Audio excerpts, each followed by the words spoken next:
Welcome, one and all, to the Stage Select. I'm Julian Titus. And I'm Justin Ham. Hi.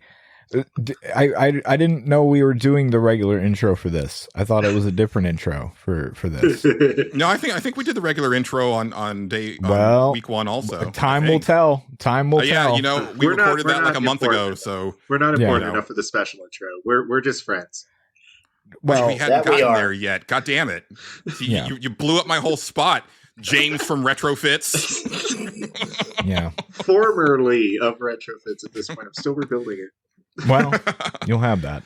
And we also have his partner in crime, JJ from RetroFits. Oh, yes. Hell yeah. I'm the evil one. And it is week 2 of Game of the Year for the Stage Select, our first year doing this format. And if you somehow missed week 1, I don't know really what you're doing with your life. Well, maybe you're just here because of James and JJ, and that's fine. Yeah. What we're here to do hope. is deliberate. We are here to deliberate over some Game of the Year categories. Admittedly, these might be our silliest categories of the year, but that's fine. I don't know about that. I'm taking everything dead serious. Okay, well, fair enough. Silliness definitely fits with having us on in the first place, so exactly. I'm all for that. Yes. You were picked for this day for a reason. Yeah, if you're taking us seriously, you are doing something wrong. Yes. Fair. I should say, we have a little preamble before we get into the actual nitty gritty, but one thing that I should say right off the bat before I forget is that unlike week 1, this week will definitely have spoilers. Just due to the nature of the categories that we are tackling. So just be aware of that. If it's a thing where you really don't want spoilers on a game and you hear a game get nominated in a segment, you might as well just turn it off and come back after you've finished that game. Come back next year, whenever the hell. Exactly. I think I really do feel that with certain exceptions, most spoilers are fine. And if anything, sometimes a spoiler will get me more interested in playing a game rather than less. But, if you are very sensitive to that, just please be aware that that is going to be an issue on this episode. But before we get into the actual deliberations, James, what the fuck happened? Yeah.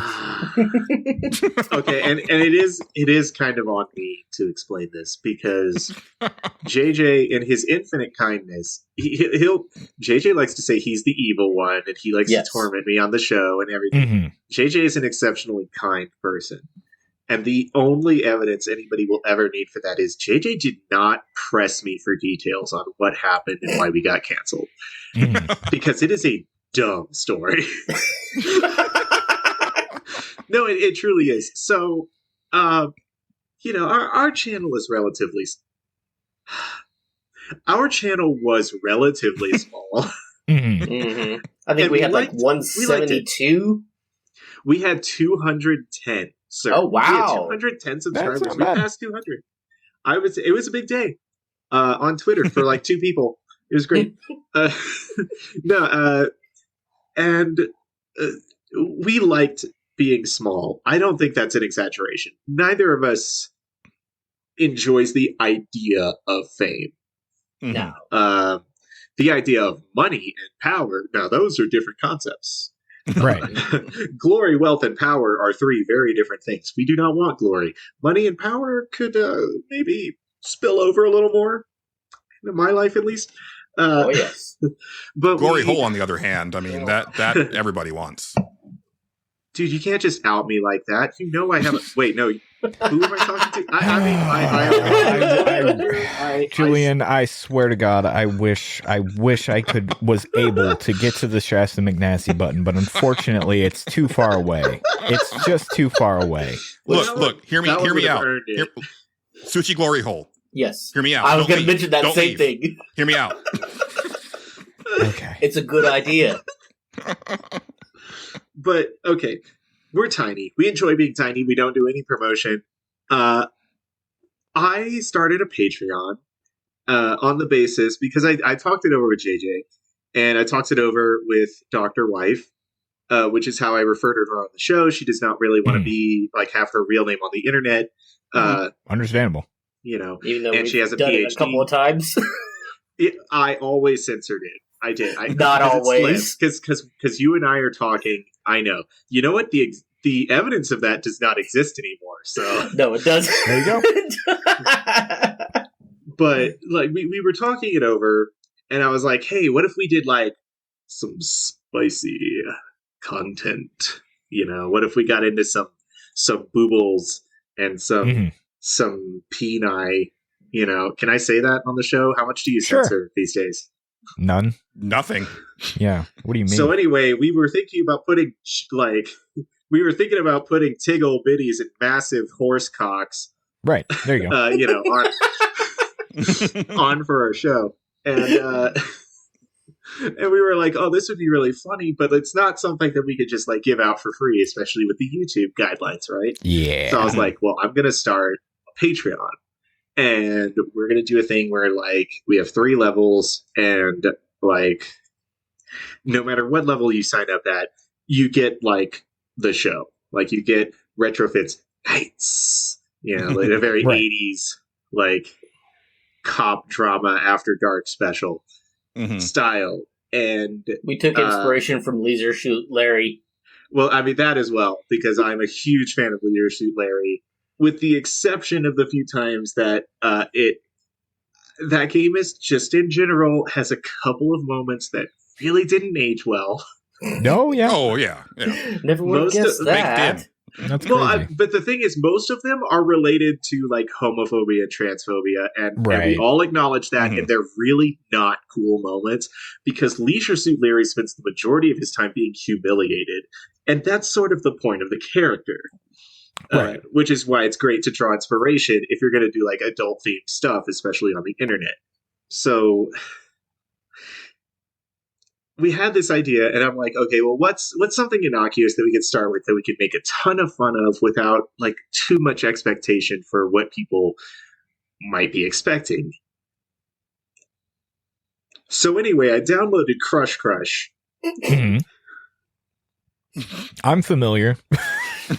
And well, so this is the part of the story where I have to admit out loud to both the two of you, you know, who I consider to be intellectual people in the realm of video games. Sure. Oh, yes. Okay. Thank you for sure. I'll accept that. Look, I am not an authority on anything. I am barely an authority on myself. So what I say can be laughed at ad infinitum. It's fine. But on the same level, like I respect you two as like commentators in the world of video games. Sure. And I now have to admit to you that I spent the $7.99 for the adult DLC content to Crush that replaces the final sequence when you actually complete the God, I don't want to say level in question, but if I say complete the girl, I feel like we've entered porn territory. It's a porn game. It is.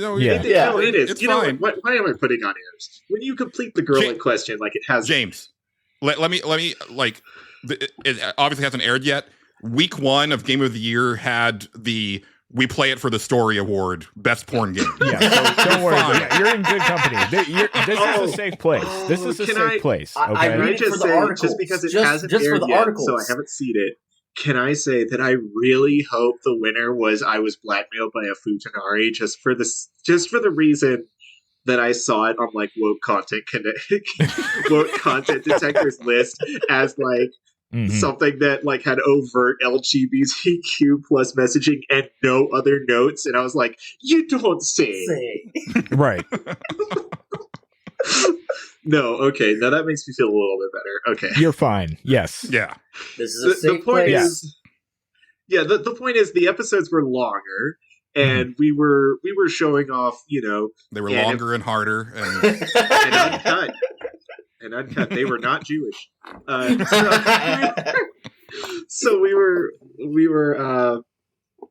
you know, getting to parts where basically like it was like, oh, you know, like great big old nipply boobles, and it's funny because we do like weird ASMR stuff, like we'll get really close to the mic and we'll do one of these, not just for our listeners, but now for yours. And, it was very, very intimate. I was That's right up in your ear. Yeah. Screaming loudly. The point is that, it got kind of spicy a little bit, but in a way that everybody could really laugh at. Especially Beerville. Bearverly. She's not a fucking brewery. It's not Beerverly. You knew what I meant. Bearville. The literal bear. Yes. You get to date a bear. Okay. Sure. Why not? Yeah. I mean, with all the other stuff you do in that game, why not? And I got it edited out, and we were still in the middle of doing multiple sessions when I finally got the first one edited out. And I went to JJ and I was like, JJ, I don't know if we could put this on YouTube without really severe restrictions on it, but it's Patreon anyways. People aren't supposed to have access to it unless they're on our Patreon. So the first thought I had was well, Patreon allows you to embed videos if you do Vivo. Oh, okay. I know Vivo costs money, but what the hell? Let's try it out. And I got to Vivo, and they're like, "Oh, well, it'll cost you, $55 a month for 6 gigabytes worth of space." And I'm like,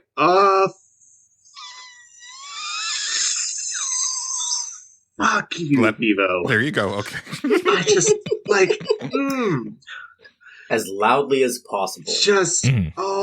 It was bad because they were like, "Oh, well, our next step up premium plans are $100 a month," and I'm like, Vivo, do you not understand how poor I am? Right.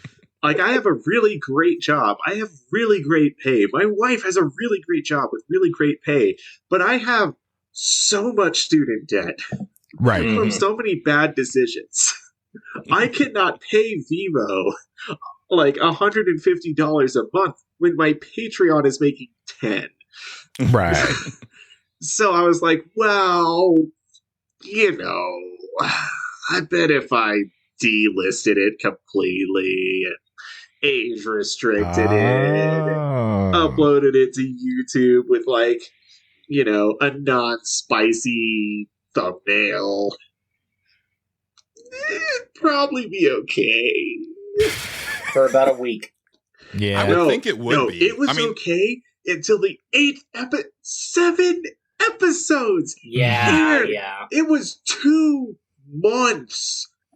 Yeah. Of RetroFits nights, adult content. Because the thing is, it was on Tuesdays that I would release the unedited, uncensored version. And on Thursdays, I would put, the censored version with, the black screen and, the Patreon link and all that. It'd be like, hey, if you want to hear us, making the really dirty jokes and, being all sassy and horny and shit, you should go to our Patreon. That stuff came out on Thursdays. This continued for 2 months before YouTube clamped down, and they were like, hey, we noticed this video and you need to take it down because it's got this, this, and this. And I was like, yes, I will absolutely take it down. Please, I'll take down this video and host it on Vivo, whatever. We're at the point where more people are joining Patreon, and we'll do it. And which video was it that they flagged? Was it the public one or was it the private one? It was the private one. Huh. It was completely delisted. That wouldn't matter, but YouTube is going to fuck everyone. It was completely delisted. If you tried to search it, there's no way it would pull up.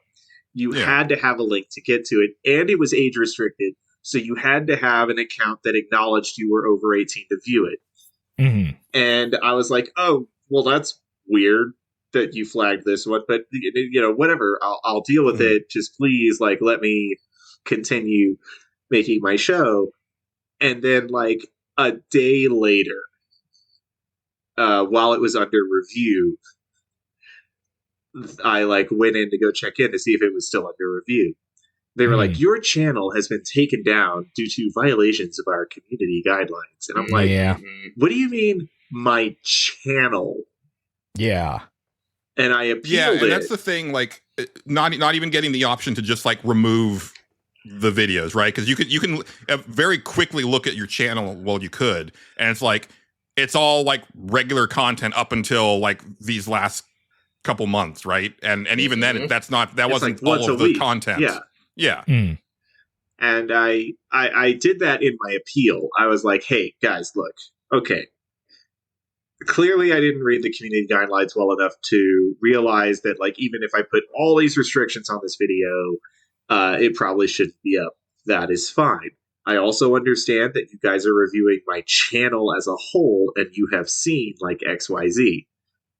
I am appealing your decision. Let me take down all of the RetroFits Nights videos. We will not put them back up in any form. If I have to, I will host them on another platform that allows for this content, and I'll figure out something else. Right. But I will not put them back on YouTube. And they're like, okay, your appeal is under review. 2 days later, I go online. I don't get an email from the YouTube mods. I just go in to check the channel because I haven't gotten an email. And they're like, we've reviewed your appeal, and your channel has broken our community guidelines. So go fuck yourself. And I was like, yeah. So 3.5 years of daily uploads are just gone. They're just gone. They never happened. We didn't save that stuff after it was uploaded. JJ, you can say these things like it's my fault, and it kind of is, but I don't have 8 terabytes of storage. No, I wasn't trying to make it your fault. I was just giving an explanation. It's like when Dr. Wife heard about this, she was like, do you have backups of some of your most recent stuff at the very least? And I was like, Dr. Wife, my child, I am a little bit of a perfectionist, and each of these videos is at least 3 or 4 gigabytes. Right. No, I do not have backups. I tend to... The amount of space required to render them into those tiny nuggets in the first place is a lot. Right. So... And the thing is, the thing that makes me feel really the worst about the taking down of this channel is we actually got a new fan while we were releasing the thing that we were releasing at the time, in between RetroFits Nights. So they got multiple releases a week. Was Breath of Fire 3. Yeah. And we got a new viewer who was like, oh, wow, I just discovered your channel because I was searching Breath of Fire 3. And they were like... Hell yeah. I'm not going to say any names. I'm not even going to put a screen name because this is somewhat private information. But they were like, listen, I have autism. I'm on the spectrum. This is one of my hyper focuses. And you guys are so cool. And I'm really enjoying your playthrough. You guys are having fun with it. And it's a really cool thing to see that people really like this on the same level that I do. And it's really validating. And I was like, wow. I did something good for this person, even if it's just one person. I did something good. And I feel really good about that. And then, then blink, 2 weeks after they joined, it all just came crashing down. And I'm like, oh, they joined the Patreon too. They joined the highest level of the Patreon to support us. They're still at that level. Because I made an announcement we will be back. We're going to keep doing stuff. Yeah. I apologize profusely for breaking the community guidelines and all that. They're still there. But that's the part that makes me feel probably the worst. Just in this whole event is that person is clearly an amazing, awesome person who supports independent art and independent comedy and is not hugely into the mainstream bullshit that makes billions of dollars a year. They want the little guy to get noticed for the good that they do. And that's who I feel like I let down throughout this whole thing. Well, and that's precisely why you need to, get back up there. And it also shows what a good person you are, James. And I will say, because, I had announced on our show that, the channel got taken down, but I was going to include the link for the new channel. And then the new channel was also nuked. We did have people in our Discord asking like, "Hey, where's the new channel?" And I was like, "Well, funny story."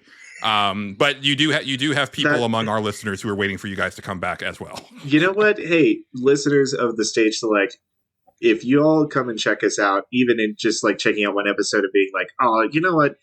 It's cool. It's not my thing." Like, you guys have been awesome too. I will say the new like Resurrection channel getting nuked is 100% my fault. Like, and this is funny, and it's why we can laugh at the whole thing. Okay. I tried to recreate it with the same email. Oh, yeah. And YouTube was like 2 days later, they were like, "Yo, what the fuck? Yeah. We told you can't do this anymore." And I'm like, right. Okay, that's fair. See, but I still think that's weird too, because it's like it's like guilty until proven innocent type of thing, right? Right. Like, where's the evidence that I did something wrong? Look, there's like entire softcore porn movies uploaded to YouTube. Oh yeah. Trust me, I know. Yeah. And yeah. I have fallen down the see-through try it on rabbit hole more than once on YouTube. There's a scene of Sex in the City, and I only know this because of crack.com. I swear to God, that's how I know this. There's a scene from Sex in the City uploaded to YouTube where it's like the tantric workshop. This is like way off topic. I just think it's really hilarious. Where like it ends with like, God, I don't even know the characters' names, but like she's leaning in because the instructor is like sort of mad that like the Sex in the City girls are sort of laughing at like the terminology that she's using. And she's like, "Oh yeah, well watch this. And she's like got the guy laid out in front of her, and like one of the characters leans in and she's like, oh wait, this is about to, and it's just like you see spooge like shoot up off screen like onto her face. And I'm like, that is on YouTube. Wow. That's on YouTube. That is something that exists on YouTube. I do not believe anything I uploaded was horny or pornographic to that extent. Oh, and the game that you guys played for your Patreon was like one of the tamest porn games I have ever seen. Oh yeah, totally. We wanted to start off tame specifically to sort of test the waters.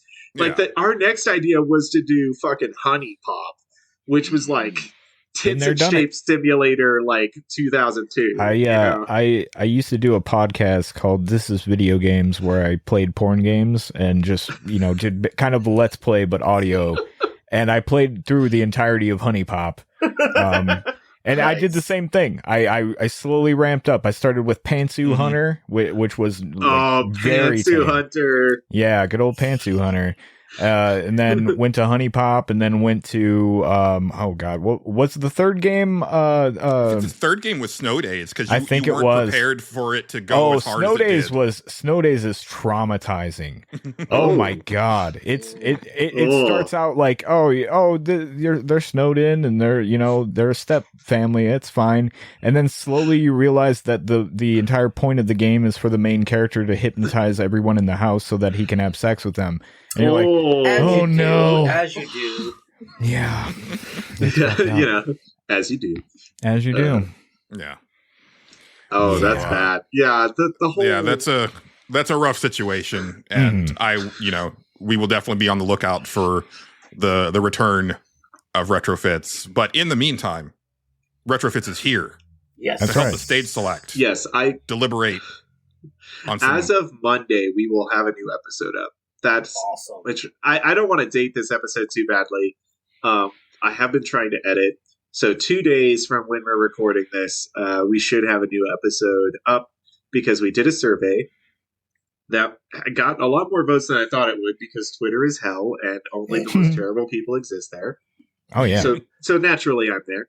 And I am not. Proof, furthermore, that JJ is actually the angel of the two of us, no matter how devilish and evil he may appear to be.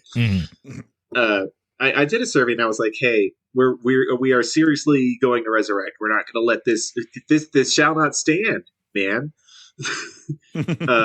And we were like, "So what should be our first playthrough?"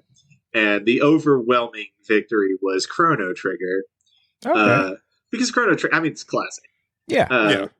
Most people who don't love it at least know it, and it kind of makes sense. So we are doing what JJ called earlier a fun run because of the things that were not deleted, our original save from our original playthrough with all of the terrible character names was still there.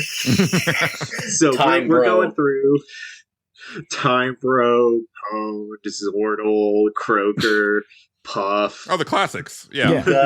Everybody knows and loves them. Ooga. Everybody knows Ooga. Everybody already knows, even before I say who we named that, who it is.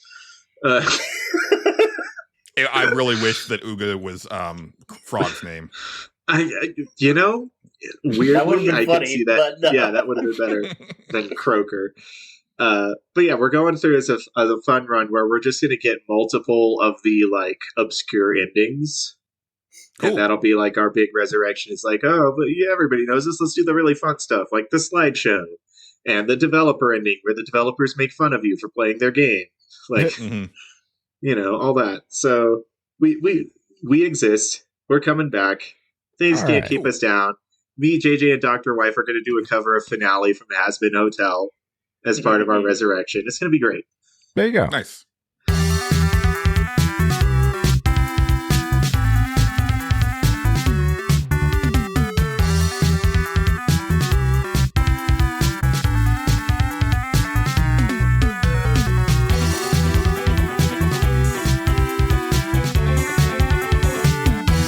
All right. So I guess to kick things off, we have 3 categories to get through for this episode. First category is going to be Best New Character. Mm-hmm. That's self-explanatory. I don't think I need to go into detail. No. The second category is a Justin Ham original. Yeah, and you have it written down slightly wrong. Okay, well, by all means, fire away. Because I have it written down in front of me. But what is it actually? I mean, really, he has it written. I'll read it as he has it written. The That Don't Impress Shania Twain Much award, which is not really true. It is the character that Shania Twain is impressed much by. It's more who is impressive to Shania Twain. Who is the most impressive to Shania Twain? Oh, yes. Wait, okay, so all of these examples are wrong. Yeah. Well, they could be right. You don't know. Oh, I have a new one to insert into here. Actually, there you go. Because we talked about this before, and I thought you said that it was basically the opposite of the best character award. No. Which was it's who impresses Shania Twain the much. She's not impressed. Not a lot of things impress her much. Okay. Well, I kind of retract all of my. Now, Julian. Now listen. All of those are valid. You never know. But she might be impressed the most by one of those characters. She only has the nominees that you give her. True. But the ones that I nominate are ones that I don't want her to be impressed by. That's fine. I would feel less of her if she was impressed by the characters that I nominated. And I'm a big Shania Twain fan. Every single person that Julian listed on this written out list is somebody that Shania Twain would actively be like, it's not you. Right. But it is. Listen, I don't know if you've seen the video for That Don't Impress Me Much, but she turns down a lot of hot trucker guys, okay? A lot of them. She just, nope, not you. See, previous statement? Walking in the desert. It's the whole thing. I mean, Sid from Rebirth is on the list. No, that's in great. terms of trucker dudes. That's great. Just saying. That's okay. I love Sid. I think Sid is an amazing character. I added some boys to it. It'll be all right. Okay. Some boys. Okay. And then closing out this week's awards is my special award, which is the Owen Wilson Award, which is basically moments in games that would make Owen Wilson go, wow. Hold on. I didn't know we were here already. Oh, it's this one. Wow.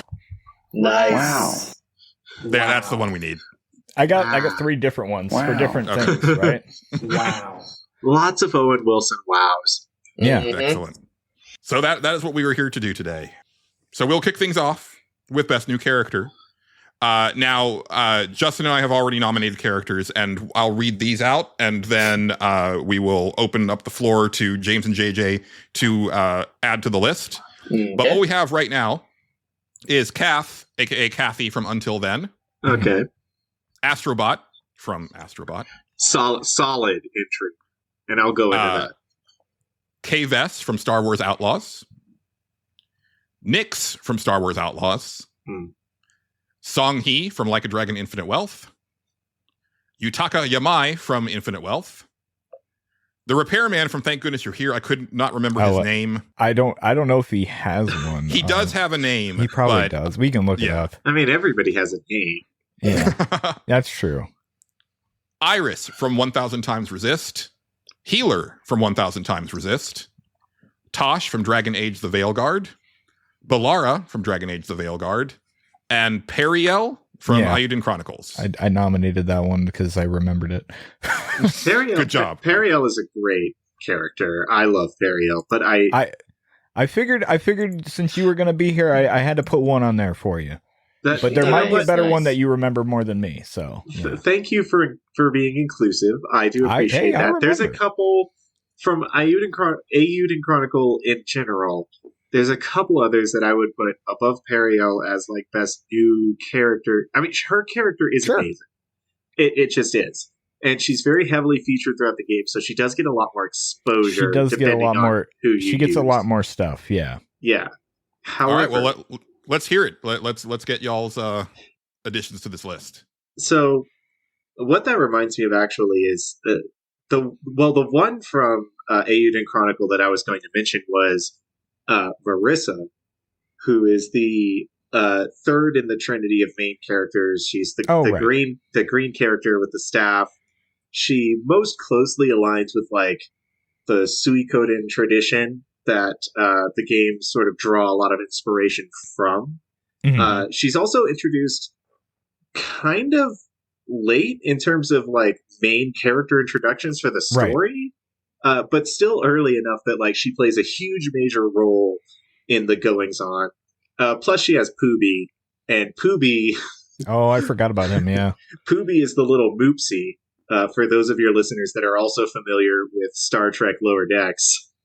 Pooby is the Moopsie character of Ayuden Chronicle 100 Heroes, because Pooby doesn't fuck around. Is that a second nomination?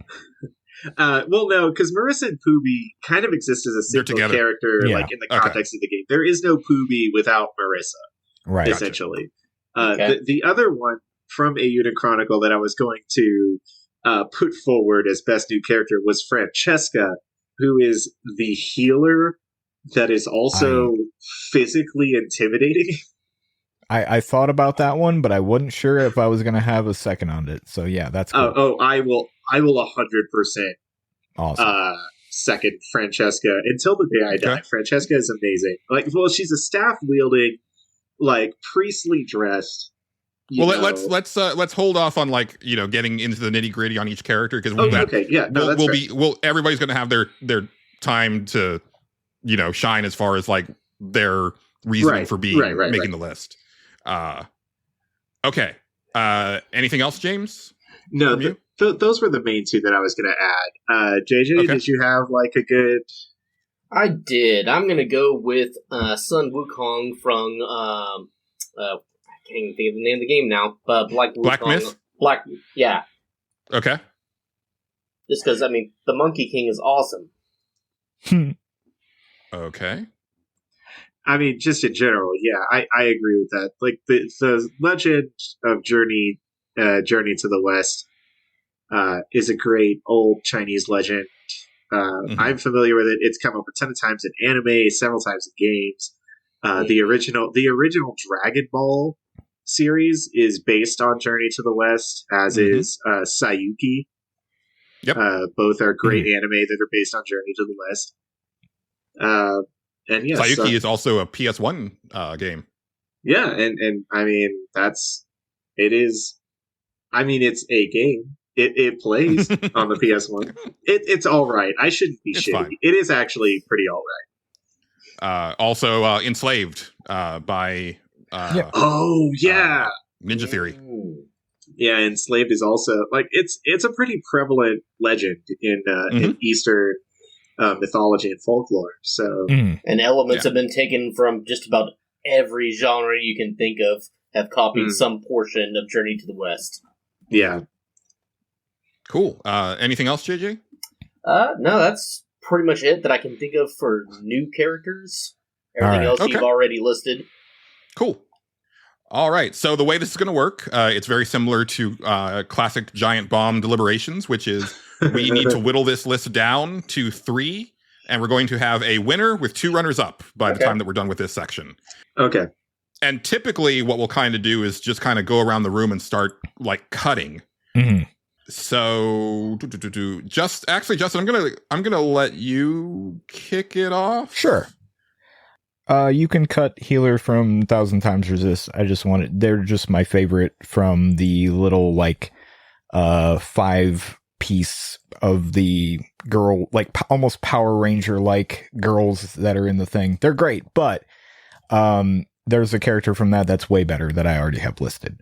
And I would take over them over Healer any day. But Healer was my favorite one of just the hero troop in the game. Hard to explain. They're kind of they're the doctor basically, and I don't know how to explain them other than you'd have to play the game. But they were my favorite of that, and that's why I nominated them. I just wanted to shout them out, I guess. No, so that's yeah, totally fair. Yeah, they basically got put on here to get cut, unfortunately. Hey, there's plenty of that. There's plenty. There's something to be said about adding something just to cut it, just because I wanted to say, hey, I really liked Healer. They were my favorite. Yeah, honorable mention. Honorable mention. Yeah, I mean, for these categories is 100% valid.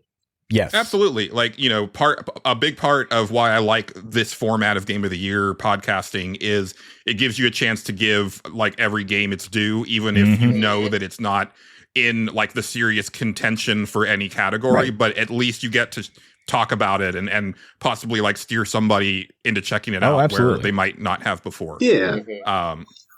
To that end, I think I'll go next. Okay. And it's actually it's kind of a difficult one, but it's kind of similar to you, Justin, is that I have another entry that I feel more strongly about, but I will cut Nyx from Star Wars Outlaws. He is your little alien pet buddy. Yeah. Yeah.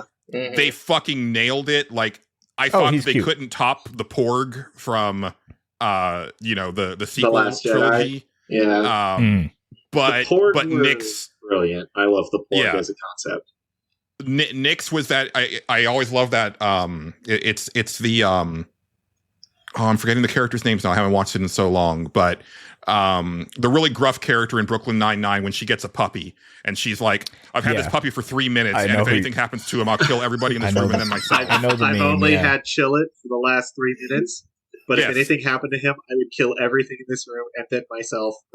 Yes, and that is exactly how I felt the second that I got Nyx. And like, I cannot stress enough how amazed I am with the fact that there are places in each city where you can go have a meal with Nyx, and it is a way longer than you expect it to be. Quick time event. It is. It keeps are so going. lovingly animated and are so extra, and it's like, I don't know why you guys did this, but it's also extremely vital to me, and it made me love that character. Actually, both of those characters so much. Like, seeing them interact. But that's why they did it. That's why they did it. Yeah, that's absolutely why. That adds a humanity to the game that has been somewhat lacking from Star Wars games of late. Like Star Wars.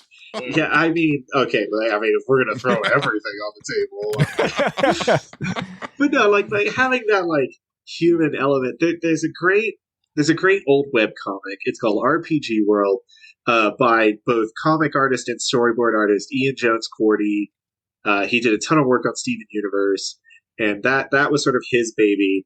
And there's one joke that will stick with me forever from that web comic, and it was like, well, I'm like the quick attacker, and you're like the heavy attacker. This person's the healer. Like, what is this thing supposed to be? This is the cute fuzzy thing. Yeah, you got to have the cute like, fuzzy thing. Yeah, like that's like the only explanation. You're like, what the fuck else does it need to be? Yeah. Right. It's the chocobo. I sent James a meme recently.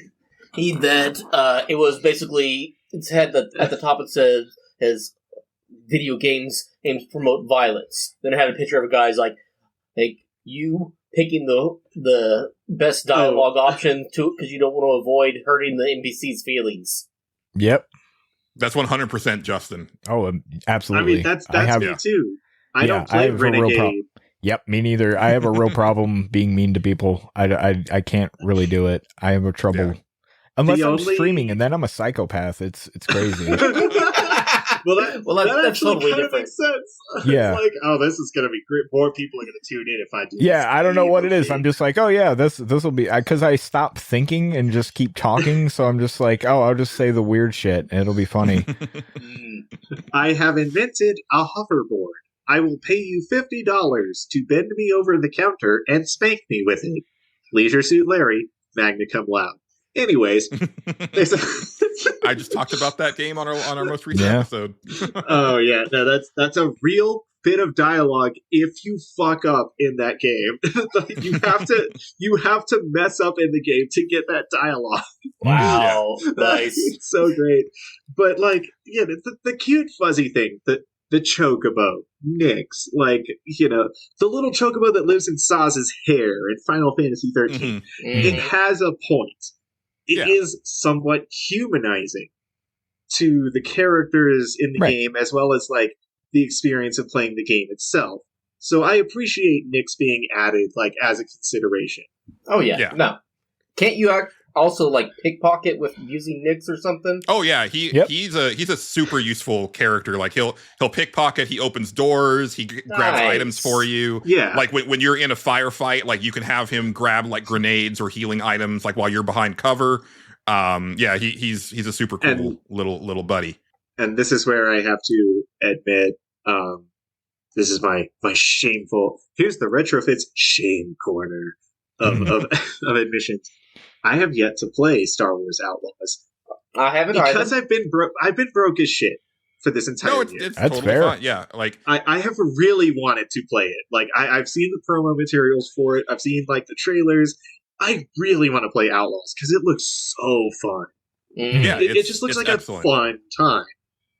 And I meant to mention this when we kicked things off, but you know, being RetroFits, you know, we understand that you guys spend a lot of time in retro gaming, and so you might not necessarily have played like a lot of the 2024 releases that Justin and I did, but we had you here because we enjoy podcasting with you, and also like some of it will just kind of be me and Justin kind of pleading our cases. Basically, yeah, you're here to have a sounding board. Yeah, I'm all for that.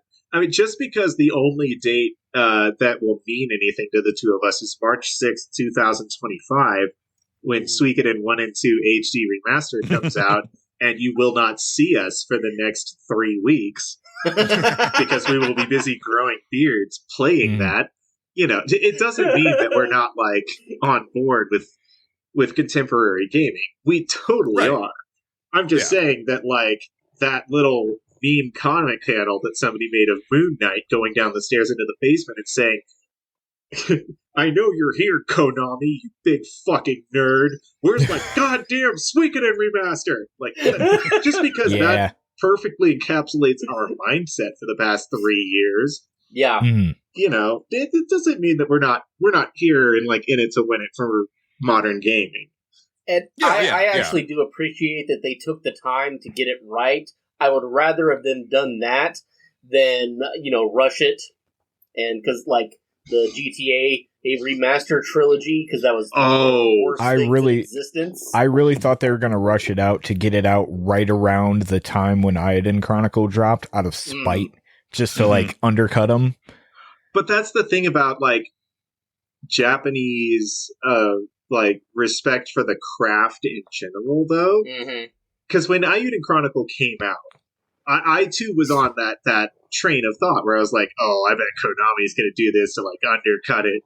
Yeah. And then Iodine Chronicle came out, and I played it like day one, and I got really, really into it, and I was like, I bet that Konami was afraid to release it at the same time because they knew if they did, it wouldn't be 100% ready.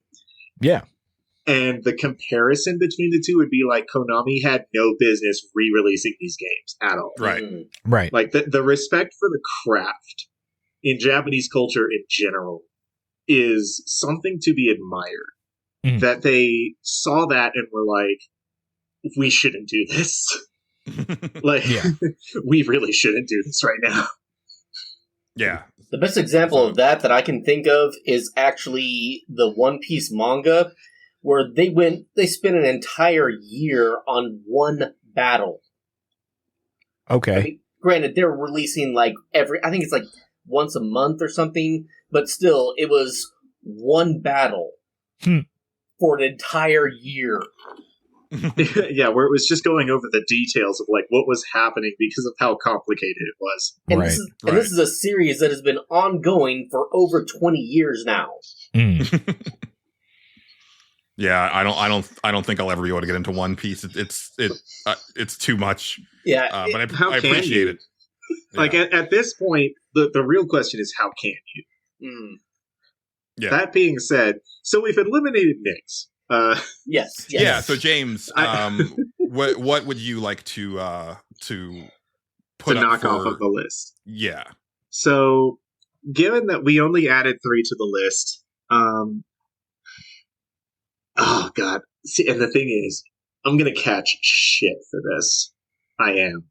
Everybody, and you know what? Maybe that will drive more engagement for you guys. So maybe I'll just say that for the sake of your channel blowing up.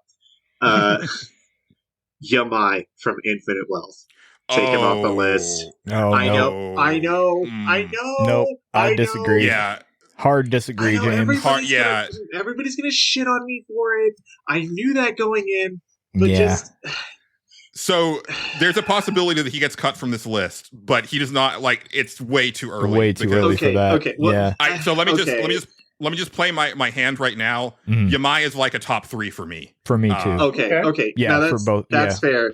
So here's the top 3 that I was going to try to fight for being like, obviously one of these 3 is going to be the leader and the other 2 are going to be runners up.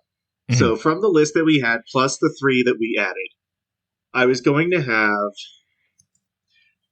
Marissa, Astrobot, and no, I have a fucking rant in favor of Astrobot. Okay, you guys don't even know what you're in for. I don't know if you are aware, but I'm so indifferent to Astrobot that you might be in for an uphill battle. I'm going to tell you right now. Those are the best kind, Justin. Do you remember from history the Battle of Bunker Hill? Like the U.S. Revolutionary Troops officially lost the Battle of Bunker Hill by any real measure of it, but it was a loss that the British paid for. We'll cross that bridge when we come to it. It was a Pyrrhic victory. So anyway, your top 3 was Astrobot, Marissa, and Kves. Okay. Interesting. So keeping in mind that we're not ready to cut Yamai, who's another. So if we leave Yamai, for the sake of really getting into the argument about it, because Yamai does deserve their chance in court. Like, Yamai deserves their day. And I will 100% admit that. Balara from Dragon Age. Oh yeah, you can cut them. Yeah, absolutely. They were my next. They were the next one I was gonna put up there. Yeah. I was actually expecting more of a fight on Balara than I was on Yamai. Balara's okay. I like her. She's fun, but she can go. She's great. Balara is great, but in terms of like ranking, like yeah, she can go. Yeah. No, I was 100% there. I was waiting for you to be done, and then I was like, okay, yeah, we can cut Balara now. I just wanted to talk about her. She's a really fun character who at first I found really annoying, and then slowly as the game went, I was like, oh, I actually kind of like her, and I kind of care about what's going on. So it goes to show she's kind of fun and like lighthearted, but also has stuff going on, and it's good. But no, we can cut her for sure, 100%. Okay. JJ, what about you? All right, now bear in mind I have not played most of these games, but That's totally fine. I'm gonna go with the Repairman. Okay, Given that the Repairman doesn't have an official name other than the Repairman in like lowercase, I'm somewhat. I want to agree, but I also want to hear the case for him being on the list.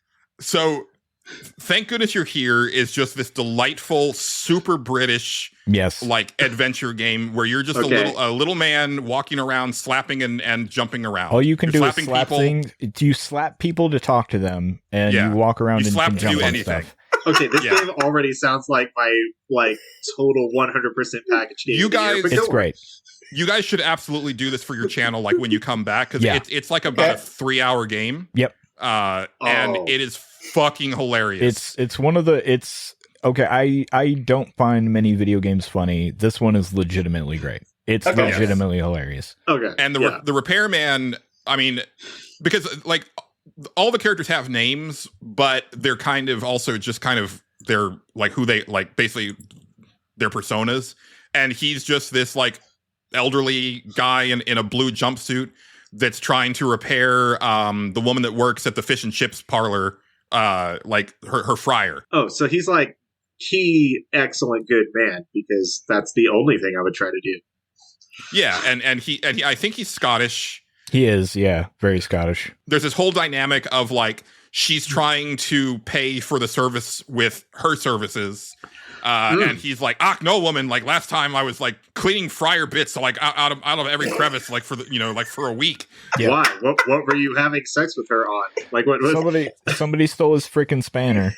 Someone stole his spanner. You got to get it back. Yeah, you got to find his spanner. Okay. And you're helping him throughout like most of the game. Like you have to keep going back and finding different things for him. And he's constantly working on this fryer. And one of my favorite bits is that at a certain point, he's on his back underneath the fryer, like tinkering with stuff. And you walk onto his stomach and the screen changes because your character is the size, whatever size he needs to be for comedy. Yes. So when you walk on to the Repairman, all of a sudden you're basically like the size of like a beetle, like on his stomach. And he's like, lad, I'm glad you're here. And then he sends you on another errand and stuff like that. Being a formidable, stouty Scotsman, he is not affected by a full-grown British person stepping on him because they are essentially 5 pounds. Gotcha. Yeah. Yes. And he's I mean, there's a lot of great characters in Thank Goodness You're Here, but he was one of my favorites, and I think it's because, like, even at a certain point, even he acknowledges, he's like, "Laddie, I really wish that I could say that we're done already, but no, there's still more to be done. Yeah. Like, I need you to go out and do this." my favorite bit about that guy is whenever you find what he's looking for, and it'll be like a little while down the line. A lot of the times you forget you're even looking for it. And then all of a sudden, like, as soon as you find it, he pops out of nowhere. You find the spanner in like an ice bucket, like full of fish, that are also have cigarettes in them. Don't worry about it. But and then you find it, and he just pops up and just starts yelling at the guy who basically quote stole his spanner. It's a whole thing. Why would I steal your spanner? We've been friends for years. But I did. Oh, it's great. Yeah. What a great game. But that being said, my next pick was actually originally going to be Astrobot, but then after James, played his card, leave it there. I was going to leave I was going to cut the repair, so that's perfect. Let me say then, let's take like a 2-second break. I promise I'll be right back while I handle something, because I want to get into Astrobot. Oh, I want to defend Astrobot to the point where, like, okay, maybe he stays on the list for now. We'll hold off on that. He's safe for now. Yeah. Okay.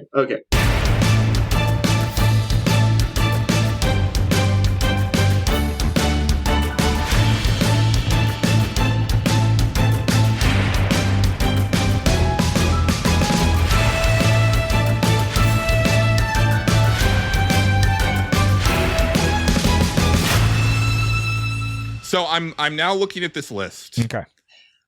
And I need to hear like a pitch for Sung Wukong, because my thing with Black Myth is I think it's a gorgeous looking game. Yeah. But there's two big things that kind of I have to be for me against this character. One, fucking hate monkeys. Okay, Fair. I saw Fair. monkey shines at a very impressionable age, and I have hated all primates ever since. Well, what are you gonna do? So and there's a little bit of bias there, but okay. Yeah. Oh yeah, fully acknowledging. The other thing, isn't he just like kind of a silent protagonist? Isn't he just like cool fighter dude? Now, I will freely admit I haven't actually played the game. I've only seen clips of it. Okay. Because I am expecting that game for Christmas. Gotcha. And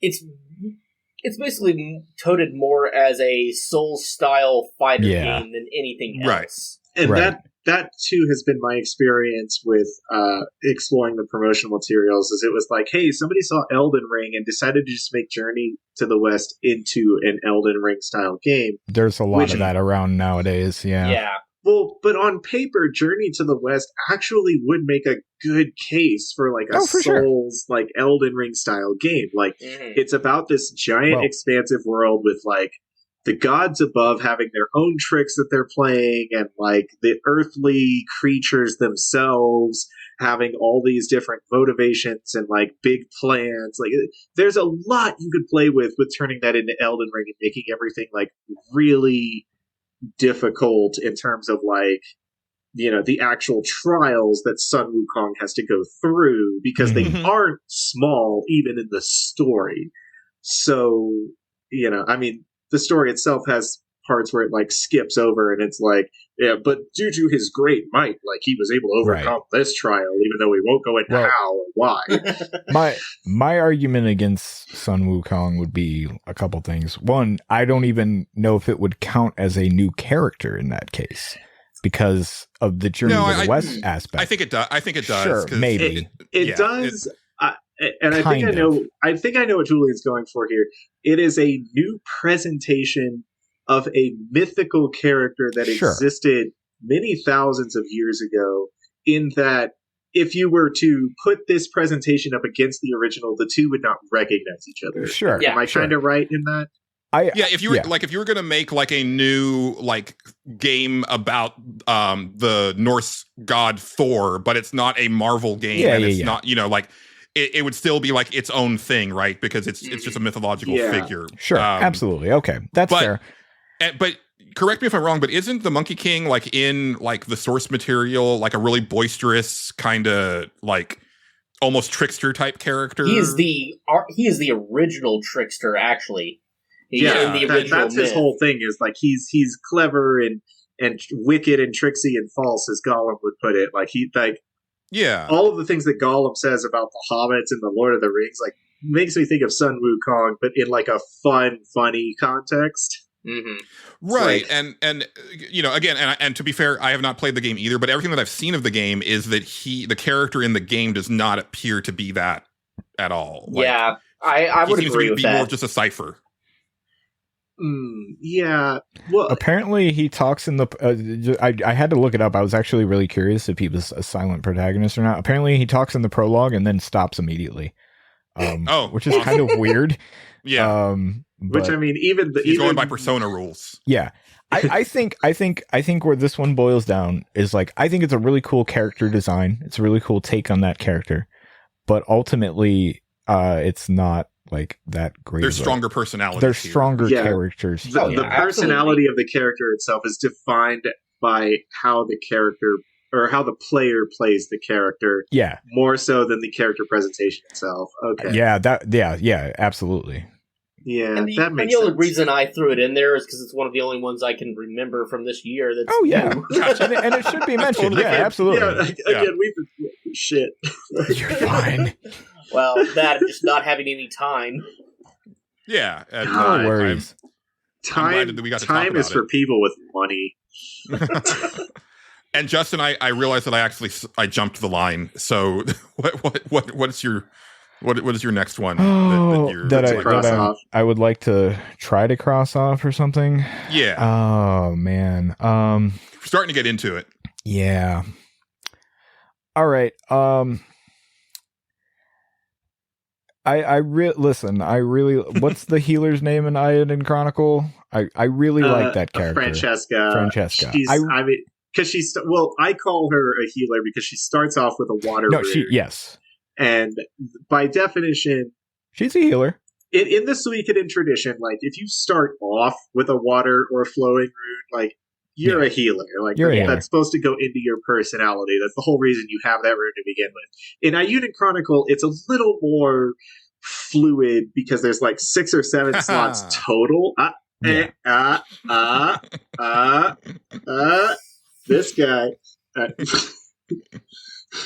But yeah, no, there's like 6 to 8 total slots for any one character that are possible. So there's a lot more customization in the characters that can actually use magic in terms of like what they can do. But Francesca, to me, has always, even through various customizations, struck me as a healer just because of how she's presented as a character in the game. So, I agree. I think she's really fun, but at the same time, I guess my argument against them is they kind of give them like the intro, and it's a great intro, and then she, like, if you don't put her in her party, like, she kind of goes away, which is kind of the problem with a lot of Iodine Chronicles characters in general. That's the Suikoden problem from the very beginning. Absolutely, the character exploration for characters that are not extremely story important is however much you decide to use them. Because if you go into it, like, a lot of characters in Iudin Chronicle have very interesting things that they add to every situation that sort of build on their own characters. But if you don't use them at all, it doesn't really change anything. Yeah. And you also have no idea that you missed it, is the other thing. Yeah. So in terms of Francesca, I would agree that, like, in terms of like absolute best new character in terms of a full ranking, probably doesn't belong on the list. I used her a ton because I always thought it was really funny that she was like this sweet, innocent, like, priestly character. Like, until you made her mad, and then she'd start cussing you out, which is great. Oh yeah, I used her for a long time. Beat the hell out of you with it was stick. Great. Like, it was really funny. Yeah, she was great.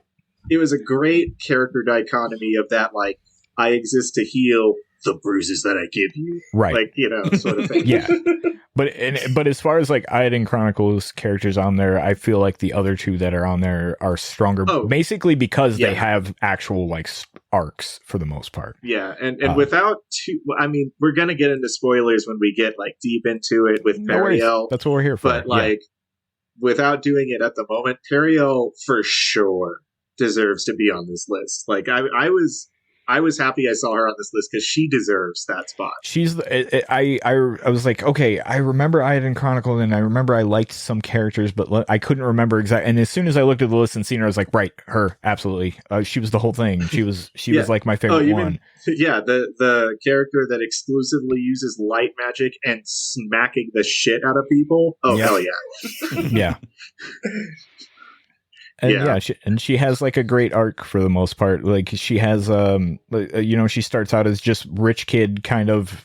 Yeah, she really has that pretentious, like, I was born into this higher class than everyone else, and I deserve more than everyone else sort of beginning that grows into this. A little bit, but she's also like actively going to these meetings with these people that run countries and is like, you guys are fucking up, and just like yelling at them and like disagreeing. You are the reason we are losing territory, and like you're the reason the people are suffering right now. Because some of you greedy bastards. Do you not hear this guy? This guy is a liar. She's just practically pointing that out at all times. She's like, no. This dude from this other country that's invading these other areas, he's a psychopath. Yeah. What the fuck are you doing right now? Yeah. Yeah, no, she's very practical. So, So Francesca should definitely be cut off the list just for the sake of we started talking about a better character. Right, exactly. See what I mean? I think that's a lot. It has. Sorry, Francesca. I you know what? I put you out there for the sake of it, girl, but I know. Absolutely. I know you're not going to be in the top 3. Yeah. Worth mentioning that all these characters were nominated for a reason, right? Yes, so, exactly.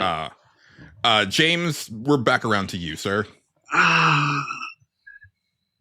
See, and now the problem is we're at the point in the list where I'm like, oh, who do I cut off?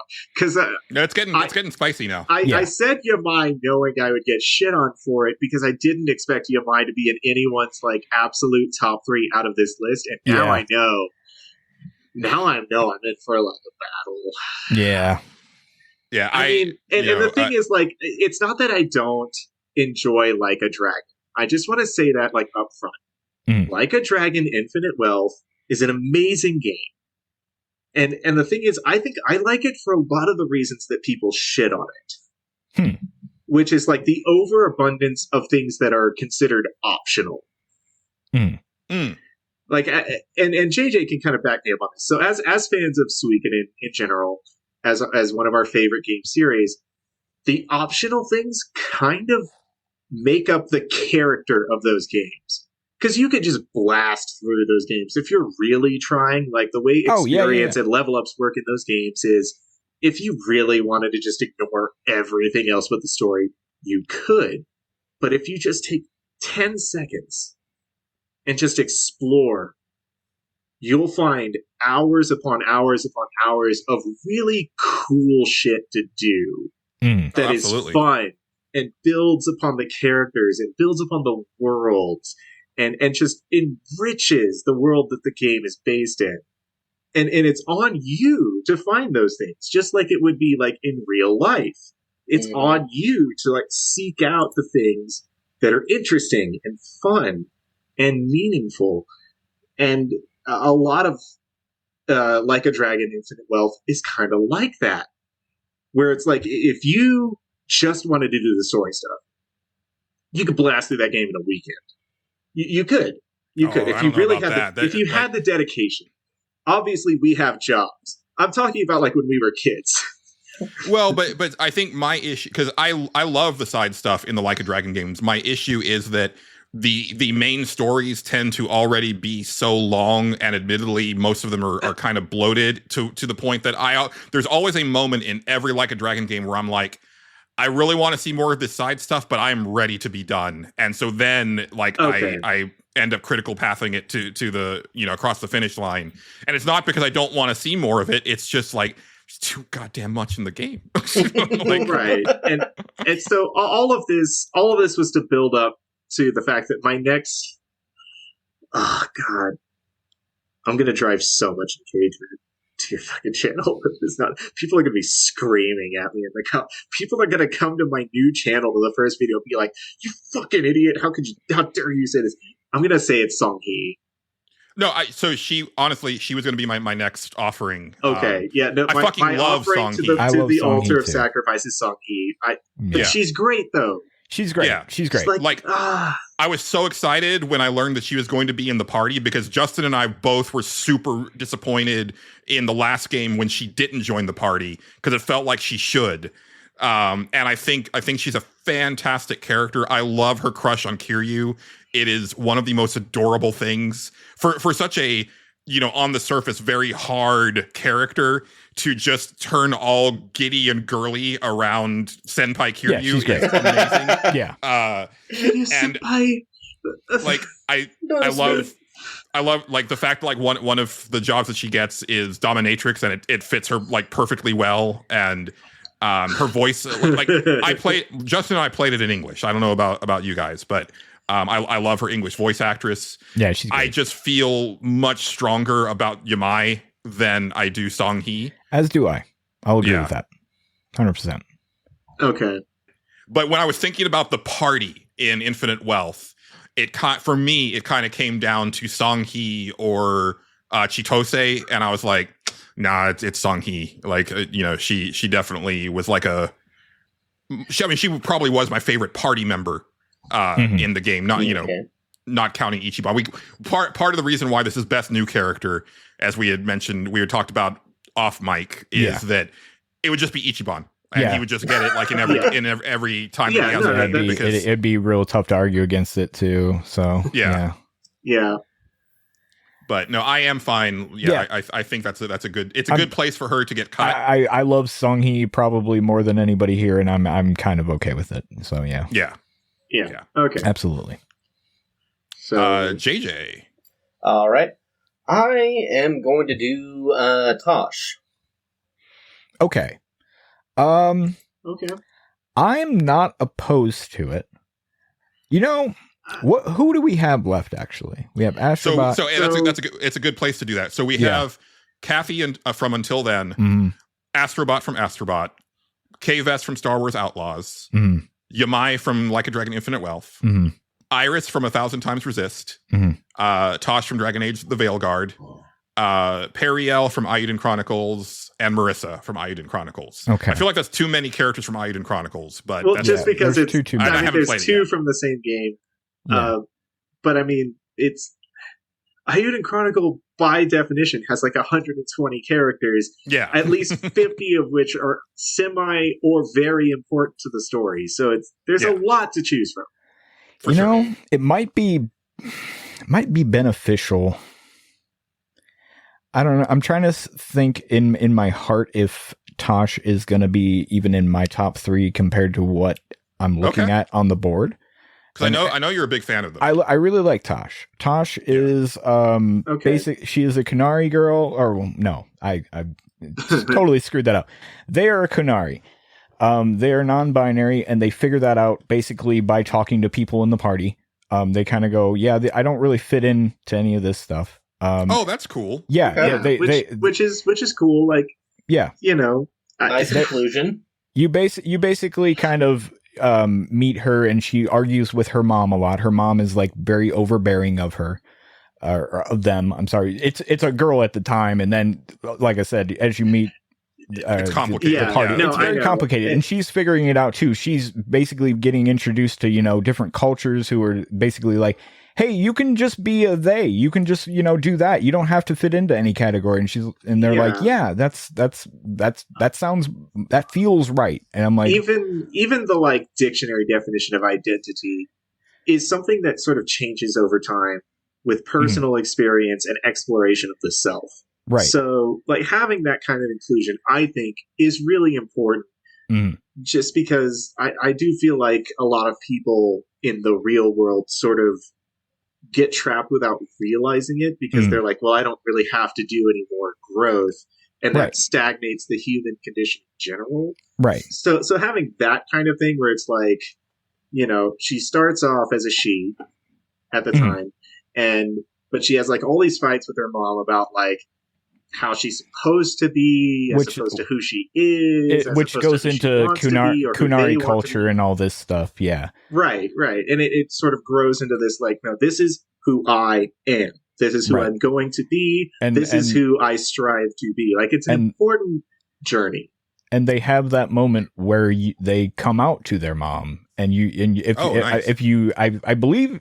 Because I romanced them, so I may have gotten a couple extra things. Right. But they have that moment where they come out and you're there to support them, and and basically it goes about how you'd kind of expect, but at the same time that eventually the mom may come around. It's who can say you have to play the game. Spoilers.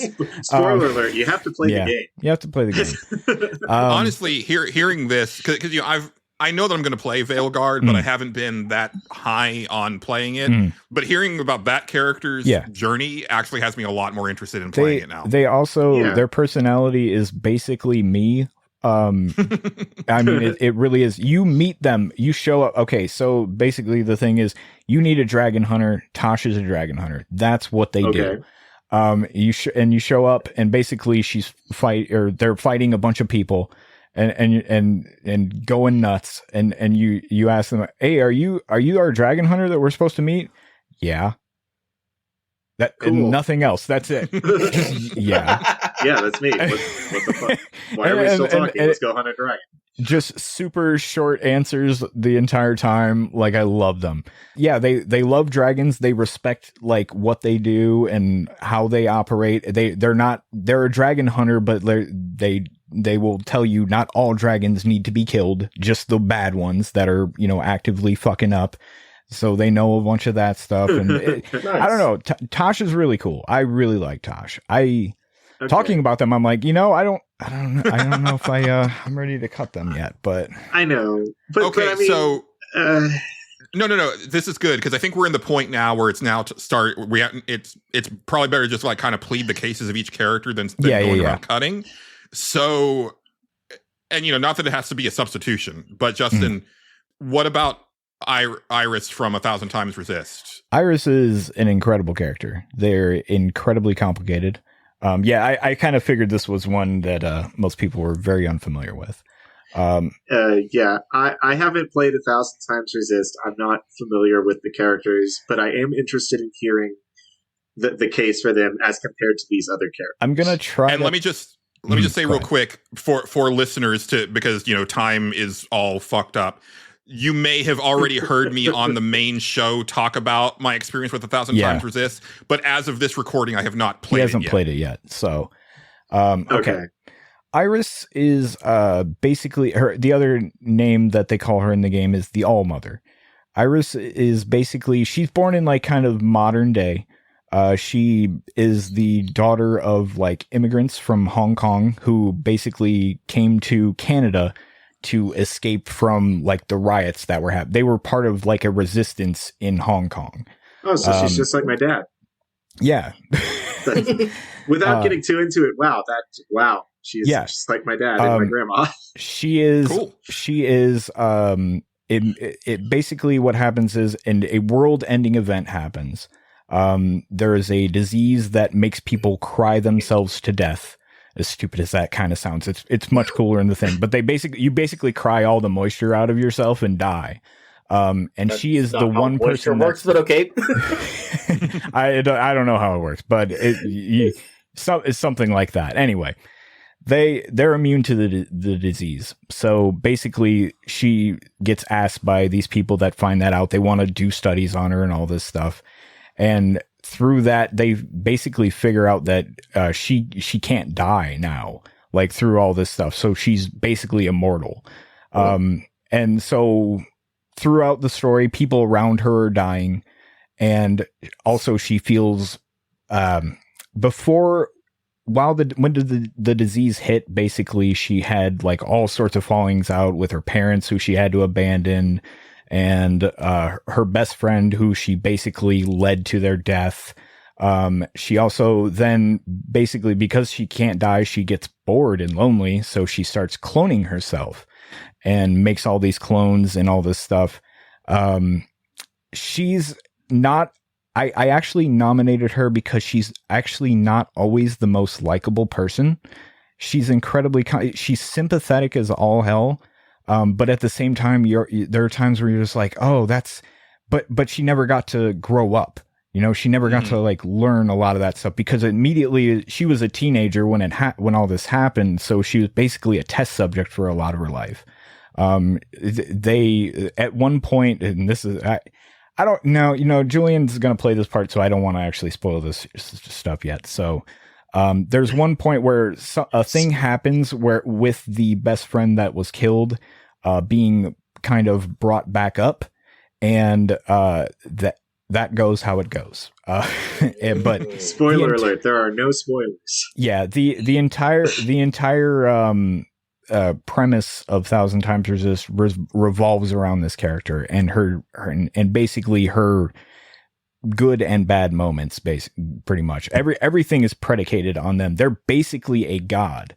Do they always do the right thing? Absolutely not. But by the end of that game, I felt for them. Like I felt something about them. That is a well-designed story then. Yeah, I'm a big proponent of, characters that are good characters, but not necessarily like good people in their own story. You know what I mean? Not to give a lot of the plot away, but a lot of it is the first part of the game is like, this is all the bad stuff they did. And then slowly you figure out like, yeah, but not all of it was like that. Like there was reasons for that, and sure, no, some of it is indefensible. Like there's certain things that they did and that are indefensible, but in their mind, they had a reason. It's so, yeah. I just realized something, but it actually probably helps with like a certain problem that we were going to get into. But and also listeners have probably been yelling this whole time.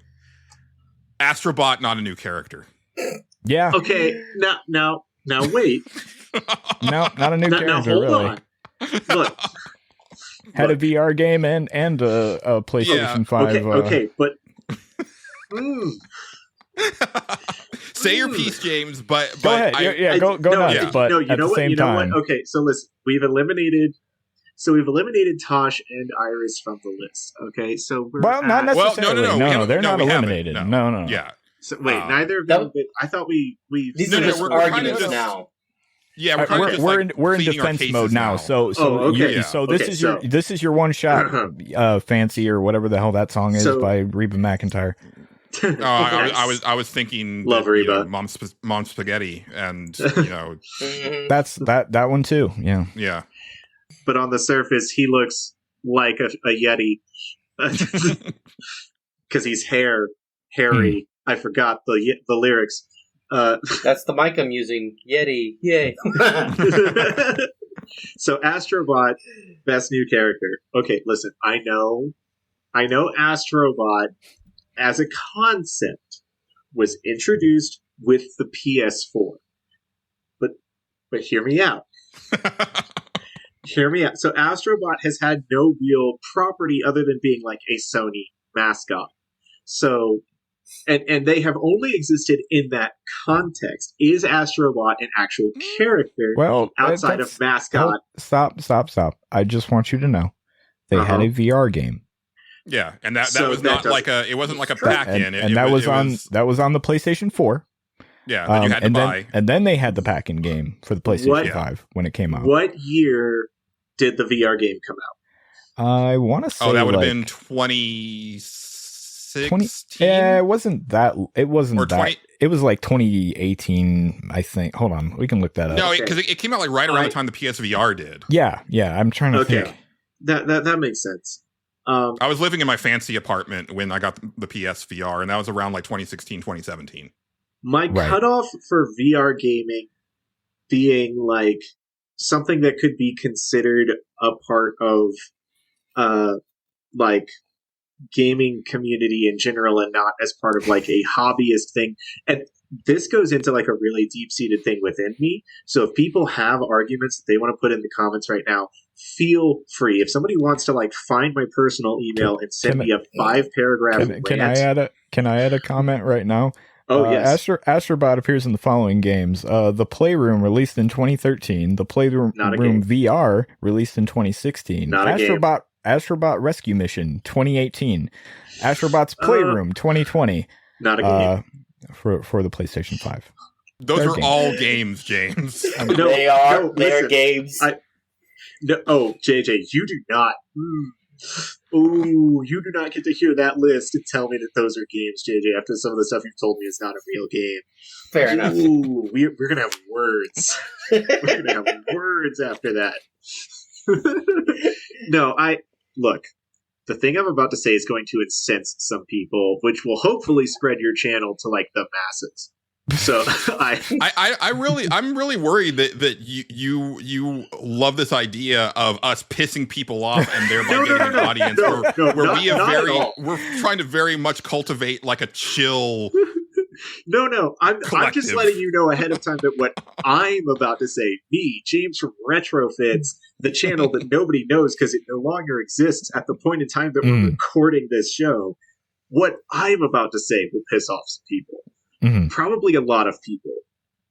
VR as a like real gaming concept in terms of like the overall gaming community and not as a hobbyist thing, because the deep-seated thing within me that is almost impossible to shake. Nobody has been able to present me with an argument that shakes this within me to this point. VR gaming is a very, by definition, sort of elitist thing for rich people.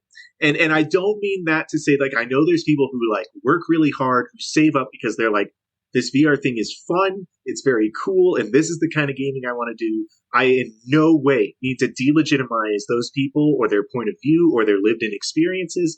I really do not. Hey, what did you get for Christmas last year again?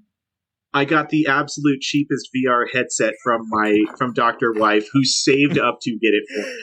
Fair. And that is the point that I'm making. Until very recently, VR gaming has been somewhat inaccessible to people who did not either work for it insanely hard or already had the money to front for the setup.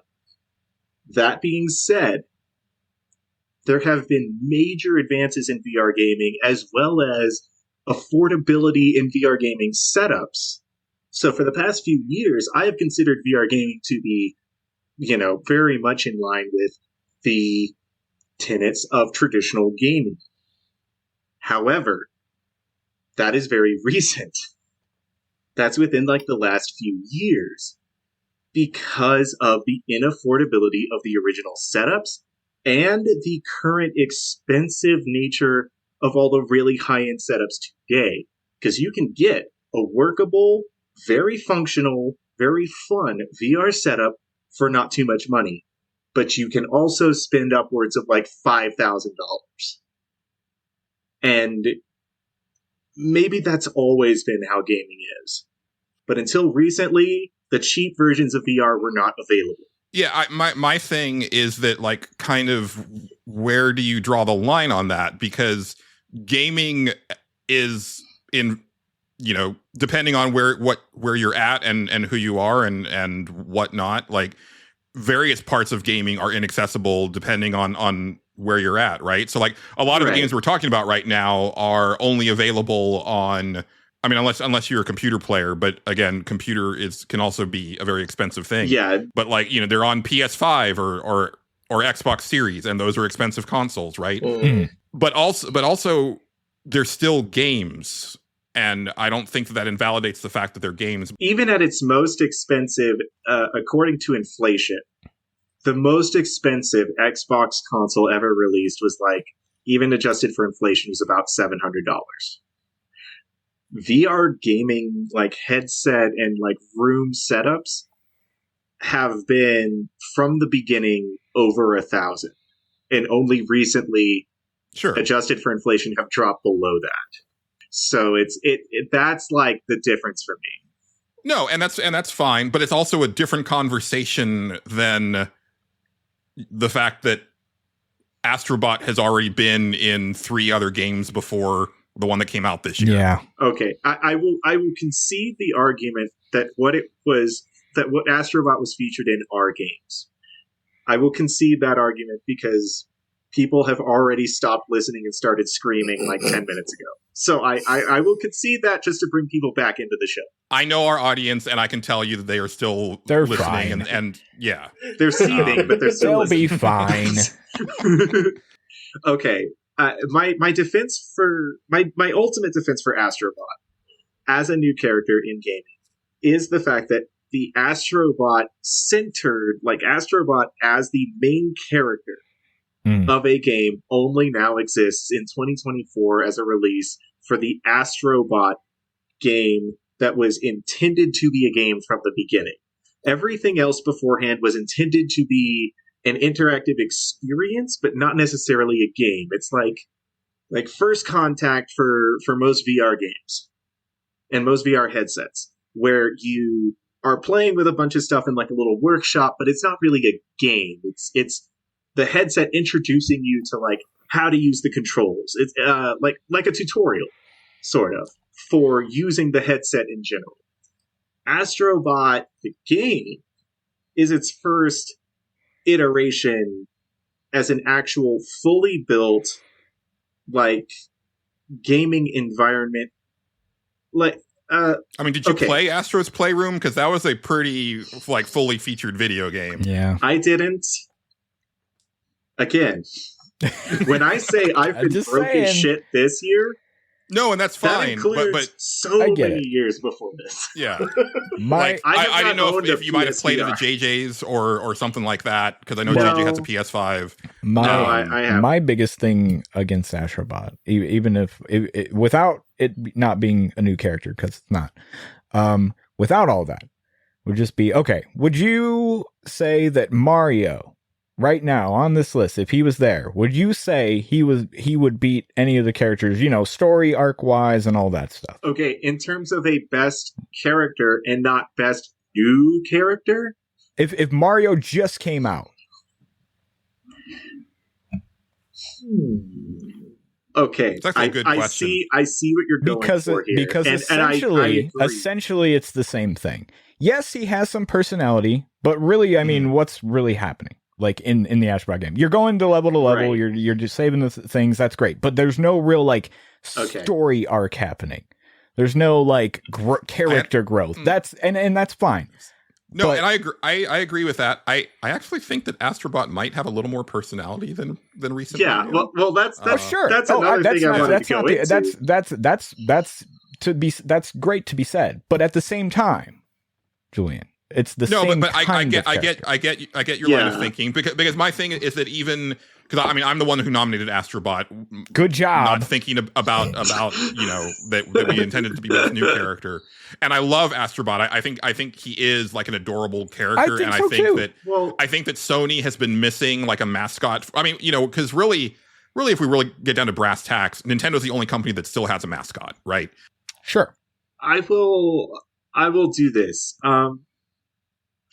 Here's the concession I'll make, because really, in terms of Astrobot as a character, in terms of like the top three, when I really look at this list, I'm not sure that Astrobot can make it into the top three anymore, because good arguments have been made for like, one, does this even count as a new character? I can say whatever I want to say in terms of like gaming and what constitutes a character in a game. Absolutely. But there he's are off the list, but I just want to have us say our piece about the character. I just want to have something in the Owen Wilson award character for Astrobot that was not already listed. We can do that. When we get to that point, I will have a nomination for that. Yes. Because I already have at least one, if not two. I already got two. Yeah, I think you've got two of them in there. I will add a third one when the time comes to discuss that category. And for the moment, I will concede Astrobot as being something we can take off the list. Okay.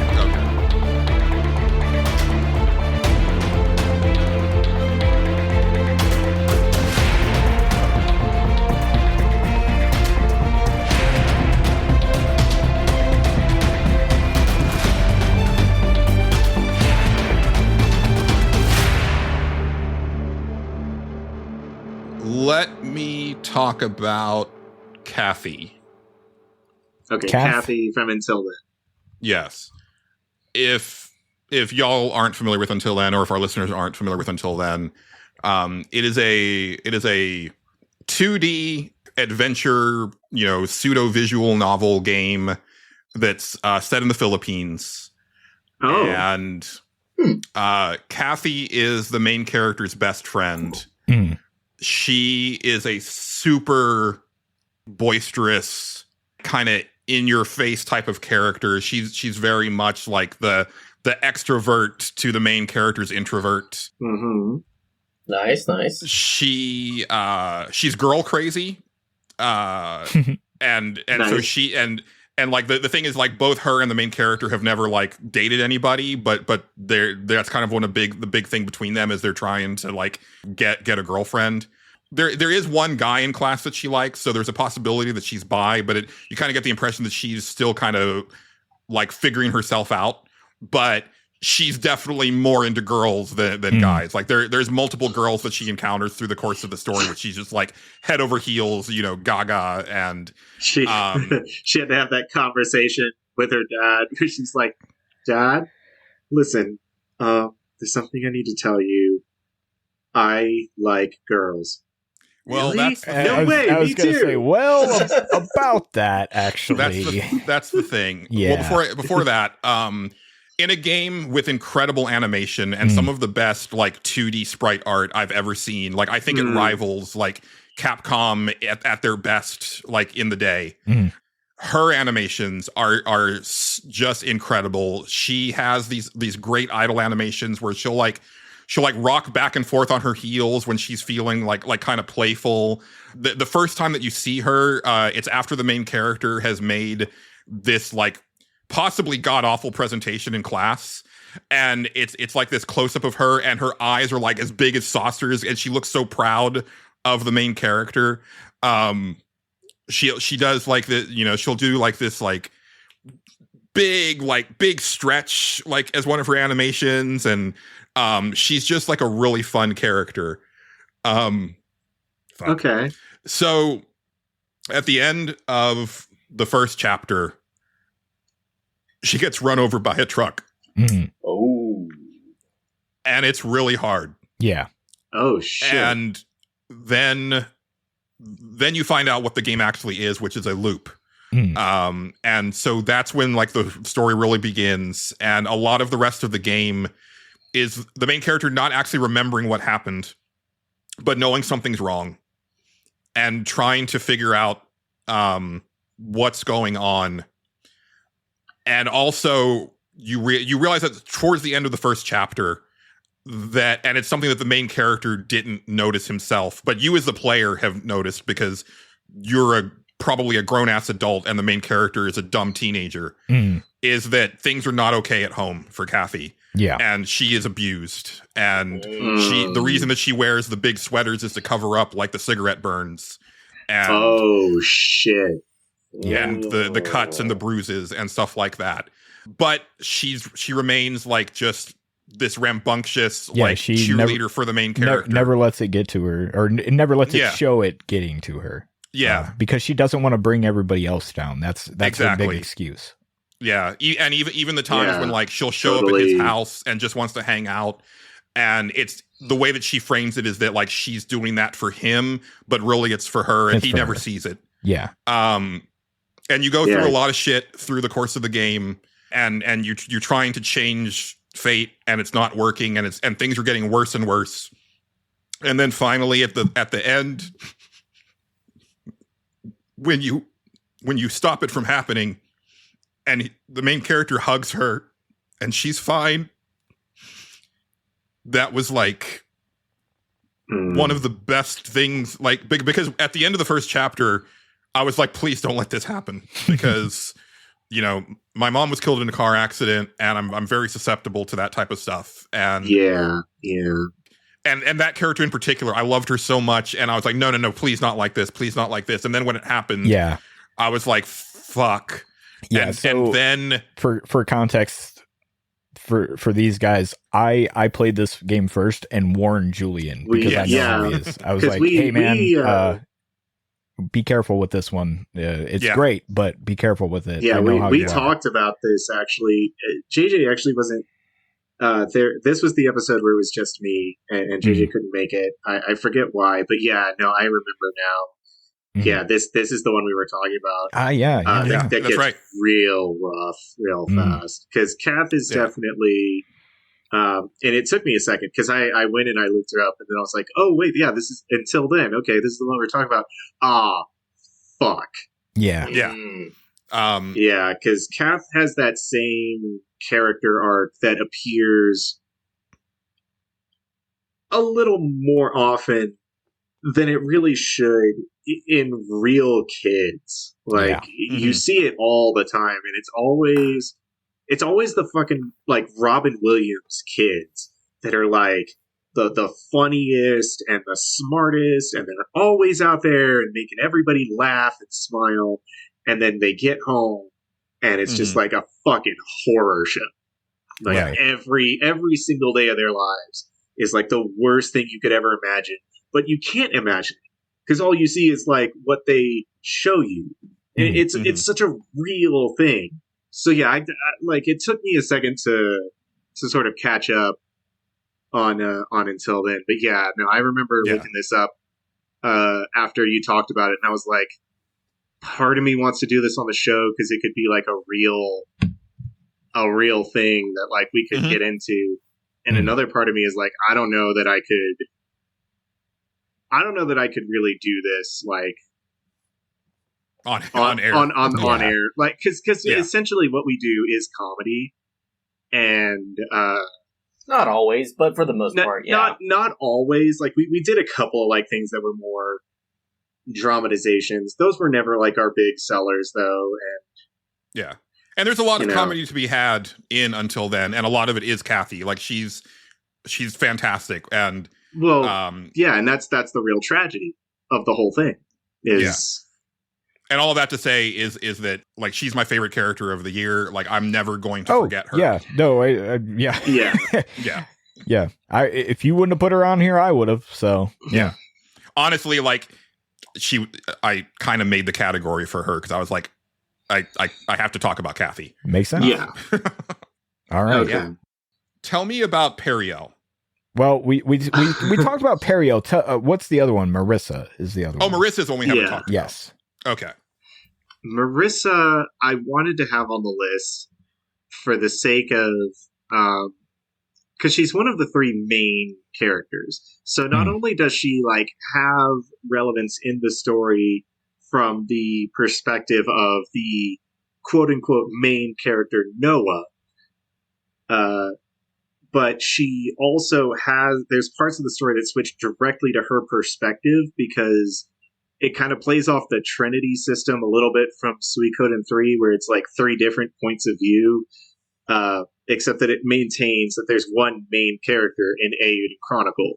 So it does switch to her point of view for various really key moments in the story. And her development through those parts, it very directly affects kind of how the rest of the story plays out in general, because she's introduced in kind of a way that sort of downplays her importance, because you go to like the forest area with some of the various like mythical and like kind of fey creature looking characters, and I want to say she's there with like Guru, like the kangaroo character is there with her and is kind of like looking after her with like his little niece and everything. And it's sort of played up as like, you know, oh, well, these are like the innocent, like forest characters that we're supposed to look after. And then if you're paying attention to like, you know, the game art and like the cover art, you're like, oh no, wait, she's like a main character. Okay. But at the same time, you know, she sort of brings, because Noah as a Suikoden-esque main character is a lot more developed for a main character. He has a lot more personality. You get to know him more as a main character, and he generally, like a lot of what plays out, has to deal with like the struggle of him reconciling, you know, all of these terrible things in the world with sort of steps that he has to take to make it better, and things that he has to do for other people in order to like bring people together to make it better. And his interactions with Marissa always come across more as Marissa helping him rather than the other way around. So it plays out like Noah and Sane are like the best friend characters, and like it seems like the narrative is mostly around them and their interplay and how they sort of bring the countries and the armies together.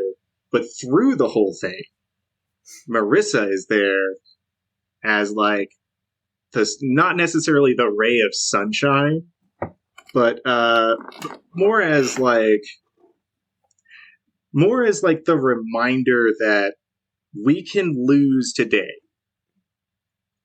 What we're doing at this exact moment might not be the most important thing in the grand overall scheme, because so much of the game is built on the characters having that perspective. It's like, if we fail here today, it all falls apart. Everything is over. And Marissa is always there to be like, we will always be able to fight tomorrow. There is always a chance tomorrow to make it. Even when like her entire realm is being invaded by the undead, she like stands up and she's like, we fight today, and if we lose, we fight tomorrow, and we do not stop until it is over. 100% over.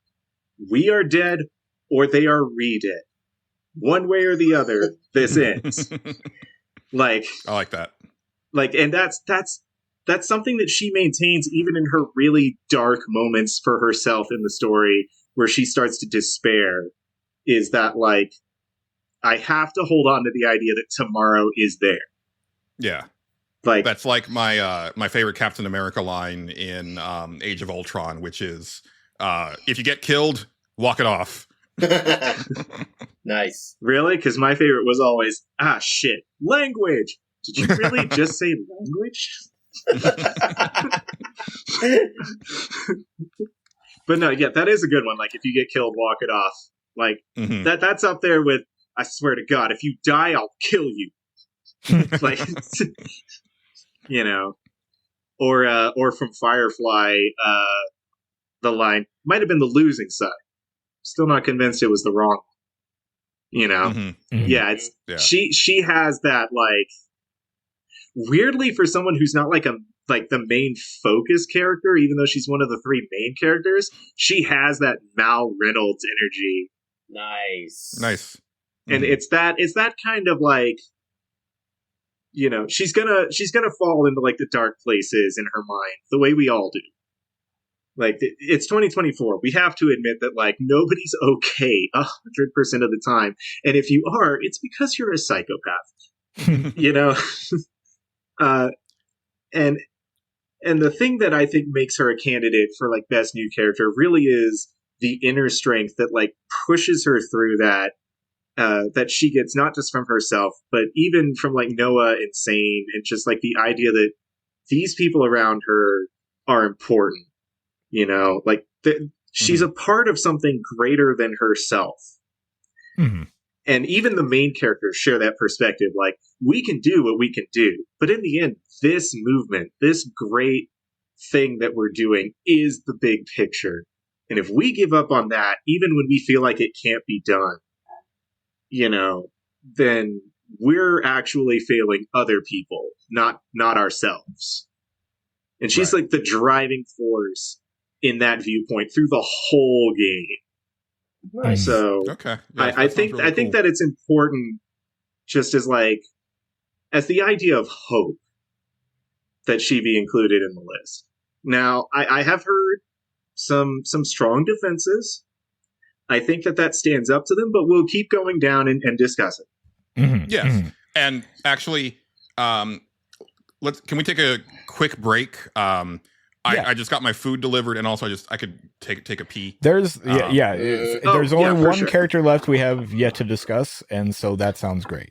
Yeah, we got to get into K-Bess. Yes, absolutely. All right. And we haven't talked about Yamai, so I want to, like, that's as far as we did a little bit, but yeah, that sounds great. I'm into it.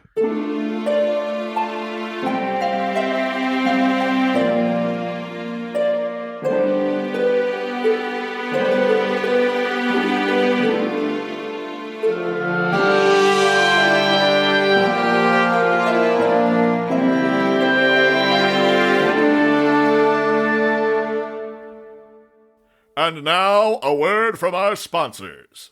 This week on Lupine Law.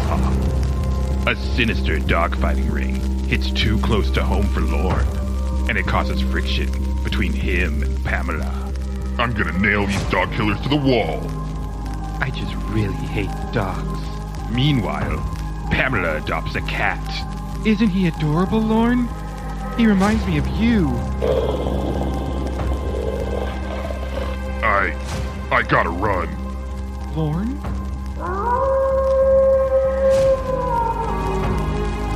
Lupine Law. Friday at 9. James. Yep. Your first attempted cut was Yutaka Yamai from Like a Dragon Infinite Wealth. I would like to know why. Yeah. Okay. I will say this. All right. Yutaka Yamai from Like a Dragon is a great character. However, at the time that I was, like, saying that, I was under the impression that that he would not be in the top 3 of the characters who were listed. I knew saying it out loud would garner some backlash. And I was prepared for that. And I'm already here to say, like, yes, that was my first suggestion, but mostly because I kind of just wanted to talk about it. Okay. Because like, I'm not as familiar with the Like a Dragon games as I should be, but Infinite Wealth is a great game. And like, he in particular is like a very well designed character. Japanese John Wick. Yeah, essentially. You kick my dog, I'll fucking kill you. You're gonna kill him? Yes. See, all of the John Wick movies could have been avoided if the Russians had just been like, maybe we just let this one go. Yeah. Yeah. 97 people on easy mode. Yeah. In the first movie. Yeah. Yeah. I love that him loading the gun from the first movie it like became a meme for a long time. We are off topic. Yes. So, very much Yamai. Like, I mean, the first thing that, you come across from him is very John Wick. Like, it has to do with, like, a taxi being impounded, and he has to it's about tracking down the dude that impounded the taxi. So it's somehow even less emotionally, like, relatable than, like, your dog died. And yet infinitely more, because, like, because I have a puppy right now, and like, he's gonna live with me forever, and I'm gonna die first, and that's just how it's gonna be. That's just how. Yep. That is the life cycle of me and my pet. He will bury me, and that's how it's gonna end. We're not talking about this anymore. Anyway, sure. But like in terms of like the John Wick like comparison, he's not like necessarily the loner in his like. Oh, I just meant from the design standpoint. Absolutely. Physically, he looks like Japanese John Wick. Like that's where the similarities stop. He looks like somebody put too many prosthetics on Keanu Reeves' cheekbones, and then gave him hair extensions. But other than that, it's almost a perfect lineup. Yeah, no, he's great. He's great designed. I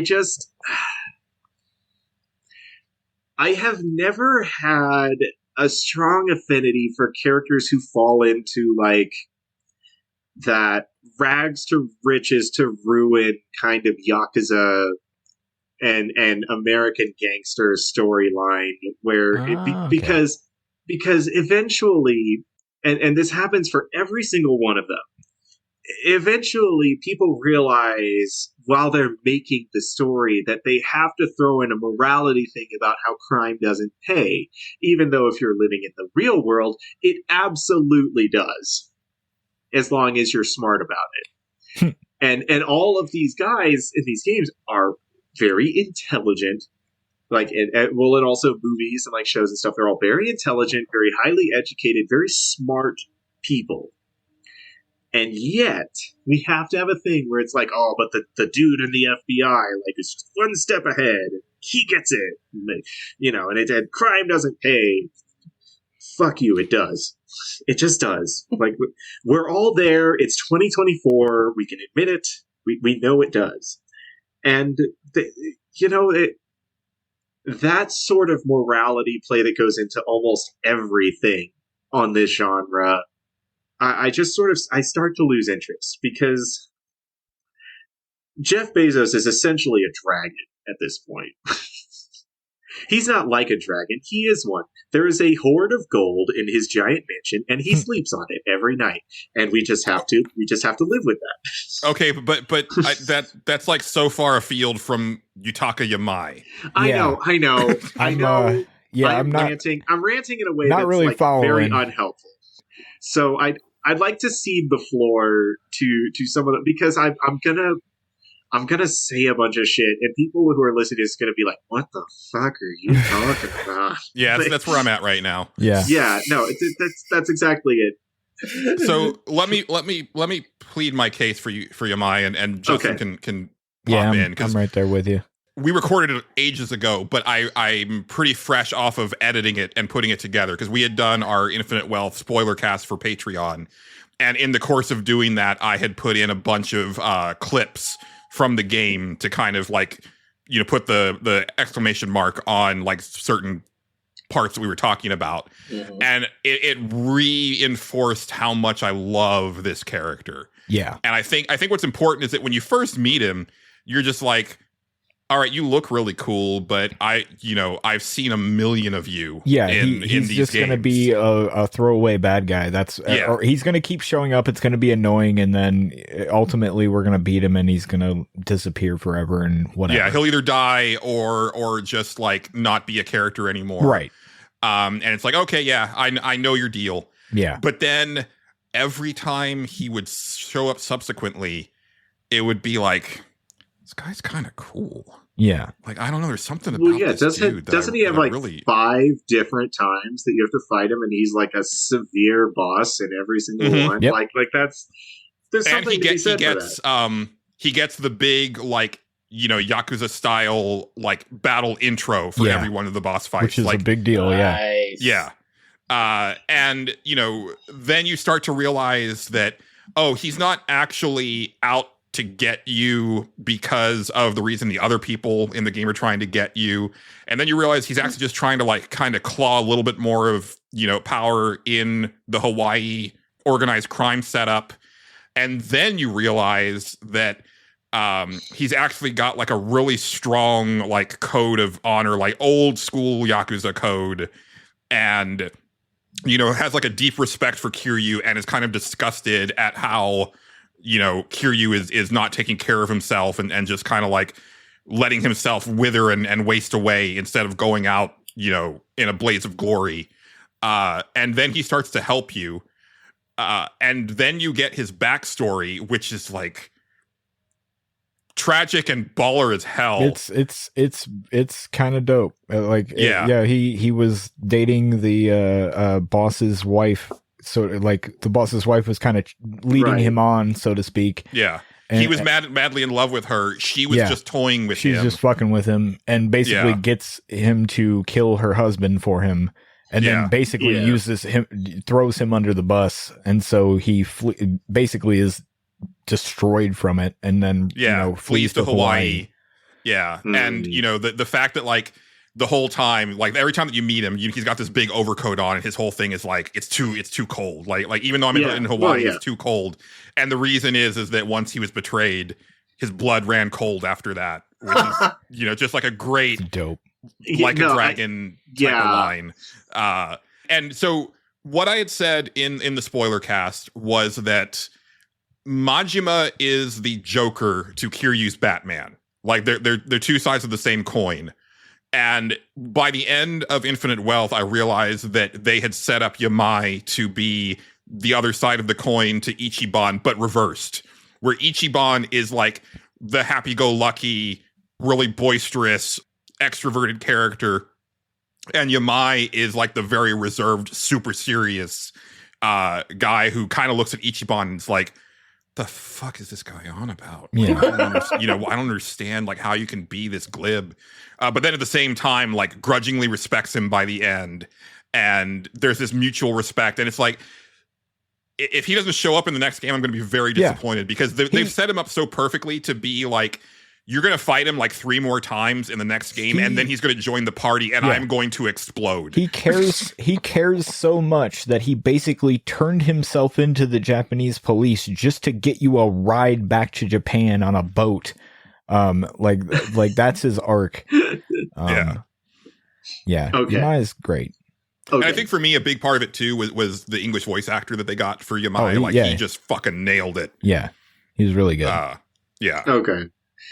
Yeah. No, I see. The thing is, like, I can very easily be like, I can change my opinion when presented with like the facts at hand and like the viewpoints of others, just based around like, okay, I have my own biases. Mm-hmm. And I have my own ways of looking at things that sort of color the way that presentations come across to me. And I understood in the beginning why people would really like this character. And I understood why he would end up on a list like this. And the reason I mentioned him first was solely because, like, I don't know if he stacks up, like, to be in the top 3 compared to, like, some of these others. You know, And when he you might really not. boil He might it not. down. It's possible. And the thing is, like, I sort of did it somewhat for dramatic effect because I thought we were really going to get into, like, why he should be on the list.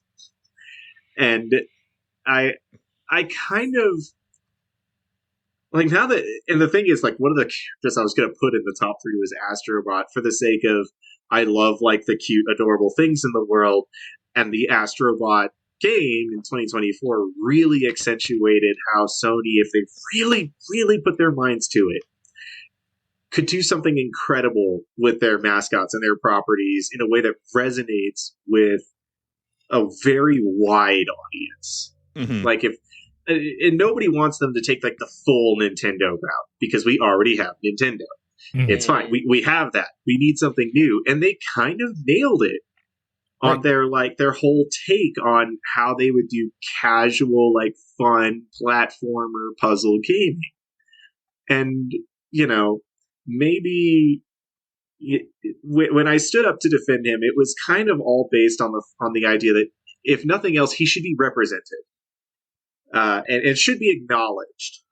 And he will Astrobot's be. going to be represented, like, Trust me. Yeah, Yes. there's in And other in places the years for to sure. come, in the years to come, hopefully, Sony will not fall back on old habits and just let him, like, die in a pile somewhere. James, even like on future lists, even tonight, he's probably going to be represented. I don't worry about it. It's going to be fine. He's definitely in the Owen Wilson category, at least. Exactly. Like, Absolutely. And you know, when we do, like, the actual Game of the Year list, like, he's going to be, you know, mentioned for sure in there. Yeah. Absolutely. Yeah. So yeah. Okay. So the last one we need to talk about is Kay Vess from Star Wars Outlaws. Yeah, main character, very cool, very awesome presentation. Like, really, I think, like, well written, because, you know, she doesn't, Kay Vess does not fit the profile of most Star Wars primary protagonists. Kay Vess is somebody that is usually, like, a secondary protagonist to, like, the main hero. Initially, she's that way, and I think that's what I like about her. Is like, that she very much wants to ascend in the underworld of this universe. And she's trying really hard, guys. Like, she's really trying to bluff her way into getting better jobs, and it's a very fake it till you make it attitude, and people pick up on her shit right away. But then the thing that I really loved about her arc in the game is that by the time you get to the end, she's learning the game, and she is understanding how things work, and she gets the experience that she needs to be able to play it cool and to really belong in that underworld scenario. And I really dig that about her. I fell in love with her, like, instantly. We talked about this, Justin and I, when we first started playing the game. Because a lot of people were saying that, like, Outlaw starts out very slow, and I was like, man, I was kind of, like, in it, like, from minute one. The intro, yeah. It told me because kind of everything I needed to know about her, and I was totally on board. I mean, in terms of archetypes, because a lot of characters fall into this, like the Union and the Joseph Campbellian, like, character archetypes, by virtue of, like, the shorthand that writers in games and like movies and shows have of, like, introducing you to the idea of a character when they have a very short amount of time to really go into the nitty gritty of it, and they want to get to, like, the things that make this character unique, as opposed to the things that sort of make up the base character. So she essentially fits that, like, the sort of roguish, like, Han Solo, the thief with the, like, you know, archetype, where it's like she's got the humor and she's got the, like, the quick thinking, but she's also, like, kind of hot-headed, and she kind of, like, falters on her own towards the beginning. And she's really green. Yeah. She, you know, like, she sort of loses perspective a lot in the beginning. And like I said at the very beginning, I haven't played Outlaws, but I've looked at a ton of the promotional materials, and I really, really want to play it. Like Same. I really want to play it, especially, because I'm one of those people who I have like 2 or 3 people's opinion on gaming that I respect. Like, not in terms of like journalism or anything like that. Right. There's a bunch of journalists that I respect and that I get, and there's reviews and such and everything. And I don't believe that like people are paid off, to do any of this. Like the majority of people are not doing this for the money. Right. It's for the love. And everybody that I respect in some form or another has been like, you should play Outlaws. Yeah. And I'm like, it's a little too universally, like, among smaller time people that this game is really, really fun to play. And I'm like, I gotta save up and get it. Like, I gotta knuckle down and get it and just, like, waste a whole couple of weeks, waste the rest of my sick days and just play it. There you go. Yeah. And especially learning more about, like, Kay and, like, the other characters that you go with. Because I mean, we already talked about Nyx as a possible contender for this category, maybe not like a real contender for the category, as the cute fuzzy thing, but Nyx is rad. Yeah. And really, it's got a pretty stellar cast, because I almost nominated him and I didn't, because I really didn't think that he was going to make it. And I also forget the character's name. But your droid bounty hunter companion that you get about a quarter of the way through is also just an awesome character. Okay, but in terms of like cool characters that we can include from Star Wars games, even just excluding the idea that they would be new characters, you have to understand that the best droid character has already been decided on. We all know who it is. You're probably going to say something from Knights of the Old Republic, and I haven't played it, so I'm not there with you. I mean, it's the old poem goes, "Roses are red. Vader has a daughter. Statement: This is a perfect opportunity for slaughter." It's HK-47. Like that's If you haven't played KOTOR, and that's fair. I get that parts of the first game can be kind of rough to play. Like it has aged somewhat. Mm-hmm. I still highly recommend it. There are some RPG elements of it that sort of take you out of the whole like actiony Star Wars part, but overall it is still very fun. And both in KOTOR and KOTOR 2, HK-47 appears as a bounty hunting like HK droid who Hunter killer. He's very dark side coded, but at the same time, most of his like killer personality traits come from the fact that he's being mass produced as the HK-50 line, and he thinks that they are just the absolute worst. Yeah. He'll sign up on any mission that means he gets to kill HK-50s to prove how inferior and stupid they are. But not on this list, and also not from this decade. Right. Yeah. No, I know. I'm just saying, like, not including the droid companion from Outlaws on the list was a smart move, because it instantly draws that comparison. All right, this is my proposal. I was going to come to you, Justin, because there's a few of your characters on here, and I was wondering if you had any that. I was just gonna. No. Okay. I have a different proposal. We've heard the cases for everybody. Why don't we go around to everybody, ask what our top 3 are right now, like what we all think, and then we can go from there. Okay. Yeah. All right. If you want, why don't you start, Justin? I will happily start. I think it is, for me, it is Kath, Yamai, and Iris, for me personally. Okay. Solid. Okay. For me, it's Kath, K-Vess, and Yamai. Okay.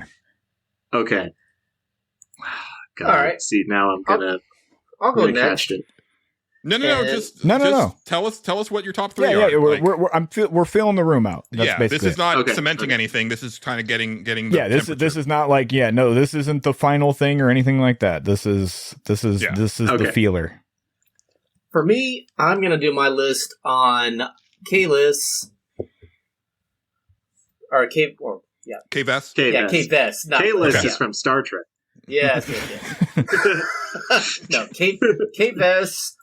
You guys made a really good argument for Kathy, so yeah, I'm going to go with her, and then Marissa.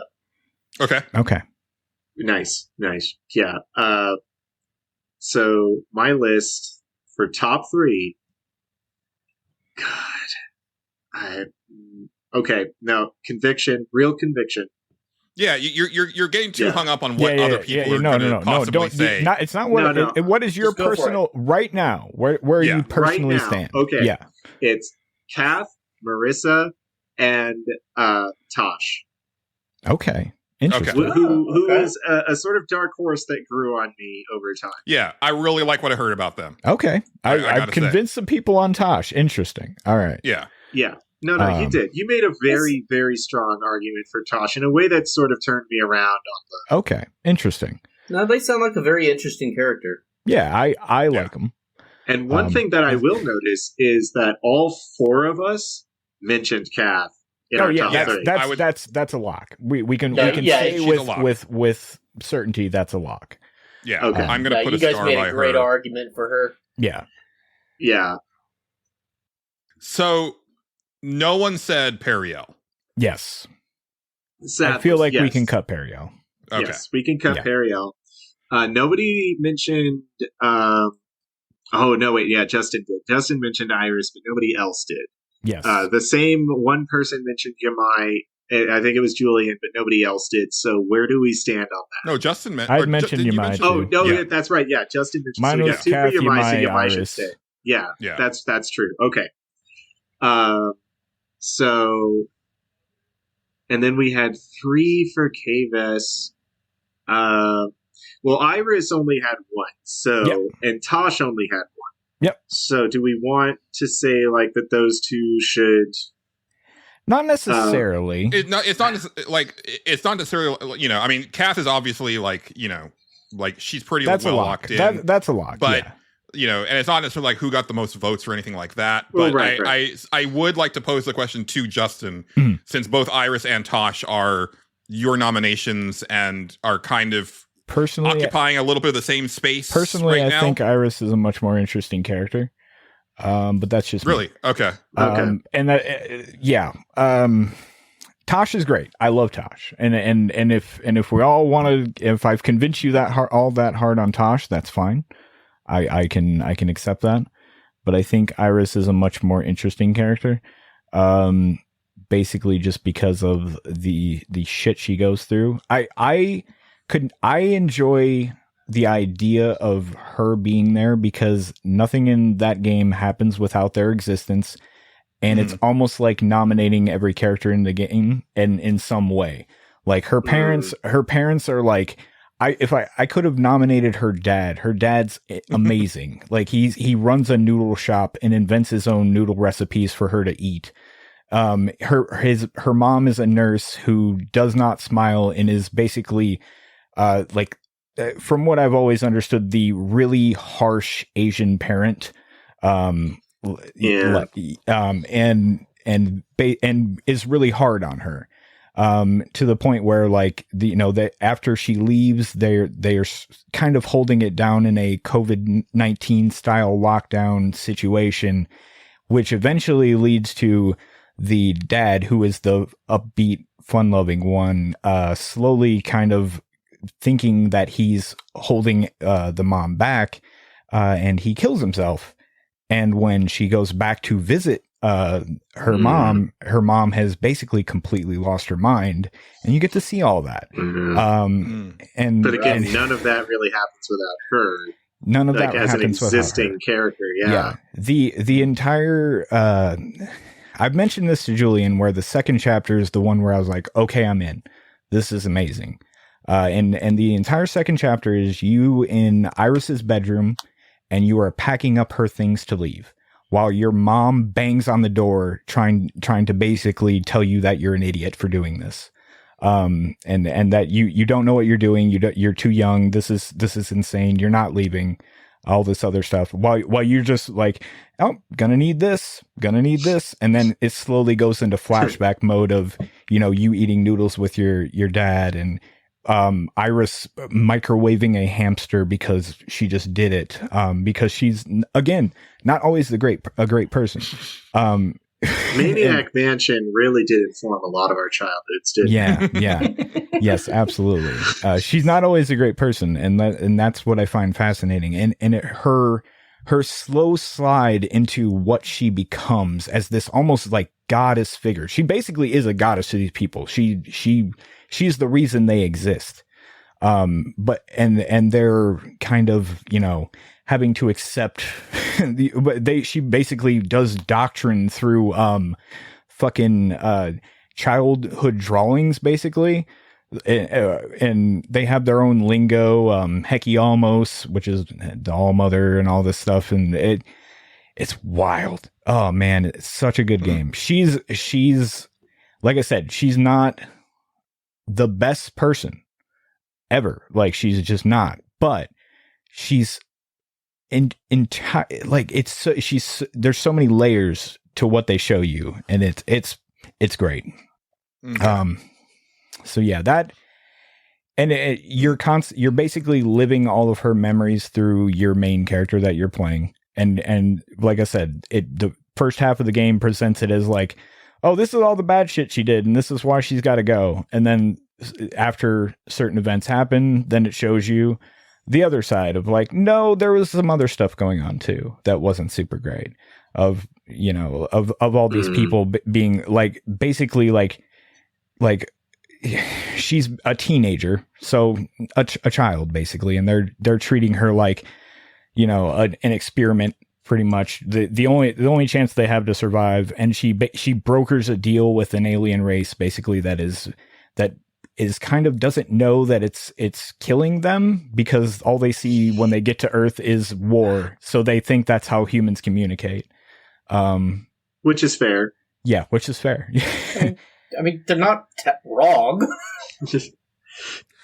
I love the fact that the more I hear about 1,000 Times Resist, the less I feel that I understand about what the game is, and I'm very excited about playing it. It's wild. It is a wild ride. We might man. pick that up as like a little special thing. It's but, yeah.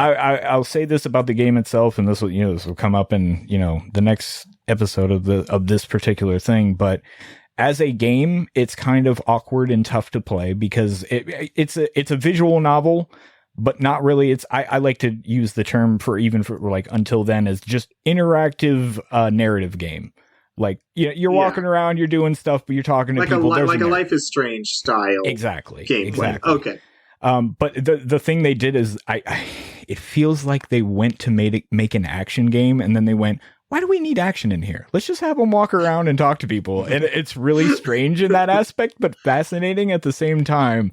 Like, the map that you're navigating to talk around all these people is an absolute nightmare to go around. It's such a mess, but everything they say is fascinating. And like, they all, like, through every character, you can kind of see parts of like the main character of Iris in them. I mean, they all look like her, which is, because they're clones. So yeah, I don't know. That's me. That's my argument. My big push for Iris. If I've convinced no one, that's fine. But I said my goddamn piece.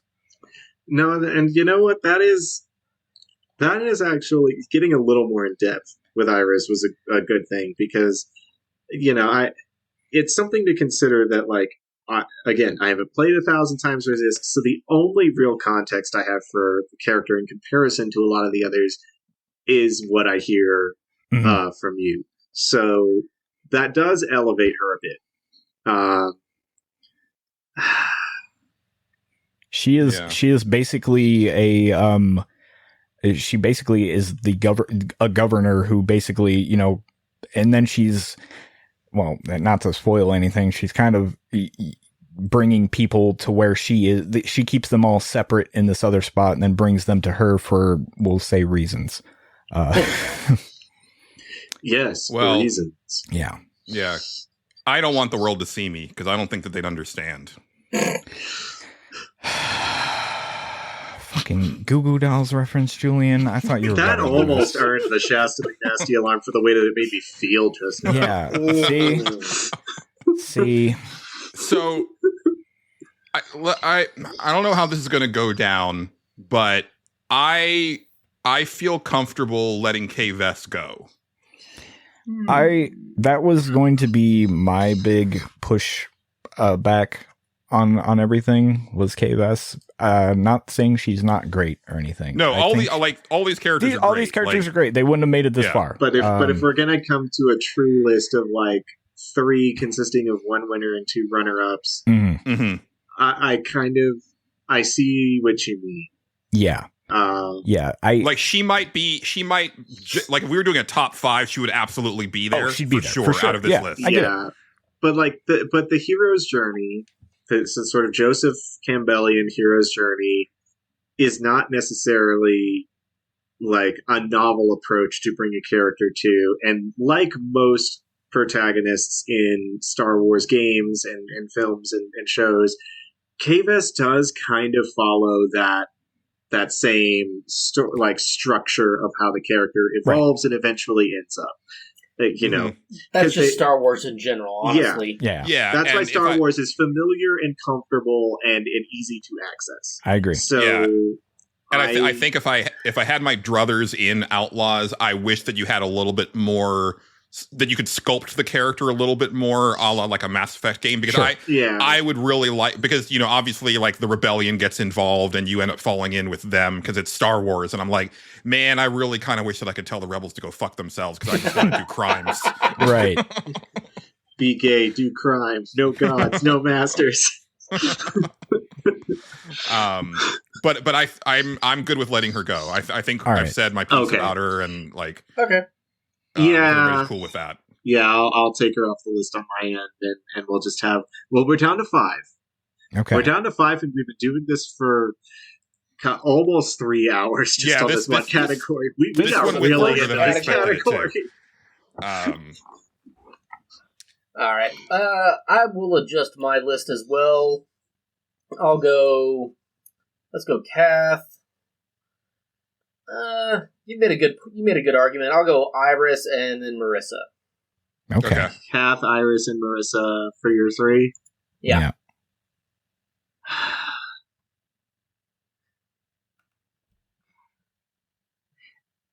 I know the Infinite Wealth people are going to come after me for this, but I'm going to say Kath, Iris, and Marissa as well. Okay. I know it because, and I know we didn't get to talk about her too much for the people who don't really know the character. And JJ, I still don't know if you've actually played Ayuden Chronicle. I have not. Okay. You know what? Maybe I'll just get that as part of your Christmas gift. I'll just gift it to you on Steam, along with the other thing that I got for you. We do our shopping early around here because, goddamn, the holidays are just a fucking mess. I get it. Yeah. But, like, the whole idea of, like, the beacon of hope in, like, the dark times, it is an overdone trope. And I get that, like, even as a new character, per se, that, like, describing her as such does not necessarily endear her as, like, this good idea for best new character. The point that I really want to accentuate is that they do highlight the dark times in her experience. And it's that, like, because Kath, I believe, is a very good representation that fits in with her, that fits in with, like, the Marissa arc in terms of it all seems like sunshine and rainbows until you get into it. Until you get into, like, the real things that are happening, like, within this character. And you start to, like, chip away at the surface and you see, like, the real darkness that's been festering within because of, like, things beyond everybody's control, beyond the people who are just being really shitty in general. And, you know, I think it's important to have, for very serious consideration, someone who, as a character, feels it, fights against it, and no matter how much they may feel like they can't make a difference, they do. Like, the world might end tomorrow. I am standing here doing this today. And that's all there is to it. You know, especially these days. Like, it's something important to acknowledge that, like, just because something is you know, wrong and like gets you something out of it should not take away from the fact that people can do something right and still be forgotten for it just because they're not the ones who get to write the history at the end. Mhm. Right. You know, you have to acknowledge the idea that people stood for something great and meaningful and good, even if in the end it didn't really mean anything. And of course, like, you know, you go throughout the story of the game and you're like, oh, well, it really did, you know, because you're the hero. And, Yeah. you know, in the end, you actually get to acknowledge everything that she did for you, not in like a direct acknowledgement of it, but in the feeling you get from like playing through the game and going through the story with characters. It just sort of comes about naturally in how you experience it. So I would like to leave Marissa up for serious consideration. That being said, if anybody has arguments against that for the fact that other characters might be stronger considerations, I will hear them. Okay, here we go. Because I played the game, and I think Marissa's like fine. Like, she's fine. She doesn't do that much for me, and I think it might be because she kind of has like also ran protagonist energy to me. And that kind of it doesn't do a whole lot for me. She's okay, and she's totally fine. The problem with, I think, every Eiyuden Chronicles character is there's so many characters. That especially in this one, they're switching around from 3 protagonists, and not that that's a bad thing, but like she goes through some stuff. Sure, I remember they attack the place, and she has to abandon it and stuff like that. I don't know if it's anything I've never seen before or really like caught my eye personally. It's Eiyuden Chronicle is not doing anything that really rocks the boat in any sort of way, and that's perfect for it. That's what I wanted it to do to me. By virtue of its design, I get what you're saying, because it was built around being not just reminiscent of, but really evoking like the older like and JRPGs and stories that we resonated with before. That. Yeah. But it does not as a game, and the characters within it, like as virtue of characters, do not push that boundary like in any way.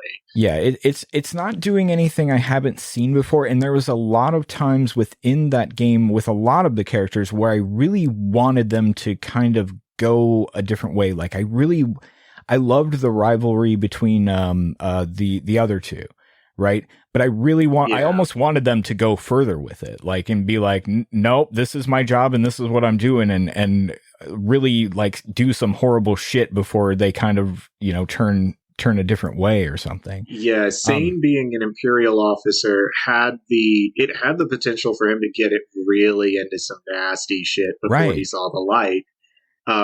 Even though he was sort of presented in the very beginning as this sort of like noble, like heart of gold kind of person who was just really doing what he felt was right. There was a lot of potential in his character for like this sort of dark, seething undertone of how far is he willing to go for what is perceived as right before he comes to the realization, because he does come to it pretty quick. He does. It's very fast, and I wish they would have let it go and get pushed a little bit further and really have to face the darkness a little bit more than what he actually does. And Marissa, but he's not on this list. Marissa is again, she's fine. Like she's, a guardian, or I believe that's they're the guardians, she's one of the guardians of the rune barrows or whatever. Like that's cool, but and the little animal critter is also cool, but it doesn't really like it just doesn't kind of do anything new or like that interesting. She's perfectly fine. She's a fun character. They're hitting the JRPG tropes super strong, and that's great. But like, as far as bringing something that's I find really interesting to the table, I don't see it into outside of her design. Her design is like fantastic. I think it's for a JRPG protagonist to look the way she does. I think it's great. I think the design of all of those characters. Oh, is amazing. they're all great. They're all great. Yeah. I would take nothing away from that, but I think the story arc overall, like I really wanted them to go further than what they did, but they don't, and that's fine. It's a perfectly comfortable JRPG. It's one of my favorite games this year for sure, but at the same time, it's comfort food. You know, she's kind of the comfort food. We must protect nature at all costs, and all this stuff. It's like when you've had a particularly bad time and you need something absolutely to boost yourself before you start to get better. Yeah. Oh, yeah. I played it and I was like, I got done with it. I was like, that was great. And I admittedly, I forgot a lot about it. There was a couple times when I was like, I will fully admit this is kind of funny. Before I got on here earlier today, I was like, oh, right, Iden Chronicle. Oh, I still haven't put that on my list for top 10. I really should, actually, because I like it better than a couple of these games, but I forgot I played it this year. Well, because it is some comfort food to me, you know? It fits so well into that category that it's like, that's why you start to forget it a little bit. Yeah. Right. Justin, has your top 3 changed at all? Where are you at still? Where was it? Mine is still Kath, Iris, Yamai, personally. Okay. I'm willing to cede on the points that you brought up that Marissa should probably be taken off the list overall. She made it into the top 5, and really that was maybe from the beginning my overall goal. So I'm willing to see that, like, the top. Well, she shouldn't be in the full top 3. Well, here's the thing though: is that I'm not hearing a lot of support for Tosh. I think that I really like the concept of their story. Mm-hmm. But I think Justin has kind of swayed me with Iris because I like the idea of a flawed character. Yeah. And there's also, and I know this is like extremely superficial, but I know that Tosh is a Kunari, and I fucking hate the Kunari design. That's fair. No, hey, no. So we're getting racist. She's not even. Okay. She's not even. I'm the one that put her on the list, and she's not even in my top 3. I really, really like Tosh. Do not get me wrong. I think she's my favorite. She's my favorite. I'm sorry. I keep saying. I think that it speaks volumes that a big part of their story is that they're non-binary, but you still keep misgendering them. So maybe they didn't do a good enough job. No, they do a fine enough job, but I guess it doesn't come up enough, and I mess it up a lot. They present more female to me than anything, so I guess that's where I get messed up. I'm really bad about stuff like this. Feminine non-binary is a legitimate identity. And absolutely, yes, absolutely. So, they do a good job of presenting it. I think Tosh is a great character, but I don't see them in my personal top 3, and I'm the one that put them on the list. So okay, yeah. Because I'm willing to concede. Like I would not mind seeing Kath, Iris, and Marissa. I fucking love Yamai, but I kind of like the idea of these other 2 games getting acknowledged where they're probably not going to get acknowledged very much. Okay. So, all right, let's stop everything. Okay. All right. Stop it. So we basically, our contention right now is, our 2 locks, I guess, are Kath and Iris. That's what I'm hearing. Yes. Yeah. So I feel like we're all locked in, Kath and Iris. All right. So our contention point is Marissa and Yamai. Yes. Okay. Yes. And that has a very interesting interplay of it just between the 4 of us of like, there's light in the darkness and darkness in the light in terms of the 2 character archetypes. And not necessarily defining who we are depending on who we pick, but more like who was better defined as a character and who was better presented as a character in general. Yeah. And I almost want to say, just given the arguments as they are, because the comfort food argument does resonate with me, because I'm starting to realize, like, oh, Marissa's kind of a character archetype that I personally really gravitate towards, and that might be part of the problem. Why I'm like so adamant. That's not a problem about at Marissa. all. That's but that might be blinding me to the idea that like other characters on this list may be just as or possibly more valid contenders. Okay. And I want to acknowledge that bias before we move forward is all. Okay. That's fair. All right. So basically we're voting between these two characters, right? Yes. Okay. Yes. All right. Because Tosh, I think we've agreed. Yeah.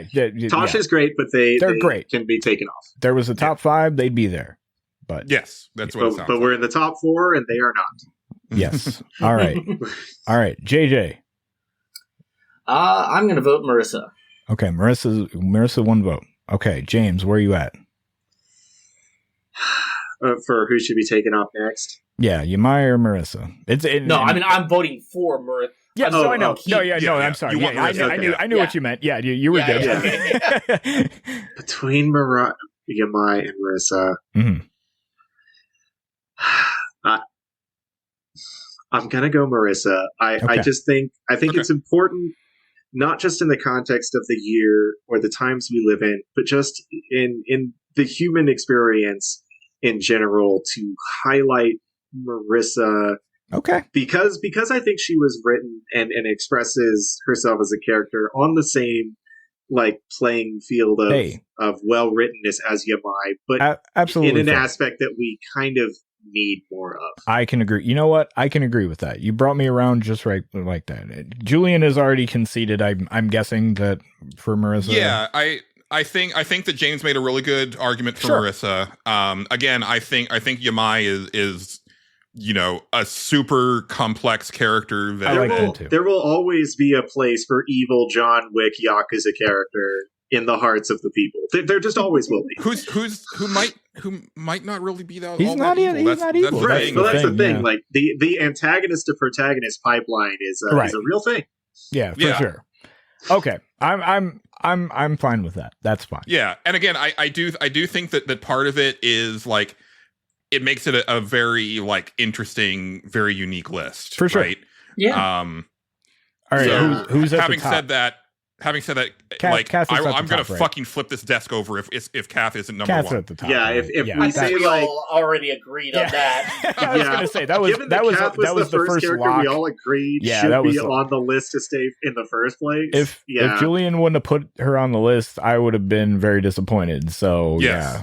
yeah, I Okay. mean, because we've all. I don't. This sounds somewhat arrogant to say, so I'm going to phrase it like this, so that it's not necessarily one thing or the other. Kath is an incredible representation of real life people that we either know or are.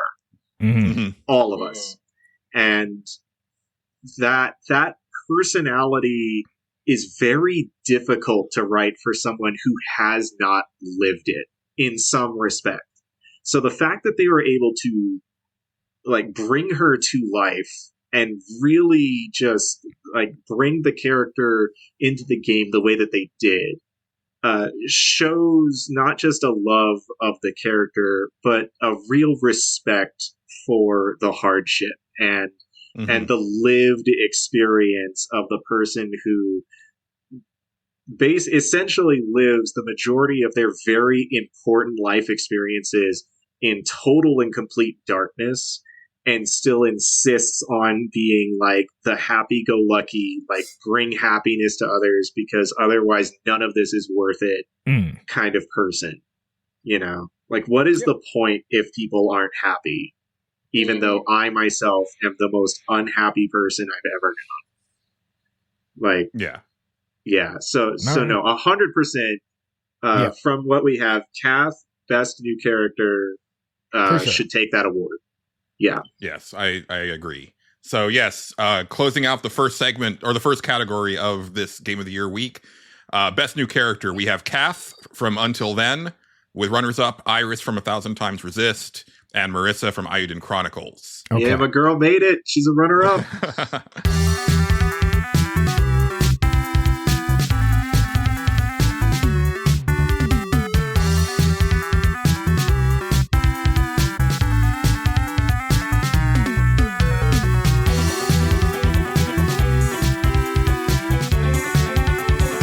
Moving along, I'm actually going to turn this over to you, Justin, because I think I fundamentally misunderstood the assignment. That's okay. That's all right. Everybody did. That's fine. It is time, gentlemen. Are you guys ready? I mean, my body is ready. My mind may be lagging behind, but All how right. would that be different from any other day? Hold on. I have to move a little bit. Here we go. I think I'm close enough to everything that we can do this. Oh, Mike Stan's going to fight me. That's good. That's great. Oh, boy. Love that. Okay, love that for me. Mike Tyson is going to beat the shit out of Jake Paul, and we're all going to cheer as he bites All his right. ear off. It Anyway, is time to find If out only. what character has the touch, if you know what I mean. nice. All right. Wait, what touch? So is this a Stan Bush award? No. Is this? No. Listen, the lyrics of the song, Julian, are so you have. No, I know, but when you say the touch, there's only one song that I think I know. of. I knew this was going to come up. Anyway, let's steer everything a little bit here. It's time, gentlemen, for the character that impresses Shania Twain much. Let's go, girls. All right, you guys ready? Oh, I thought it was going to be longer than No, That's what that's she it. said. No, that's it. Yeah, so Okay. Justin, explain what the fuck we're doing here. We're gonna put some candidates out there, and we're gonna see who Shania Twain is the most impressed by. And you guys have to explain to me these eligible bachelors. Some of them I'll explain because I put them on the list. So Okay.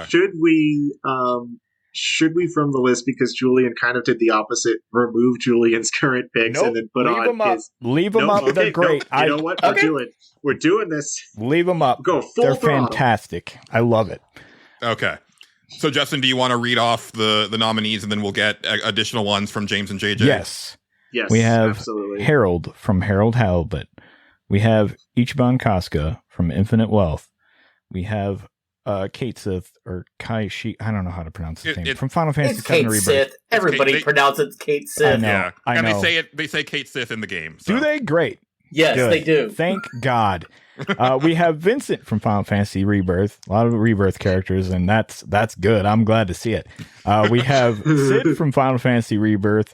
We have Slero from Star Wars Outlaws. We have Cloud from Final Fantasy Rebirth. We have Kazuma Kiryu from Infinite Wealth. And we have Lucario from Dragon Age and Davrin Not from from Dragon Pokemon. Age. The whale card. No. In Good fact, distinction. what's funny is I wrote that down. And I was like, I hope I got that name right because I kind of forget what his name is actually, but I know exactly who he is. Okay. Oh boy. Oh, I'm wrong. It's not Lucario. I got him confused with the Pokemon. It's Lucanus. Oh boy. Okay. Oh, the egg on No, my leave face. Lucario the Pokemon up there because I think it's hilarious. Leave Lucario on there. Leave Sure. Goblin All right, Mode up Lucario and Lucanus are both on there. Lucario from Pokemon. There was no Pokemon game this year, but he's also on there. Fine, that's good. I like it. Okay. I'm actually going to let JJ go first. Okay. Who is the eligible bachelor that you would like to present to Shania Twain? Well, the easy answer is Cloud, but I'm going to go with Vincent because he's always been my favorite. Well, now Well, he's already if you want, any to add to additional the nominees? list, do you have any new guys? Yeah, I don't really have anyone to add, unfortunately. Oh, that's fine. You don't want to Totally add fine. Sun Wukong to the list? No, That would be funny. You don't but think I think it's Shania gonna Twain work. would be into that? well, too much. I mean, she was married to Mutt Lang for a really long time. See? And if you ever saw a picture of him. is the key word But- in that sentence. But for a really long time. Right. I mean, look, we are not here to judge what physical attributes Shania Twain is or is not Right. attracted to. We are just here to present. I'm just saying the Monkey Man gentlemen might have or a shot. ladies. That's all we're saying. That's all I'm That's saying. all we're saying. Okay. Okay, put So him on the there's- list. Now Sure. we're too far in now. Put Sun Wukong on for the it. list. I demand it. Put some All right. on the list. You don't know. All right. I've got two, and they're both mind blowers. Just given how far All right. we've come on these. All right. Great. I want to present Tifa Lockhart Okay. from Final Fantasy VII Rebirth, All right. and I want to present Opera Vectra from Star Ocean: The Second Story R. Sure, why not? And they're both dark horse candidates because everyone else on this list is male or male presenting. Cloud, we'll leave that one alone. But look, everyone has the right to be who they are, and Cloud is on this list. So we have Opera Vectra, and we have Tifa Lockhart being added to the list. And honestly, I think they're both strong candidates, but let's go down the list. Okay, let's do it. Yeah. All right, so we start at the top here. We have Harold from Harold Halibut. This is Julian's pick. Julian, I will need to know what's up with Harold Halibut. What's he doing in his life? I will. I will need to understand who he is. Yeah. Yes. He's kind of a shiftless layabout that is ostensibly a janitor. Okay. In this former spaceship that is now turned into a underwater habitation because they crash landed. All right. Really? He has no riz. He has no social skills. He has no ambition. Okay, I'm gonna be perfectly honest. This is not me being funny or trying to be funny. This is a real thing that popped into my head as you described Harold Halibut. Okay. He sounds exactly like, to a T, the character description of Roger Wilco from Space Quest. All right. Not as Rizzler.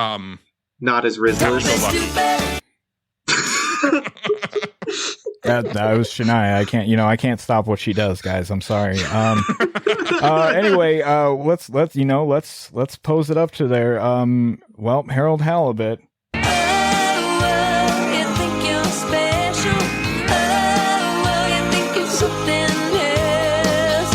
Okay, so you're a janitor.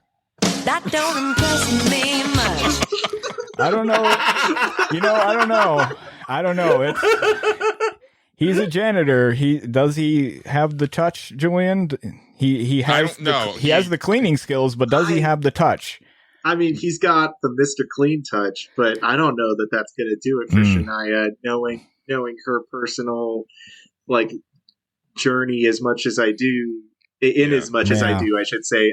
I want to say Harold Halibut might not make it. Yeah, he's also more into fish alien people than women. Yeah. So. Okay. Well, I think you're all right, but that won't keep me warm in the middle of the night. God, we're gonna get dinged so hard on this one. I thought those clips were gonna be a lot shorter. Oh, they're fine. If The Shape of Water has taught me anything, it's that if Harold's more into the fish people, Shania's not really going to do it for him either. Yeah.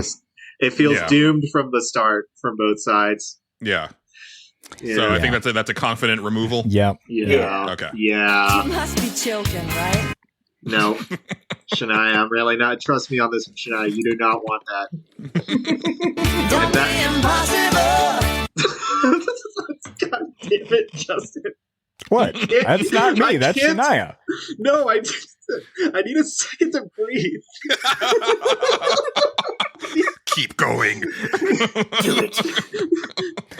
Oh man, Shania has heard all the candidates. I wonder what she thinks about them. No one needs to know right now. Well, she, Let no one ever insinuate that Justin Ham is not committed to the bit. Well, let's move on down the line here. We have Ichiban Casca, Julian, another Julian pick here. Oh God, Julian, and I guess everybody. How would we describe Ichiban Casca? Super loyal, solid dude without a penny to his name. Okay, all right. Okay, scruffy. Yeah. Scruffy is a good word for it. Yeah. I mean, head over heels, madly in love for Psycho. But yeah, he does have a thing for them. I don't know if it'll work out. It's kind of awkward. Well, see, that's the thing. So there's more than a few characters on this list that have love in their life for another person, and I feel like Shania has dealt with that before, and she is not into it. Yeah. Like it's almost an instant know if you have like if she knows that like you're harboring this like torch for another person, it's like not going to work out because she will absolutely ask you whose bed your boots have been under. Yep, and that's true. she wants to know. And if she's they heard. if there's a chance.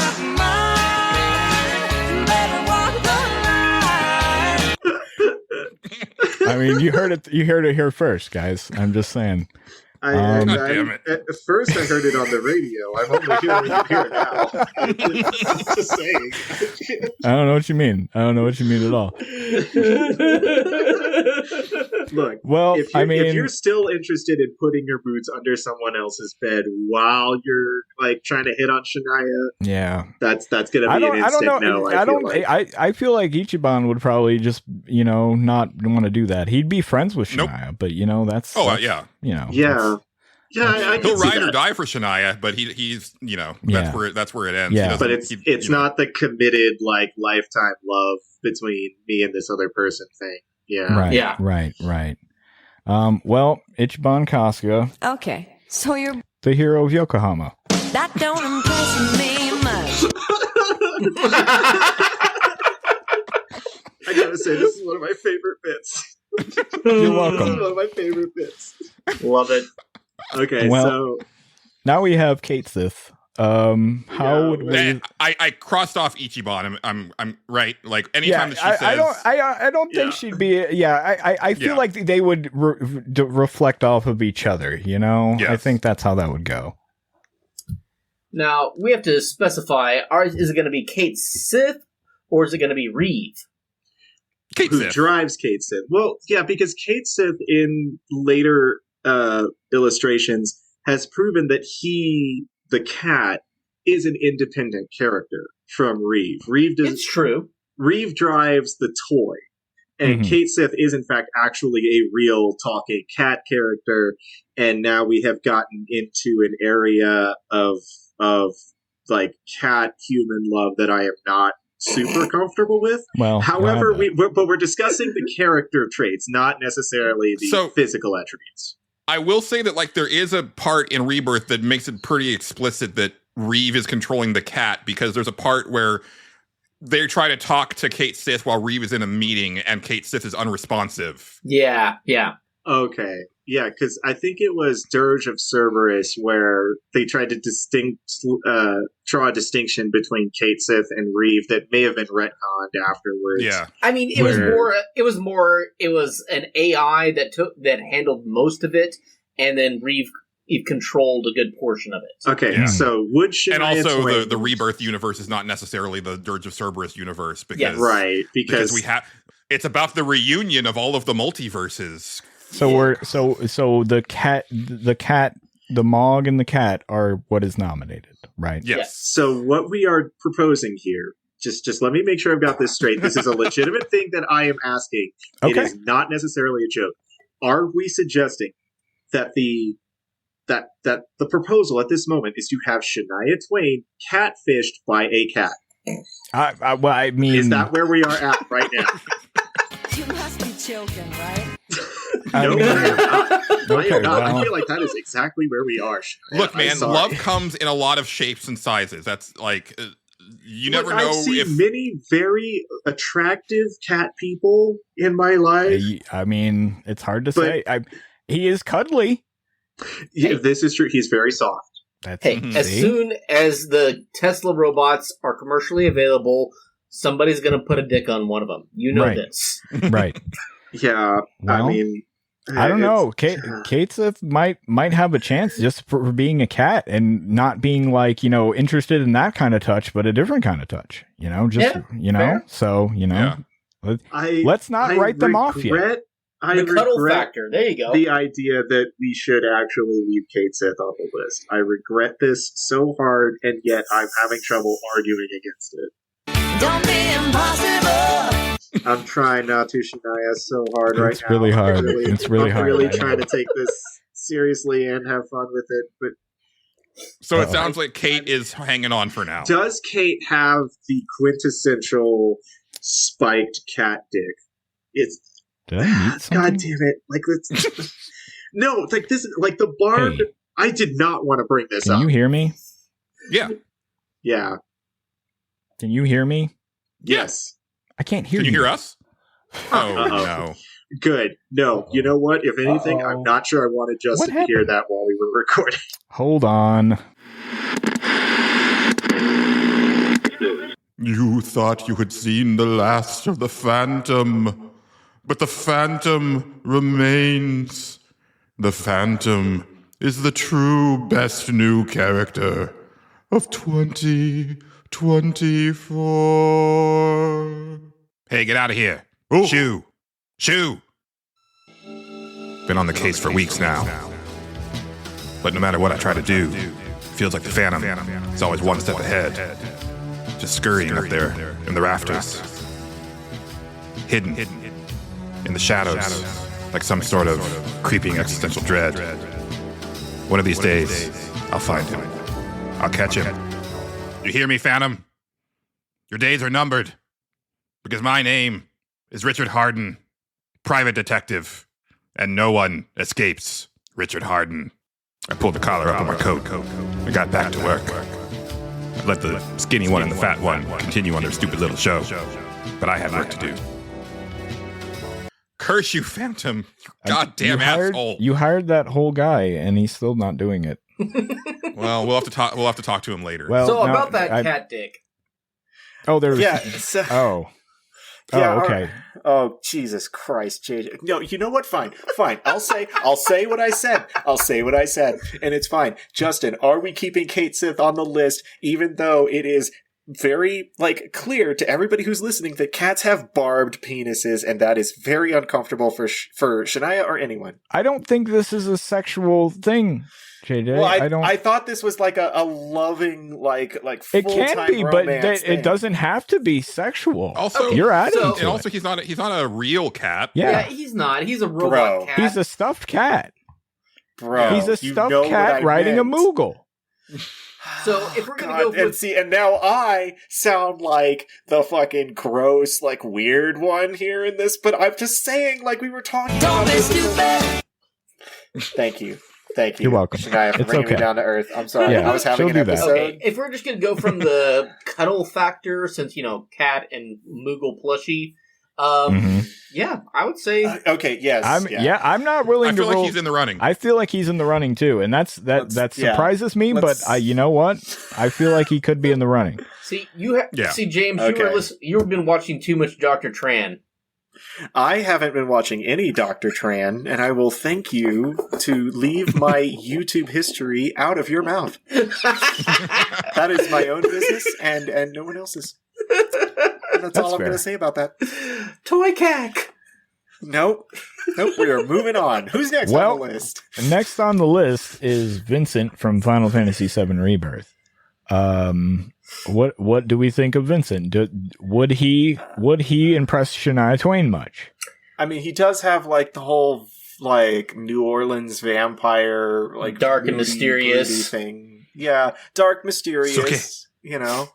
Takes himself That's kind of true. seriously. That's true. But Kind of. Julian, I'm trying to be nice. Yeah. How dare you undercut that? I'm trying to he highlight has- the positives before we go into why Shania would toss him out on his emo ass. Okay. I mean, yeah. He also has an old flame that he will never get over. That is true. We've rejected Lucretia. others on that basis, and he is hard crushing on her. It is not oh yeah, that's my ex, and I still think about her sometimes, and maybe if I got into a new relationship, we just erase that from my dark psyche. No, he actively broods in front of her crystal forever. Yeah, pretty much. And So- honestly, I still to this day don't know if he's actually a vampire or if he's just, a guy. Well, see, Also, he turns into a werewolf, which doesn't make any sense. It's a lot of stuff going on with old Vincent, and I mean, he's basically immortal too, so Yeah, and he has a nice jacket. Very much. He's Well, emotionally so do I. unavailable, That's true. and also he's not going to take that gauntlet off for anybody, and nobody wants to get fingered by that. Again, Julian, we're going, but that's fair. All right. Well, No, that's completely fair because that is actively pointy. that does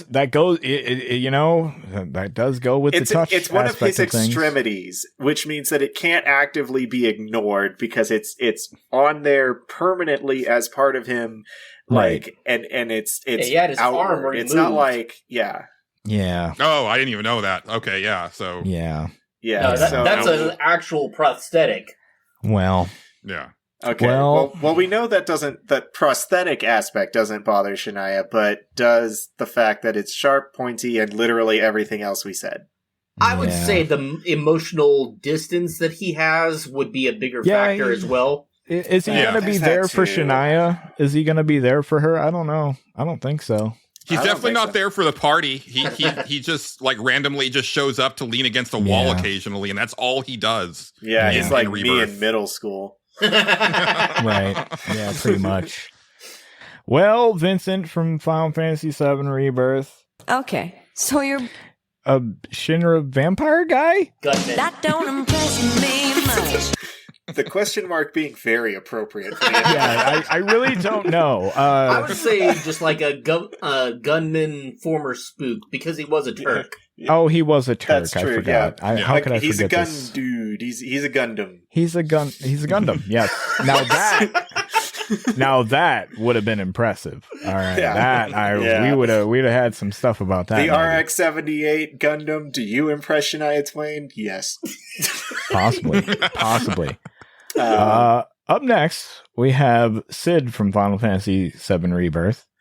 Now, Sid has been brought to my attention that this Sid, very different from the Sid that Justin knows from his childhood. Very much. Yeah, because the Sid from Final Fantasy VII Original was an abusive drunk. Yes. Yeah. And I can already see that being an absolute no just from those. Like, yeah. But that's not some shit Shania not would stand in for. Rebirth, apparently. No. Apparently now he's cleaned up his act.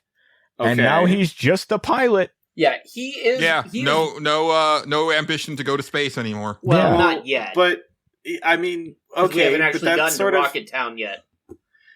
But that's But where he you first says meet- like That's I know. In Rebirth, he specifically says he joined Shinra to become a pilot. Mm-hmm. Like he doesn't say anything about wanting to go to space. Like he seems perfectly happy just flying the tiny Bronco. I really don't want him to just cut out the space thing entirely. That was cool. That was the cool aspect of their character. Yeah. Yeah. No, I think that was the core of the character. Yeah. But that means nothing. Would I made that joke last night. Would Sid, the pilot from Final Fantasy VII, would they impress Shania Twain much? They can fly a plane, be it a tiny one. That is true. Well, I mean, even flying like a small personal aircraft is not a skill to be laughed off. Okay, like that's no, it takes a lot of work to get to that point. Yeah, exactly. That requires a lot of work, a lot of dedication. It does show that he is capable of like commitment. So there's that. Mm-hmm. Now, because Shura is not specifically mentioned in Rebirth. We know of her because of the game specifically. Right.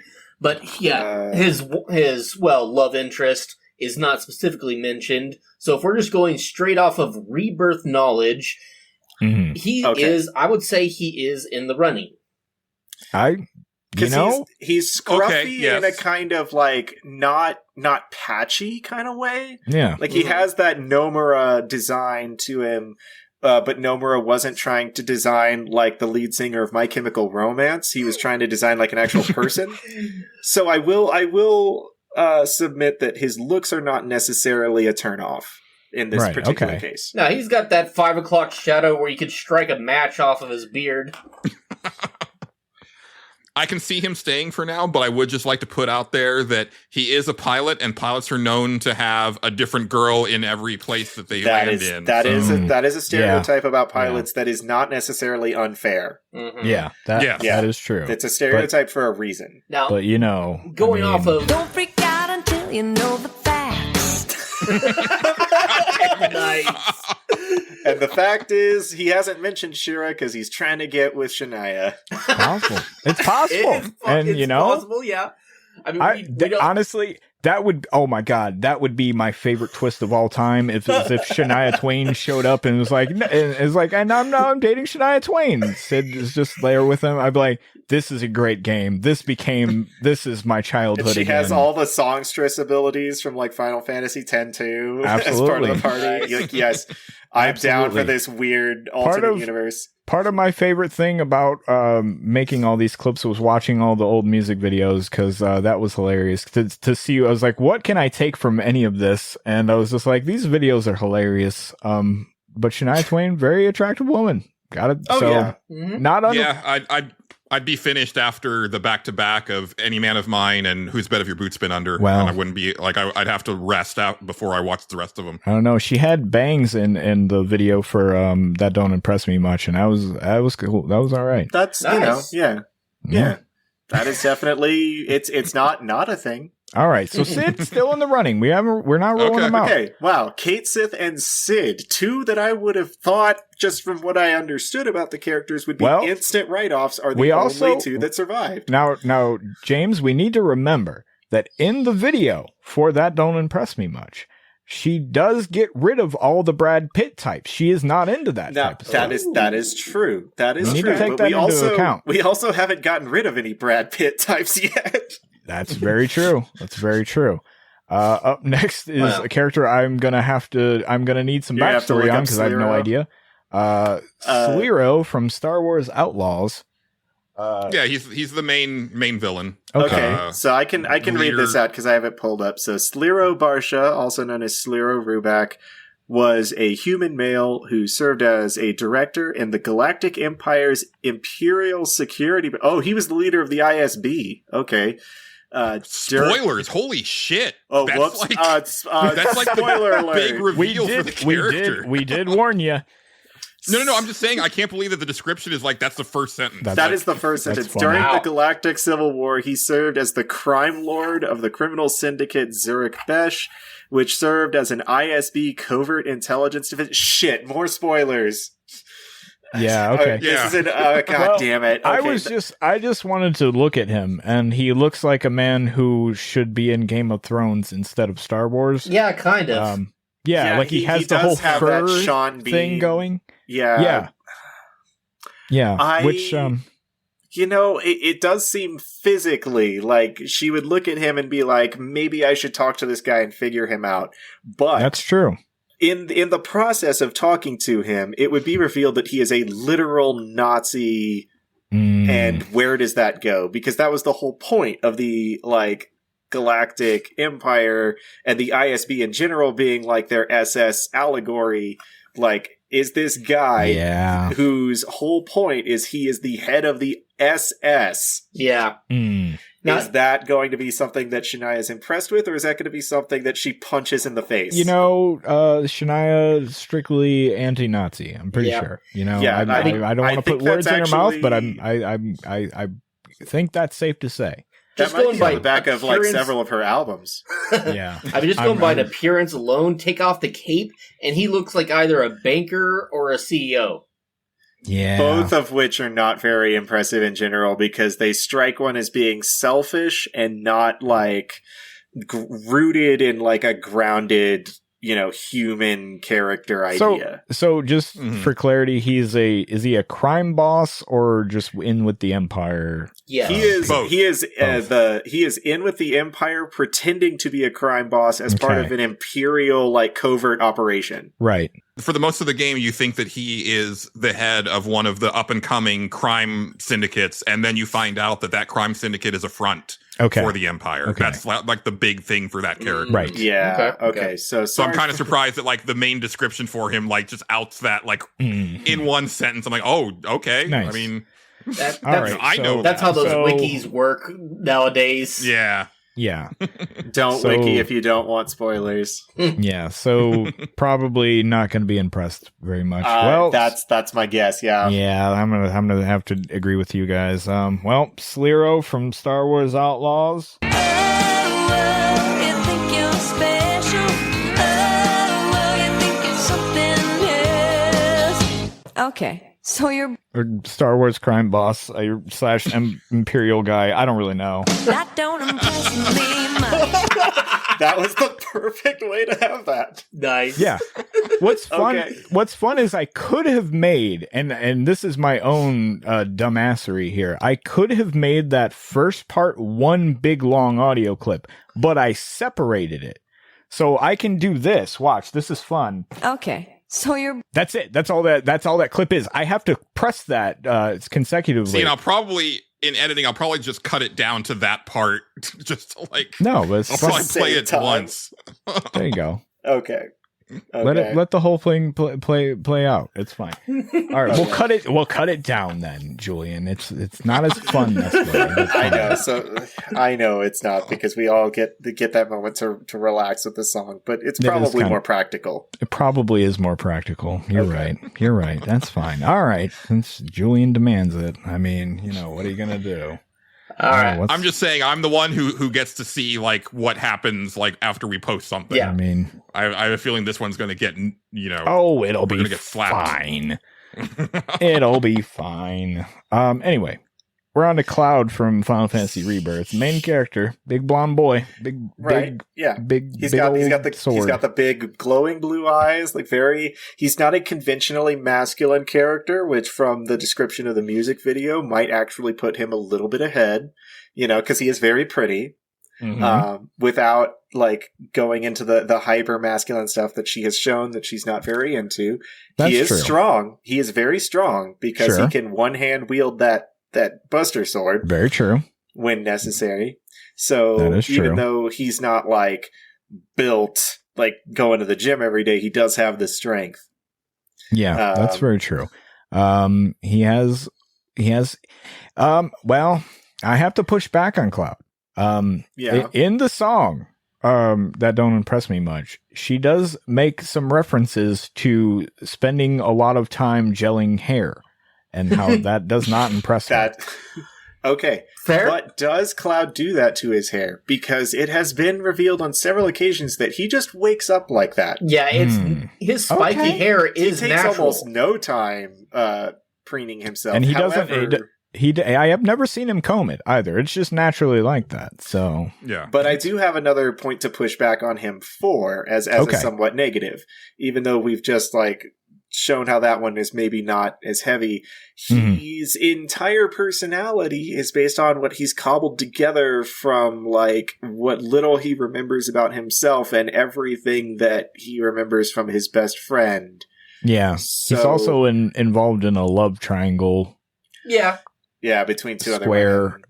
with Yeah. Barrett. I don't really know however many sides you want to add to it. I guess Which it's a pentagon because technically you could take Yuffie on the date too. I don't. Yeah, that's what I mean. Like, That's what I mean. There's I a don't know lot if of that's other true. people in Cloud's life. Yeah. I definitely had like the highest affinity with Yuffie, but she's not who I ended up going on the date with. It was Barrett. And I'm wondering if they decided to not have that be a possibility Aw, because but- of the age. Well, okay, no, that is a fair thing to throw in because she is underage and Cloud's 21, according to the curious canon now. ages. 23, But, I yeah. thought. I mean, in the But yeah. original, hers is like one of the best dates because she for one thing, she actually confesses that like, hey, this is like kind of an emotional thing. Like, I really like you, and she's also the only character who goes on the date with him who gives him a kiss Should be in the noted. original. Should be noted. You can date Yuffie in chapter 12 at the Gold Saucer. That is- Oh, weird. Because I like, googled it. so because you have the little like smiley faces above the characters. She was the only one that was in green, and everybody else was in blue. I have a feeling it has something to do. There are little dialogue choices, and I have a feeling like you have to pick probably specific ones. I'm not 100% sure on that. Yeah. Most likely. but They it's put a probably lot of something hidden like that. mechanics into that game. Yeah. Yeah. Well, so we've thrown other people under the bus for having like other loves in their life. That's true. And Cloud does have active relationships. So and that But okay, but is Cloud actually interested, or are they interested in him? That's Well, fair. That's uh, fair. With that does depend on how you play the game, doesn't yes. Yeah. The other thing, though, that I think is interesting about that is, does Shania Twain feel like fighting, Aerith and Tifa for Cloud? Is that what she's going to have to do to get in? Does she have to impress Cloud? Maybe that does impress her much, actually. Yeah. So, we've taken the attributes about Cloud that we've discussed so far that are net positives. Mhm. We've gotten rid of what could have been a net negative because, in fact, his hair just naturally does that. Yeah. And he is, like I said before, he is very pretty. I mean, in the very non-gendered sense, he is just very pretty as an individual. So could that general attractiveness outside of sex or gender translate to, a sort of initial attractiveness that then leads to the conversation? And also, how does Shania feel about eco-terrorism? Because that's actually his job. That is a good point. Kind of, yeah. Well, he's a mercenary, Julian. Yeah. Also, mercenary Shania turned Twain- eco-terrorist. Shania Twain has also shown that she is a huge proponent of the environment, and she has not really made any official statements on whether or not blowing up, polluting reactors is good or bad. Yeah. So that one's sort of up in the air. It's sort of up in the air. In fact, there's enough mystery involved in all of these things, Julian, that I feel like it might be intriguing to Shania Twain.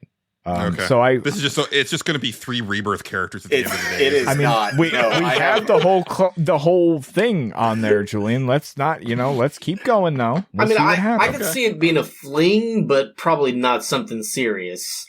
Right. Possibly. After that, Julian, we have Kazuma Kiryu from Infinite Wealth, a character I added. Yes. And I am a strong proponent that I think Kazuma Kiryu indeed does have the touch, and could keep Shania Twain warm in the middle of the night. Because in Infinite Wealth, he is the constant relationship advisor to Psycho, and he gives some pretty good advice the entire time. Probably around Shania's age.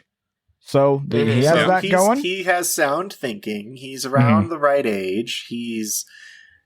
Let me see if I can pull up a physical picture. Oh no, he's a beast. Oh yeah. So he's super built, because that might work against him given what she rejected in the video. It's possible, but not necessarily. Because he's not Jim Bro built. He's not Jim Bro built. No. Okay. No, he's just naturally a martial artist. I mean, beat people down. He gets that because people try to fight him all the time. That's not his fault. I mean, if you look at his entire, but people do try to fight him all the time. That is true. I feel that could be a turnoff. And then, also if we're talking about Infinite Wealth Kiryu, he's kind of on a death march.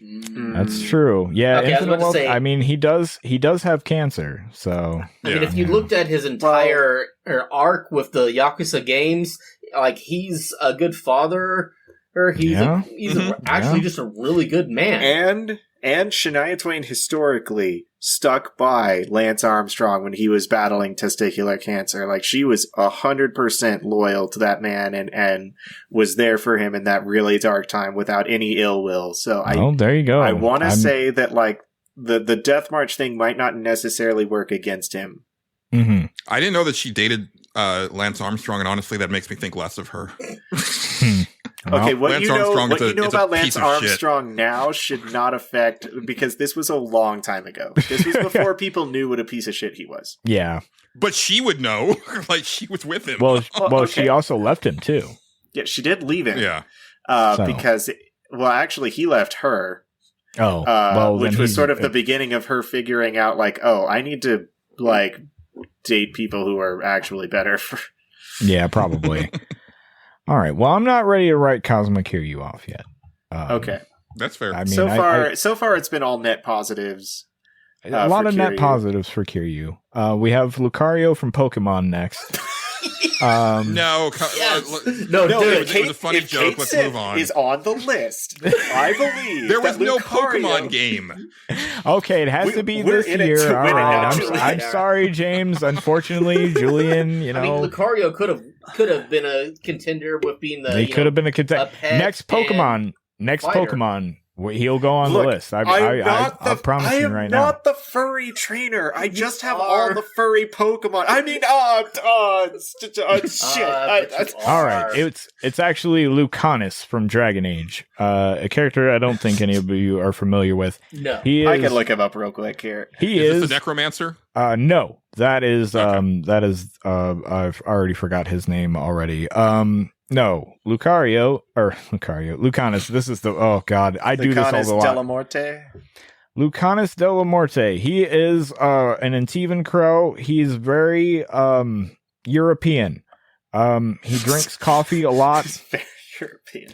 He's like European. Like I want to say they're going for Italian or like Spanish. Probably Spanish because he says de la Morte. Yeah, fits with that. Spanish. Yeah. That also fits Italian too. Which is and you know he's kind of the suave assassin guy. I think he's boring as shit. Also, they did that before. They did that in Origins. Like they already had the suave Antivan assassin guy. Yeah, they did it again, and he likes coffee. Well, Julian, was that one possessed by a demon? No, he was just an elf. Well, this one's possessed by a demon. Okay, so that's two negatives that I'd like to bring up in that point. So, as an assassin, Lucanus's entire job is killing people.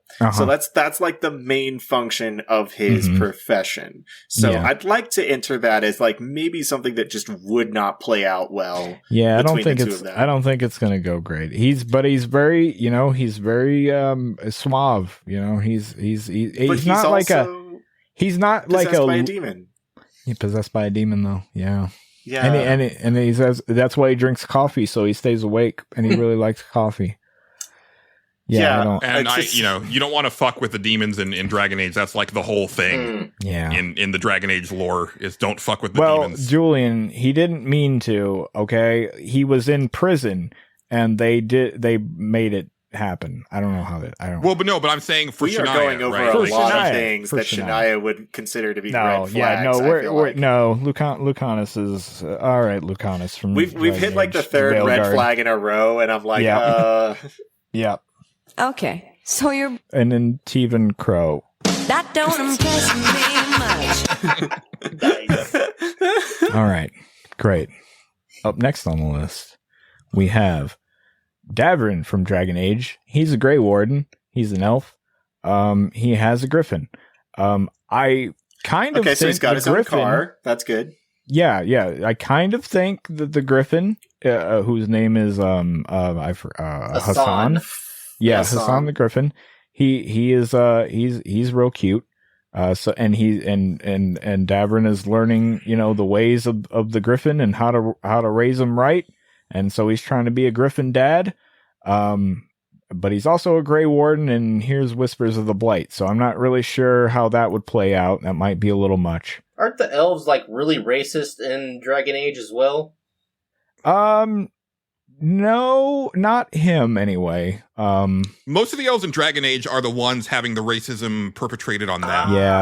In Dragon Age, that's they're very much a downtrodden. Yeah, that's sort of reversed from the traditional D&D aspect, where elves are very like high and mighty and sort of look down on the others. In Dragon Age, it's more the elves are very like, you're an elf. We don't serve your kind here. Like they have their own slums and stuff like that. And the city elves. Okay, I gotta say though, now I really gotta play Veilguard because like one of the things about the Dragon Age, the Age of Dragon time Grey Wardens is that there were no griffins left because they used to ride griffins into battle. So that I find very interesting. There's a lot of like interesting lore stuff in there. Actually, my favorite actual lore stuff is the stuff with the dwarves that they go into, because I was like, oh, that's actually pretty cool. They go into like the Titans and shit, and I was like, oh, all right, this is interesting. So anyway, I don't know. Davrin and that Griffin might be in the running. Animal lover. He's a nice guy. Yeah, but aren't Grey Wardens kind of married to the fact that they're Grey Wardens, like, Well, that commitment to career could also be seen as a positive if he were willing to look outside of that, which in the game he is romanceable. So it does show a potentiality for like looking outside of his career and having another person in his life that is like a meaningful relationship. So yes, I believe being a Grey Warden is like sort of encompasses the whole of one's existence for the most part. I mean, Julian, is he teaching Hassan or is Hassan teaching him? I mean, okay, well now we're getting weird. Don't be impossible. I'm trying so hard. You have no idea. All right. I feel like Davern is in the running for me personally. If everybody agrees. Okay. You know what? I think we should leave Davern on. Okay. All right. Because he's a strong candidate so far. He's a strong candidate. Really, so far. the more people we have other than the cat, I'm happy. Okay, all right. You're really against this cat winning this, and it's just you know what? When we get to my candidates, I think they're both very strong, and we're just gonna leave it. Animal companionship. I'll admit I can't remember, so you go ahead and say your candidates, because I've. Oh, sorry, because you don't have. I don't have that. So the next one we have is JJ. I believe was the first to. Yeah, Julian has them. Oh yeah, Sung Wukong from Black Myth. Oh right, yes, one I thought for. I don't think he's gonna probably win. I don't. Most of what he does is swing around a big stick, and I mean, at some point you gotta ask, like, how much is that actually gonna hurt me more so than be fun? Yeah. Where am I? What are we talking about? I don't know.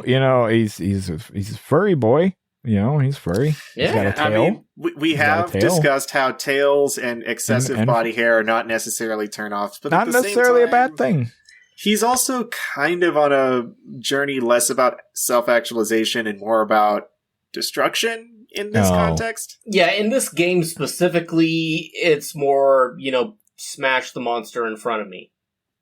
No, so he's one-track minded. I don't think he's. And he's not going to talk to you. He's not going to talk to Shania. He's not going to talk to her. He's not going to talk to anyone. Even if she tried to introduce him to her friends, he would just be like. It's hard to say who's going to be there for Shania, and so I feel like that's going to disqualify. I mean, there is the strong silent type, which he technically is. Yeah. Yes, there's such a thing as strong and very silent.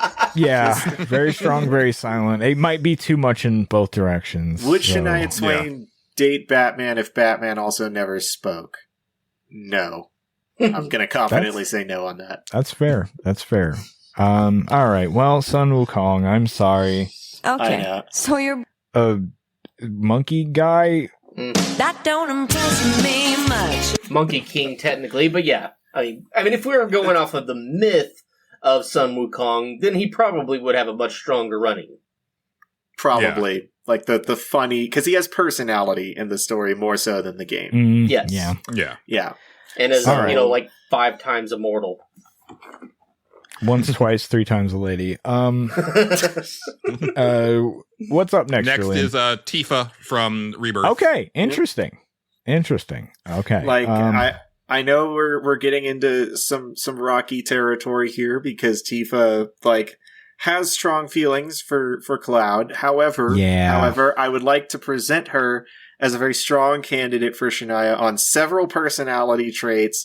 One of which being that Tifa does not necessarily follow through on those feelings for Cloud.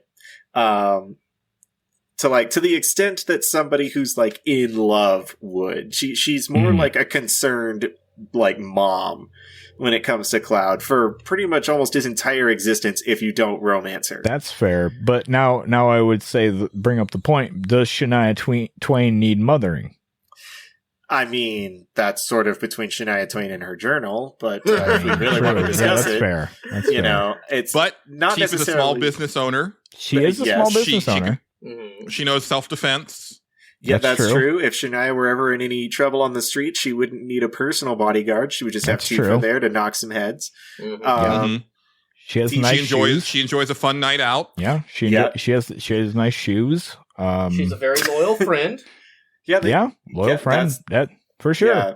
she values friendship and personal connection, which is a good quality. Yep. I agree. All right, we may not rule out Tifa just yet.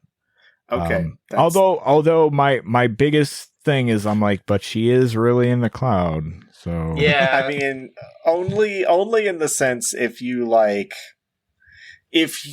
pursue the romance option as the player, then it becomes romantic. Without that, I mean, they very straight up much bang is at the end of the original game, no matter what you do, right? Like that just happens in the story. It's left somewhat ambiguous because there are two different versions of them having the like date before you go to the Northern Cavern. Mhm. And if you have a ton of affection for her, then it does play out more romantically. And if you don't, it's very much this like, you're kind of the only person that I have left in my life from my childhood. Like you're the only person that I like can relate to. I didn't really have anyone else to go home to. So let's just have this moment. Like before we both may die tomorrow, of like real human connection. Interesting. Interesting. So there is that. Mhm. So well, based on what we've said, what do we think? Yeah, let's not cut them yet. No, let's not cut them yet. I know it's not like the strongest candidate on the list so far, but I do think she deserves to be left up for now, just given that we've Absolutely. All right. No, I agree. Who else? Last one is Opera Vectra from Star Ocean. Yeah, I have no idea who that is. So that one you're gonna have to. You and probably she have to has look a her up to get a good picture. boyfriend. No, her boyfriend. Okay, so the problem with anyone from Star Ocean in terms of this particular lineup is that it really depends on how you play the game and what actions you take. Because her boyfriend only shows up if you go through several things and otherwise is dead. Like, she sort of comes to the realization that she's never really going to find him.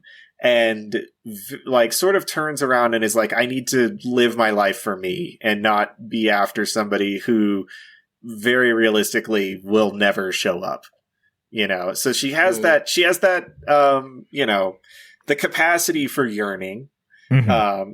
And that is very easily transferred when she realizes that that yearning is impossible to fulfill. So it's not necessarily a sign of like being unrealistic. Let's see. I mean, I'm reading through her description right now. She can use medium weighted armor. That's pretty good. The third eye might be a breaking point. You know what? It kind of depends on. Again, that's another thing that's between Shania and her journal. That's and true. We're not here to judge like on that particular realm. You know, like So the third eye is something that's like an alien thing, but we have Kate Sith, the cat robot, on the list. So let's not necessarily. One of them's cute, and one of them's a little off-putting. You know, I don't know. Okay, I will admit that from like a purely human perspective, the third eye can be a little off-putting. Yes, but she is like Tifa. She is trained in close combat. However, she's also trained in long-range combat. I was gonna say she had every art I've seen. She has a sniper rifle. I'm like, wait a second, hold on. It's she's a big rad. fuck off cannon. That's her weapon of choice throughout the game. But she's she is like a scientist, which she got like from she took an interest in from her first love, Ernest. You know, so she does have a love of things like chemistry and the scientific method and such. So she does have that going for her. Like, I should point out that in the song that doesn't impress Shania much. I was just gonna say, actually, you just hit the big nerve right there. There is a bit in the song where so you're a rocket scientist, and that does not impress Shania Twain. Well, very she's much. not a rocket scientist. Well, semantics. I could always go for semantics. I mean, I don't know. I feel like also. I mean, she's an alien too. So yeah. I mean, Kate Sith is a literal cat. We have been over this. We'll come back around. We're gonna circle around, but I'm sorry. Okay, so you're some lady with a sniper rifle from that game. That don't impress me much. Well, I mean, when you put it like that. I mean, yeah. All right, we need to start making some cuts here. All right. Yeah, okay, so we and cut I'm just opera. gonna say, I'm just gonna say, right, like Kate Sith, thank you for playing, but come on. Okay. Yeah, all right. Please, all right. Please, let's You keep must be joking, right? All right. Kate Sith. I'm sorry. I know there was Okay, so you're A cat riding a Moogle. that don't impress me much. Look, a very, very strong argument was made for Kate Sith, and I will respect that to the day I die. Mhm. Bodyguard and annual companion in one. Yeah. Yeah. JJ, if you say the words animal companion to me again, when I know exactly what you mean by that, Okay. I will reach Hey, through I the was screen and being- slap you. I was being completely innocent. I promise. You Can't lie, see this. lies and slander.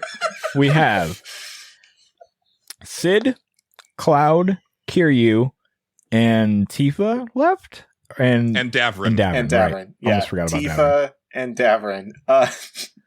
I mean, Okay. just from Okay. that myself, I would say Kiryu would probably be one of the strongest contenders. I think Kiryu is pretty up there. Kiryu Kiryu might does kind of check a bunch. You take his whole history, and he's a pretty good match. have. Okay. All right. He does. Yeah, but we're going Hold off on. of infinite wealth, though. That's true. Like, not necessarily. Fair Yeah. point. Does that Yeah. particular portrayal of him check as many of her boxes as like everything put together? And I want to say, Yeah. maybe And- not. And while I think Kiryu is a strong candidate, I will argue against him in the fact that never historically that big of a ladies' man, also hung up on his ex a little bit who died, and kind of he Mhm. never got over all of that. Yeah. And My Kiryu doesn't fuck. yeah. Yeah. He expresses interest in like the beauty of the female form, but that's I about mean, where it ends. But He's it's more made- like philosophical, like yeah, poetic. He's made some raunchy video chats and some real weird Well, who phone calls hasn't? in the past too. Who so hasn't, Yeah. though? I mean, he has a history. I'm just saying. I'm not. Nobody's perfect, but I don't know. nobody's perfect, but Kiryu's kind of on the spectrum of maybe not as perfect as nobody. Right? Yeah. I was going to say that Cloud and Kiryu, to me, kind of are in All right, a well- similar slot and kind of could both go. Well, let's start with Kiryu. I think we're right. I think Kiryu is probably not going to make it here. Okay, Shania, Okay, so you're the Dragon of Dojima. that don't impress me much. All right.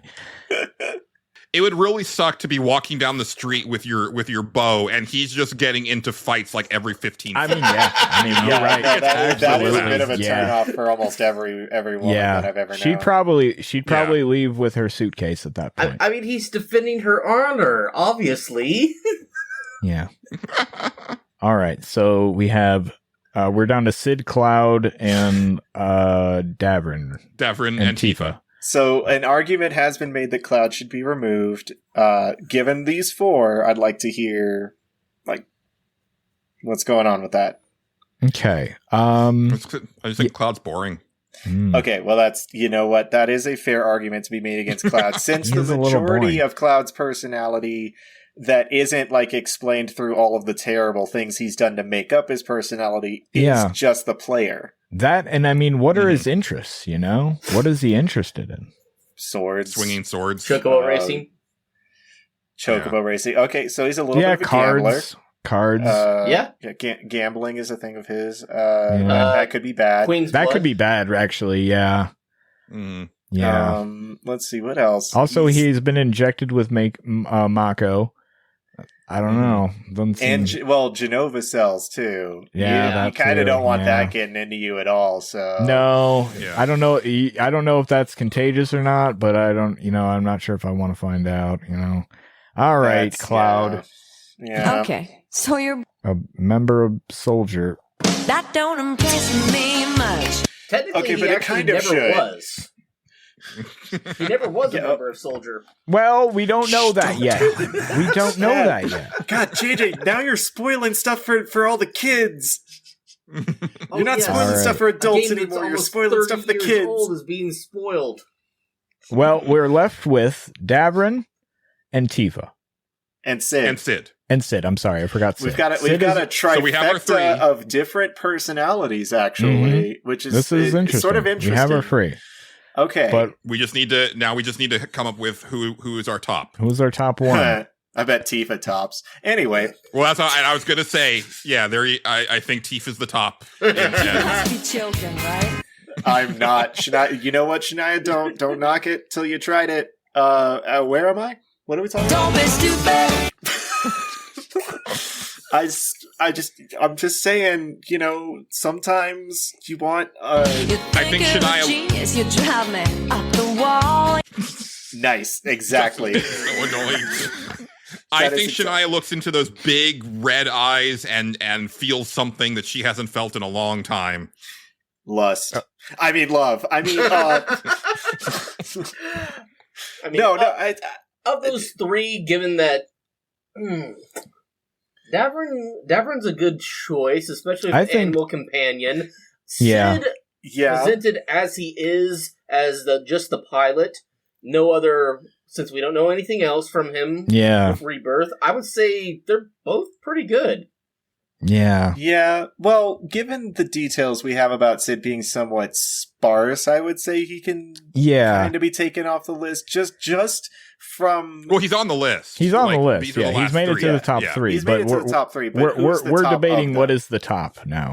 Yeah, Okay, and I think that the lack of details that we have about Sid is something that kind of works against him. Yeah. Because Yeah. so much was taken out of like those sections for Rebirth of Sid, and that feels one, that feels like they did a disservice to Sid as a character, agree. but two, it doesn't leave us with a whole lot to go with on this particular discussion. So we Julian and I were talking about Sid last night, actually, and Julian was describing stuff from Remake that they did to him, and I was growing increasingly upset.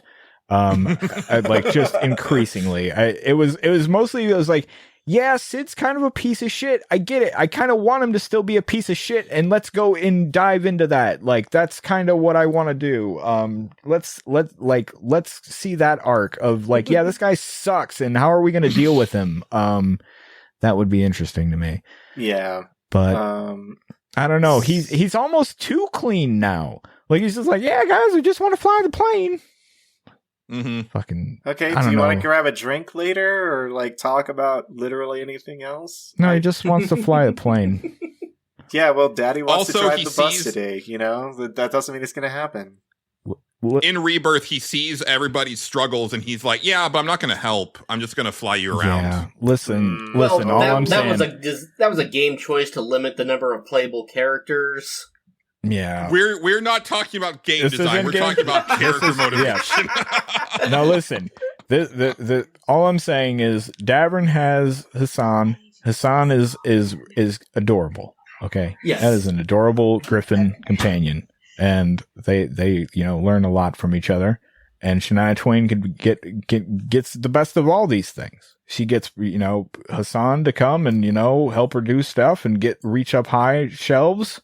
That's a big deal. Also, he's a cute Griffin who can fight things.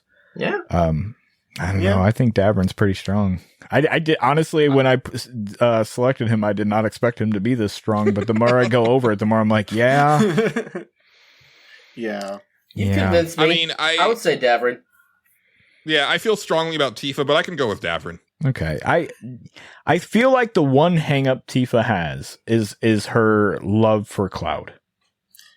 Sure. And her obsession with that, because she's focused on it, but she is a small business owner. You're right. Yeah. Yeah. So, all right. I vote Davrin personally. Davrin. Okay. It seems like Davrin is the way to go. All right. Okay. Davrin, congratulations. Because he does come with the cute animal. I mean, that if he didn't, he'd be boring as shit. But I mean, you're not. I mean, wrong. he's a fine character. He's a fine man. He's a good guy. He does the right thing. But congratulations to Davrin for being the character that Shania Twain is impressed much by. I like it like that, yeah. We with did runners up Sid and Tifa from Final Fantasy VII Rebirth. Yeah. Absolutely. You know what? I was honestly serious about both of my additions to the list, and I'm proud of my girl Tifa for making it to second place. I'm second base. Second. a Where pleasant- am I? a pleasant surprise. A pleasant surprise. And now that we know how the category works, imagine next year. Yeah.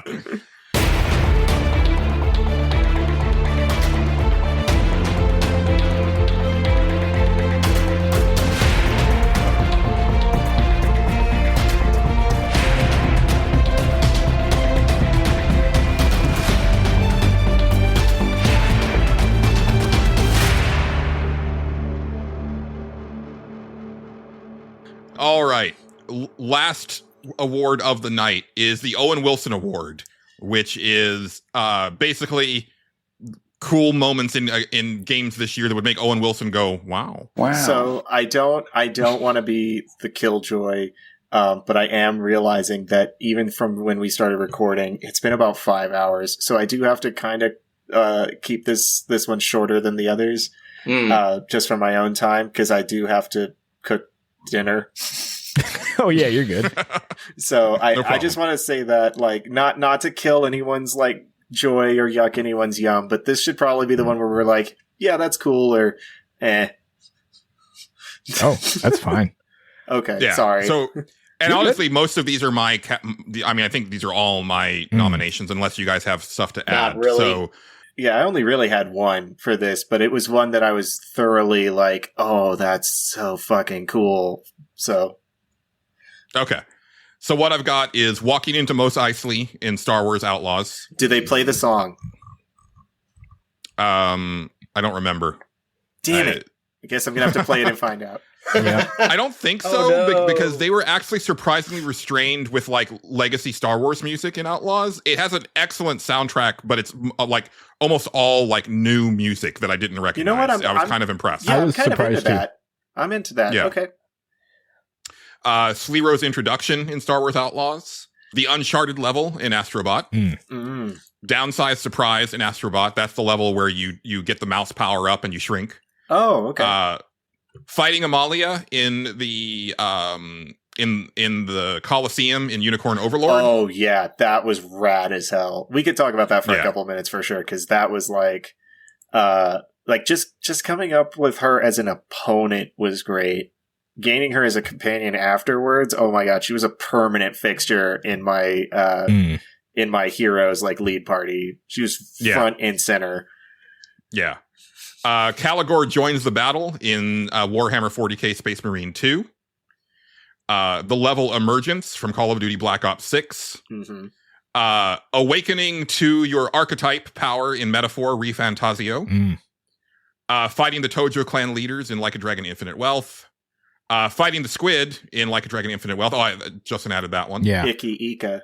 And then the last one, I was like, just asking. I was like, wasn't like the Temple of the Ancients formation cool? I don't use the way you described it sounded cool.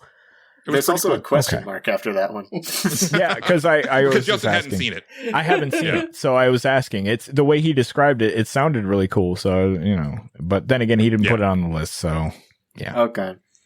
Yeah. And my addition to the Owen Wilson Award is actually from Astrobot, which if y'all were listening like 2.5 hours ago, you would remember that I did promise this. So in Astrobot, there's a ton of like little references and character references to other games. In Astrobot, they have a little like tier Astrobot from the first Suikoden game running around as one of like the little side characters, and I was like, oh damn, they are really playing up that like they're remastering that and it's going to come out and be a big thing. Okay, nice. Like that's for something that's like not. It was almost exclusively a PlayStation property, and it's not going to be for the remaster. I was more than a little impressed that they put it in like a PlayStation exclusive little like Easter egg, and that was cool. Okay. That was wow. Wow. All right. So if we don't have a lot of time, A lot of these are yours, so yeah. A lot of these are mine. So let me highlight. I think some of the big ones for me. Let's see. Caligor joining the battle in Space Marine 2. You get to a part where the Tyranids, or no, sorry, it's not the Tyranids. It's the Chaos Marines are just like descending upon like your squad, like en masse through portals and stuff like that. And the banner of the Space Marines has fallen. And there's a part where you, as Titus, pick up the banner and hold it up as like, we hold the line here, and you grab your bolt pistol and just start making your final stand. Nice. And, you and your squad are just like taking out, Chaos Marines left and right. And then all of a sudden, when you think that you're getting overwhelmed, like all of these like ships appear in the sky and start like raining fire down. And then Caligor, who I don't know Warhammer 40K. I know he's like, I think he's a Primarch. He jumps down, out of the back of his ship, and he's got these two badass like cannons that are like bolted onto the side of his gauntlets, and he just starts spraying fire like everywhere, and it is hype as shit. That sounds cool. Yeah, I mean, no, that sounds rad as fuck. I would feel hype during that moment. Yeah, if there were a lot of moments in Space Marines 2 that kind of made my jaw drop, but that was definitely one of the like coolest moments for me. Yeah, I need to pick it up and play it. I know I do. I just sometimes stuff gets like a little too talked about among like people who are just spouting like really bad shit left and right, like real bad faith arguments about stuff you shouldn't be talking about with video games. Have that. I don't want to. I don't want to play this. It's like Toy Story 2. It's like, I don't want to play with you anymore. Yeah. Well, it's actually pronounced Calgor, Calgar. Oh, Calgar. Okay, thank you. Yeah, like I said, I'm not a big Warhammer guy. This is like the second Warhammer game that I've played. Yeah, nice. Let's talk about fighting Amalia in Unicorn Overlord. Okay. James, I know you've done this one. Yeah, because it's like, well, first off, you have to be almost towards like the maximum level before you really stand a chance, because the whole point is a lot of them in the Colosseum, you win if you can just like do more damage or have a better outcome. Like, because the win-lose conditions on the unit battles are not necessarily determined by who wipes who out, but who does better overall in the battle. And Amalia's, I'm pretty sure is not like that. I did a ton of prep for that battle before I even attempted it, so I am not 100% sure.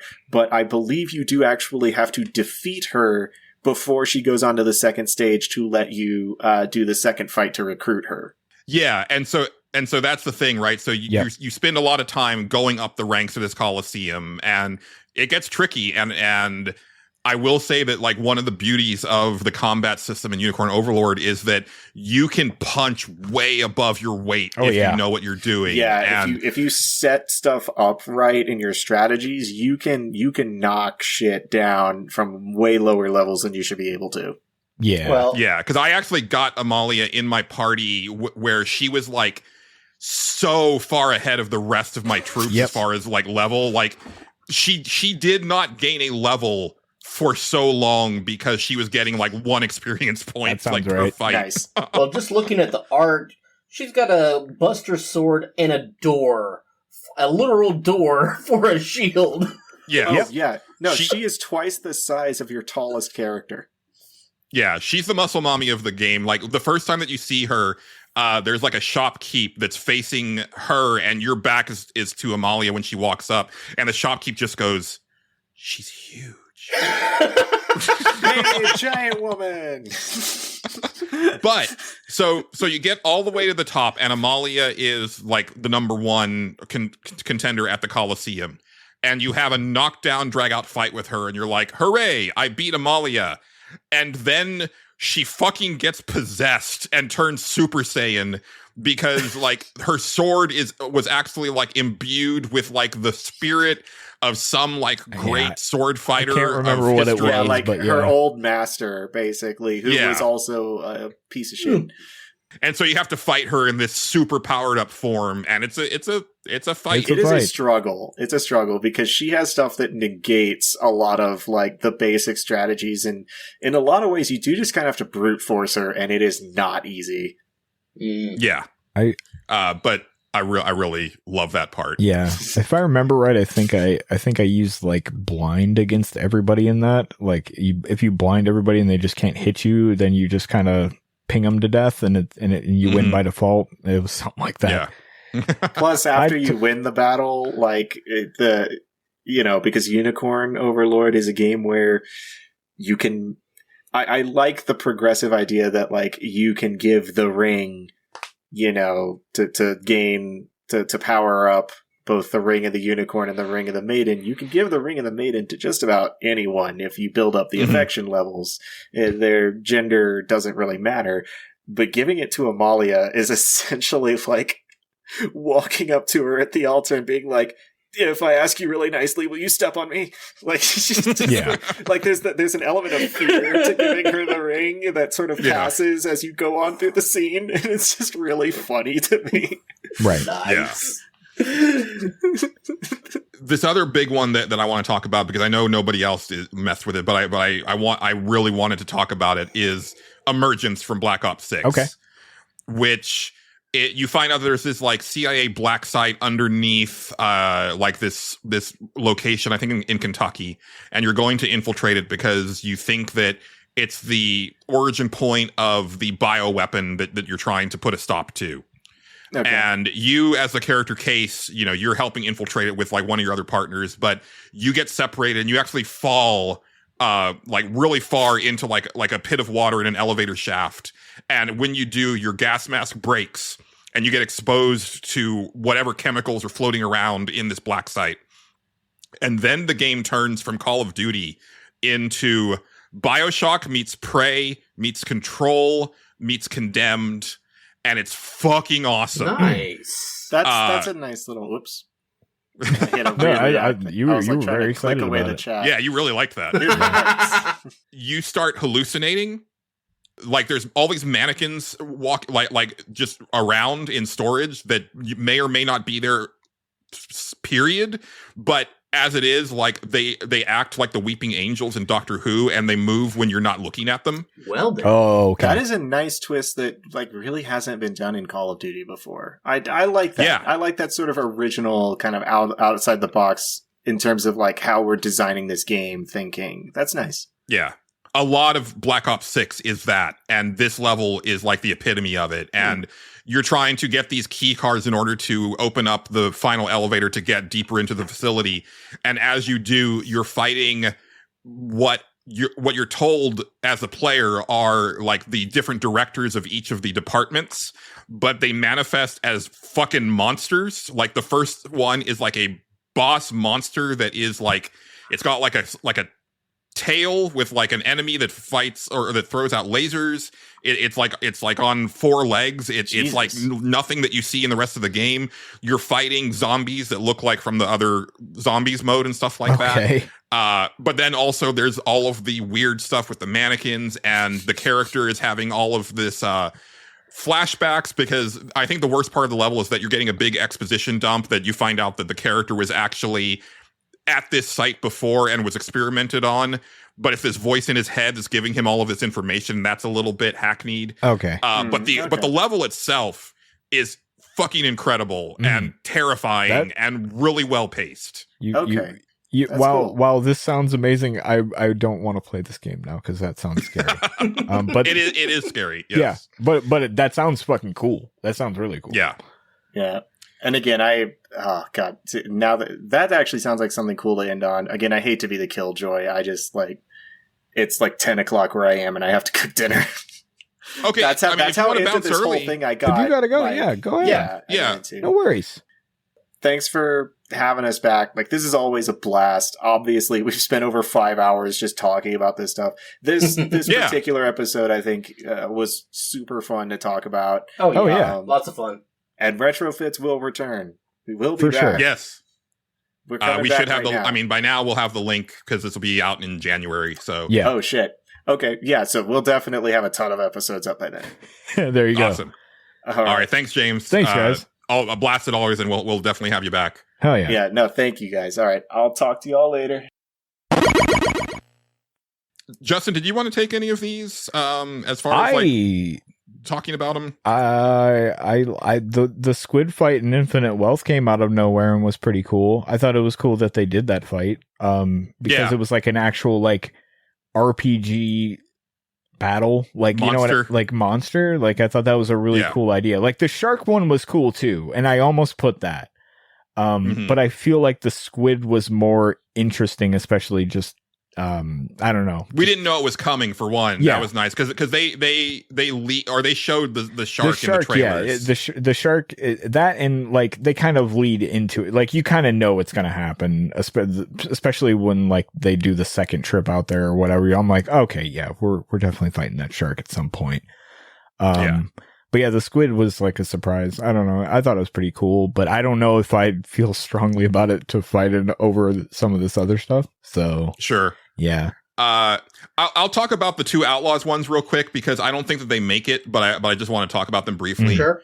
Walking into Mos Eisley in Star Wars Outlaws did something to me. Okay. Like it hit me in like a really like fundamental way that I was not expecting, because my love of Star Wars is like, you know, almost non-existent at this point, and this like rekindled like a lot of that love. And I think what I like about it is how restrained it is, because it's not like the game is saying like, whoa, you're in Mos Eisley now. It's like, no, you just very casually walk into Mos Eisley, and there's something about the way it's rendered where it's like, holy shit. Yeah. Like I know this town because of the movies, you know, and it's so lovingly recreated. I think it's really cool. Yeah, no, that's awesome. I'm gonna cut it because I don't think that it makes it ultimately. Interesting. Okay. But I really wanted to highlight it. All right. Well, here, we'll do this then. Wow. There we go. Yes. It was very much a wow moment. Did it have the same feel as like the Book of Boba Fett, where you pretty much spend all your time in Mos Eisley? I didn't see it, but I'm gonna say yes, because, you know, we've seen Mos Eisley, you know, built in so many different ways, right? In the original movies, and then when they come back to it in the prequels and whatnot, and it reads as Mos Eisley, and it feels like when you're walking around, it's like Han was here like not that long ago, and like he picked up Luke, right? Like it's that knowledge is in the back of your head as you're walking around. That's cool. I think. Go ahead. I can take the load off your shoulders for a second, because I seen when I was like, oh right, the metaphor awakenings are really cool. Yes, they are really cool. I mean, you rip your heart out and talk into it like it's a microphone. It's pretty dope. Yeah. And I will say, because I had put this down before this happened, but the last party member that you get, I was not expecting to get, and I was hoping that they were a character, but I wasn't sure. Yeah. And when I heard, because I think it starts, the voice is like, "Oh, stalwart soul," and when the voice said that with that character, I was like, "Fuck yes!" Like I was like so excited that like that character was going to join. O lodestar, ye grief-racked brother, O thou anguished traveller, thy long stagnant stance hath finally been broken. Now choose thy path. Not really a choice. It's back to the starting line. This time I'll lead. Ardell entrusted me with this chance. I've got to show him I've got this. Thank you. Thou hast chosen a noble parting. O lodestar, whose light reveals the king's own path. Henceforth, thy fears and insecurities are thy light. Awaken.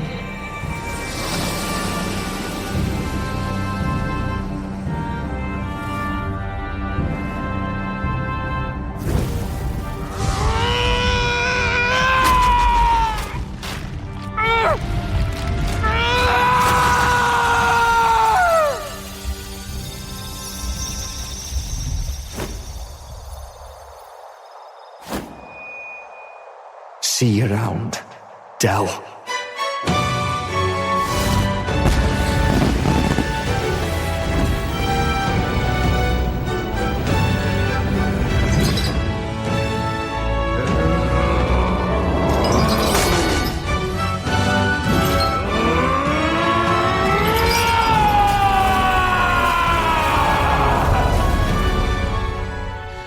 And that was like the biggest pop-off I had for the Awakenings. Cool. But I'm not sure if they stick. Yeah, I'm not sure either. I think one that definitely should stick is the Uncharted level in Astrobot. I think so too. Yeah, I think that's really great. Okay. I love all of the like the game-specific levels in Astrobot, but I think Uncharted does the best of like really nailing the source material. That one was inspired. That's a good point. Yeah. Because that's very iconic. Right. Yeah. God of War is close, but that one's kind of just emulating God of War Ragnarok, whereas the Uncharted level is like the entirety of Uncharted in like one distilled platforming level. Right. Interesting. It kind of covers like the entire gamut of Nathan Drake's adventures, and it's really cool. Okay. So yeah, I actually do think that one is. I'm going to star that one for now. Yeah, it might not actually ultimately make it. It might not, but I think that one's pretty good. Yeah. You have fighting the Tojo leaders in Infinite Wealth, which was pretty cool. Yeah. I don't know. I guess I that one. I think it's more the music than it is. The music's like the actual great. boss fight. The music's great. Yeah. I was gonna say the problem with it, and not being like wowed by it. I mean, it's a great fight. It's probably my favorite fight in the game, but at the same time, like I fought those dudes before, so True. like it kind of takes it a little bit out of it. Yeah, and it's also a like a dragon boss fight, which means that it goes on too long. No, probably, yeah. But I'm fine with actually letting that one go. But the music is great. The music's awesome. Yes. All right. What else you got? So, because this was the other one that I was going to talk about just to eliminate, which is Sleero's introduction in Star Wars Outlaws, which is the very beginning of the game. Oh, yeah. He sits down at a table and he's meeting with like the different syndicate leaders, like, or not the leaders, just like representatives from the different crime syndicates. So he's got the Pikes and the Hutts and the Crimson Dawn. Cool. And he tells this story about how he had an older brother, and his older brother always got the best of everything. And even when it came to dinner time, like his older brother would finish his food and then grab the plate off of like the food off of Sleero's plate. Oh yeah. And then someone says, there's no point in uniting the syndicates. Like it's been tried before. It doesn't work. And he says, haven't you been listening? It's dinner time and I'm starving. And then his troops come in and just like gun everybody down in the room. Right. Oh, wow. And I was like, that's a really cool way to establish the bad guy. Yeah. Okay, that does sound pretty good. Yeah. It's not as big a wow moment as some of the other stuff on the list, but it's another thing that I really wanted to highlight in this section. So I'm taking it off. Okay.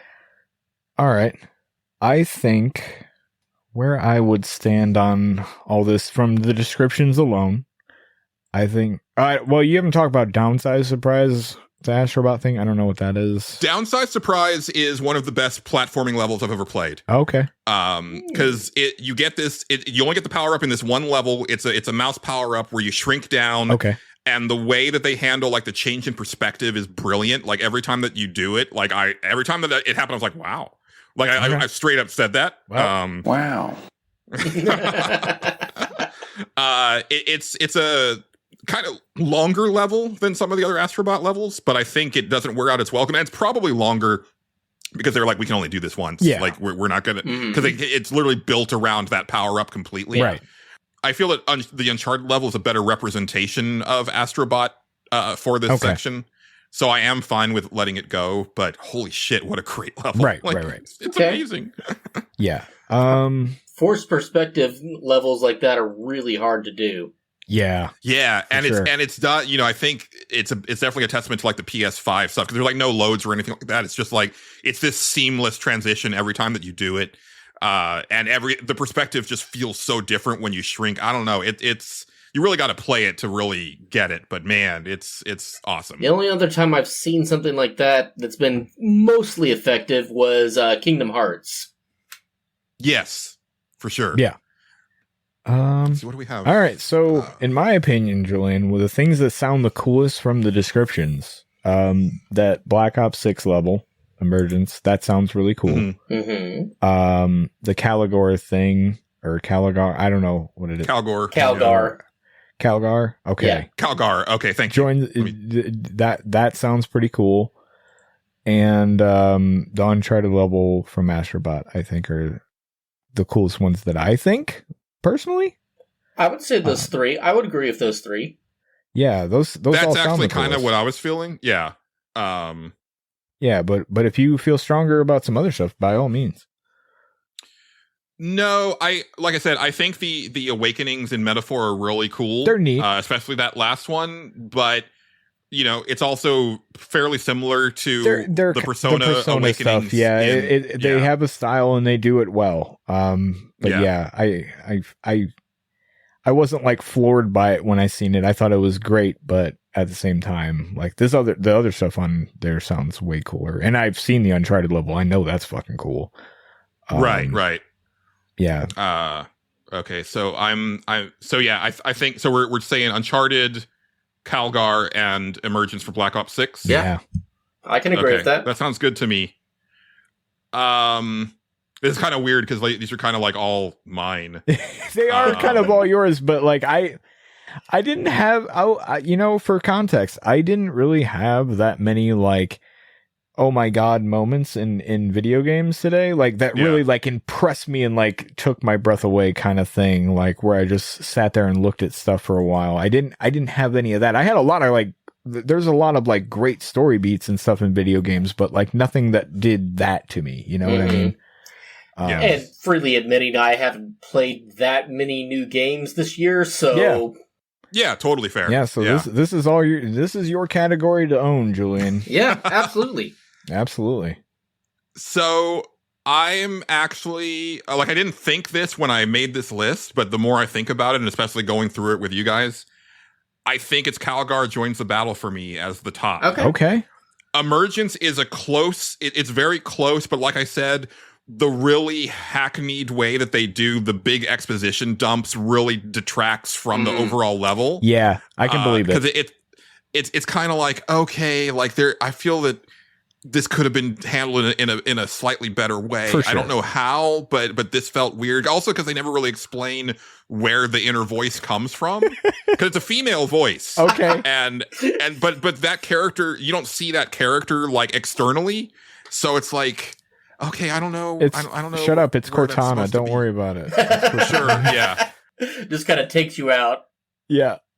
Also, the big reveal about your character in that level never really comes to bear in the rest of the game. And the only thing that I can think of is that they're planning on continuing his character another Black Ops game. Okay. Yeah, sequel bait. That does take away a little bit from it.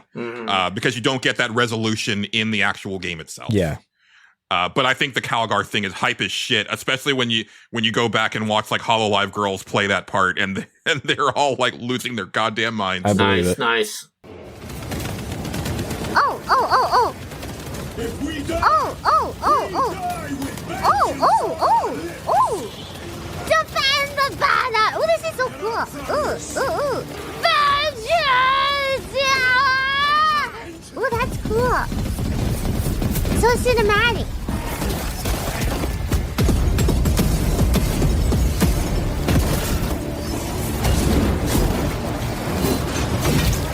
A knife!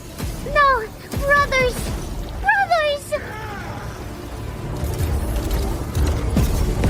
No! Brothers!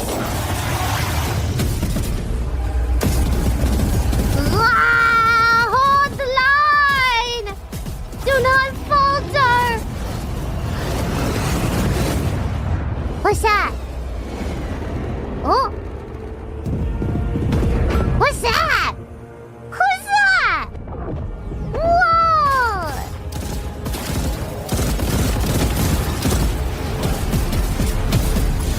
PC is important. Papa Smurf? Lord Calgar, Oh. I received your Oh! All right. So are we saying that's number one? I'm fine with that. Yeah, that's fine. I have bolded that. All right. So the Owen Wilson WoW Award goes to Calgar Joins the Battle from Warhammer 40k Space Marine 2. Yeah. And the runners up are Justin? Awakening and not that. I don't know. Wow. And the runners up are the Uncharted level in Astrobot and the level Emergence from Call of Duty Black Ops 6. Yep. Wow. Which brings us to the close of this monumental second week of the Stage Select Game of the Year awards. Once again, we started off with Best New Character. Winner was Kath from Until Then, with runners-up Iris from 1,000 Times Resist and Marissa from Ayuden Chronicles. Mm-hmm. Mm-hmm. And then the character that impresses Shania Twain the most was Davrin from Dragon Age The Veilguard, with runners-up Sid from Final Fantasy VII Rebirth, as well as Tifa from Rebirth. All right. Mm-hmm. That is a big week. JJ, thank you for sticking in Thank there. you. Oh, We yeah. know it was a long recording. No, I love doing this stuff. It's fun. We always have a blast with you guys. Oh yeah, you guys are great. I'm really happy that we've been able to assemble some people to really make this whole Game of the Year thing fun and dumb.